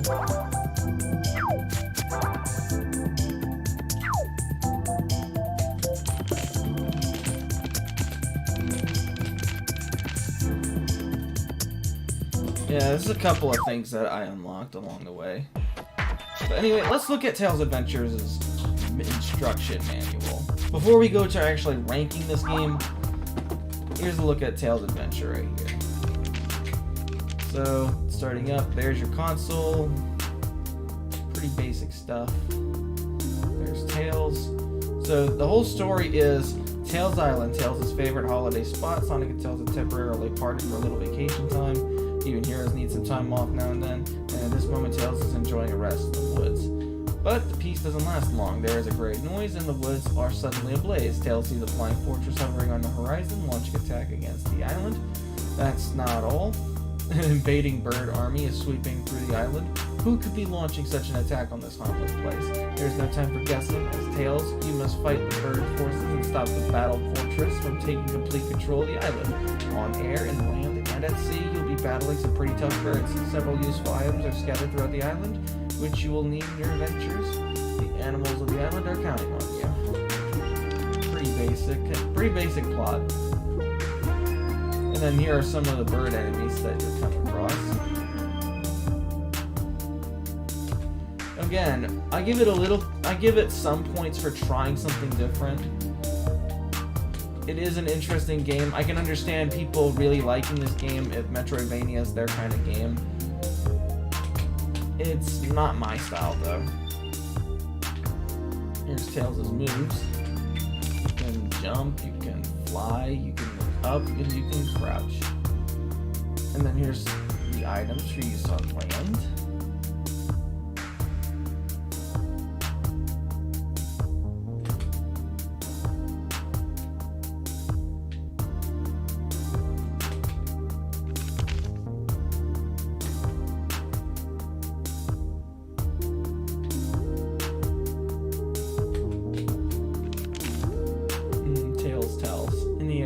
Indefinitely. Before your flight gauge reaches 0, press 2 twice quickly. You will fall momentarily, but soon start flying again with a reset flight gauge. You'll have to keep your thumb moving though. If you want to use the Heli-Tails move, but there are dangerous objects above, it's better to hold up on the D-pad and press button 2, then pressing button 2 twice. This way Tails starts hovering low, giving you the space to move out of the way of objects. Beware of strange winds, they drive you into dangerous situations. On land, when you find a ring or when one appears after you defeat an enemy, get it before it stops bouncing or it disappears. Obvious. Use the remote robot as much as possible to scout the area ahead of you. If you can see what traps might be waiting. Oh yeah, I've been doing that. Use an item as many times as you want. There is no limit, of course. And at sea, use the drill in front to break barriers, but it does not work against mines or navy birds.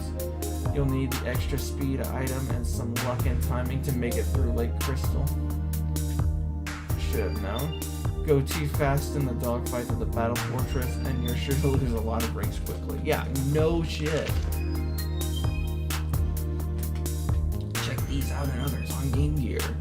We got Sonic Drift 2. If Sonic Drift 2 is next, I will start playing that one. I will play that one next, if that is next on the list. In fact, I'm actually gonna check that now. Let's see. Let me look at the chronology for a second. If it is next, I'll play it because Sonic Drift 2 is not a very long game.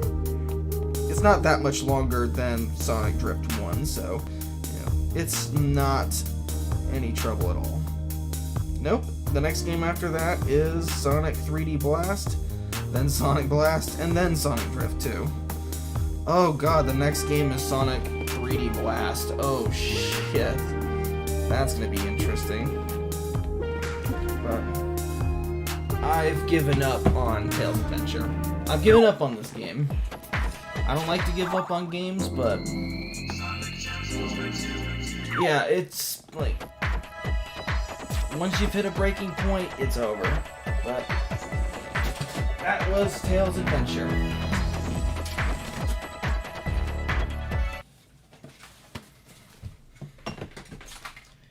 Let's go ahead and start the ranking.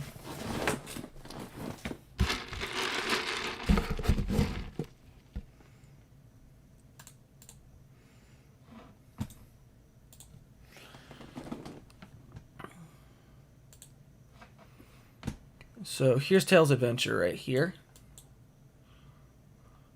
Where does this fit? Like, I really want to put this on E tier.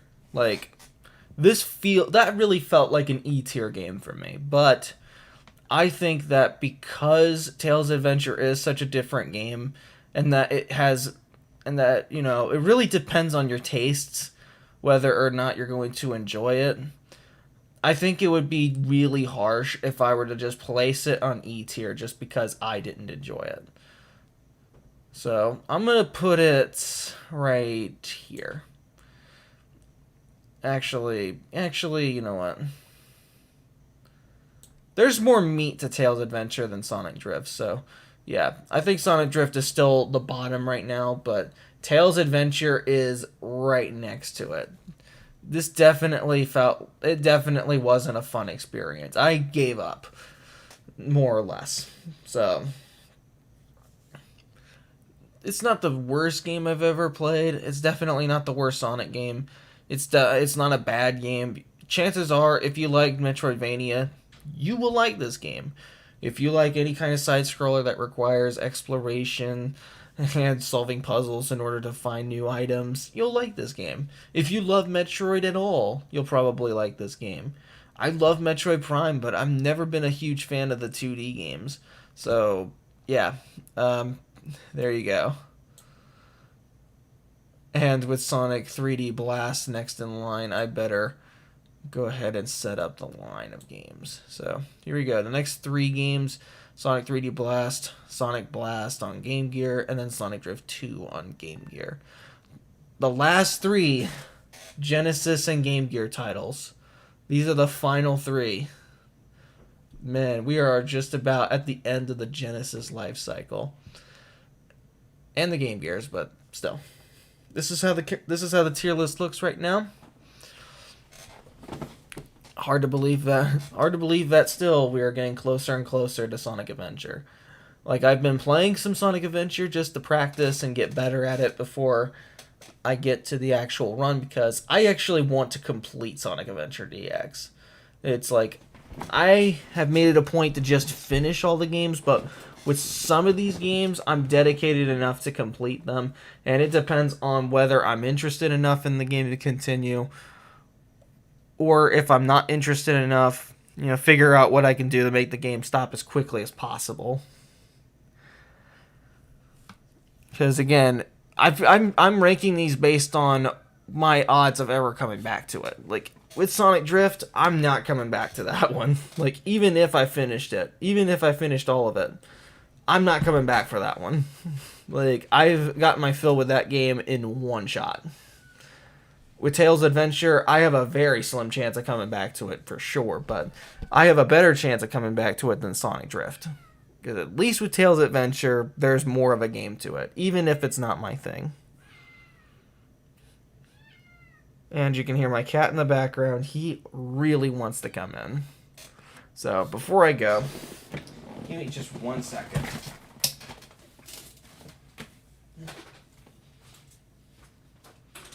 Alright, come on in, Pippin. Come on, boy. No, this way. This way. Come on. If you're gonna come into my room while I stream, you're gonna make a guest appearance. Come on. Say hello to the boy.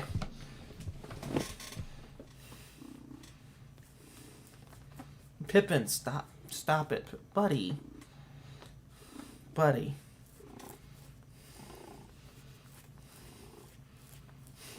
Say hello to Pippin.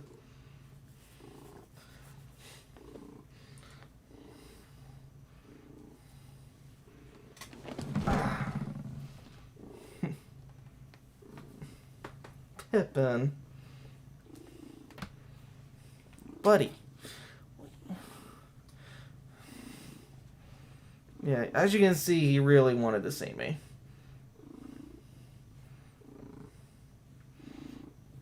Alright, Pippin. Are you gonna face the camera and say hi? Come on.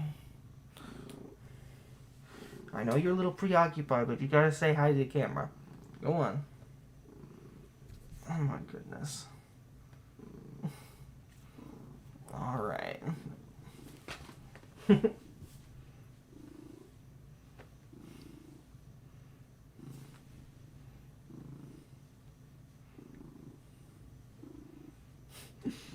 I don't know what to do with this boy.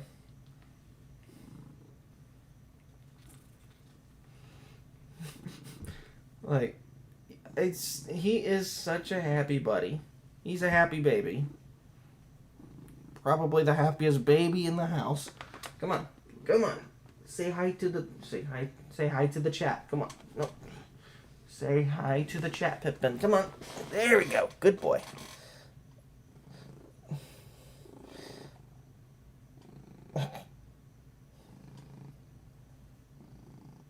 Yeah, he's purring really loud. That's just goes to show you. He's happy. He's happy.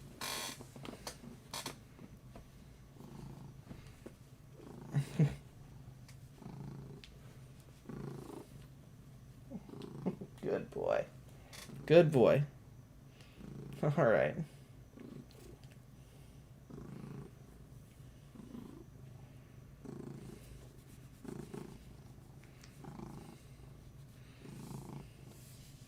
All right. Well, anyway, now that you got to see the boy, you got to see my fat cat Pippin, I can finally sign off, take a short break, and then come back with art. So, I hope you guys enjoyed the stream. Hope you enjoyed it a lot better than I enjoyed the Tales Adventure game. And I will return on, I think I'll return on Thursday, either Thursday or Friday, depending on how my schedule shapes up this week. But when I come back, I'm going to play Sonic 3D Blast. If I have time, I may add Sonic Blast to it for the Game Gear. But other than that, I hope you guys had fun. Hope you guys had more fun than me. Thank you very much for coming. I'll be back on with the art at around 11:30. That will be Picardo exclusive. Thank you so much. And I hope you have a good night.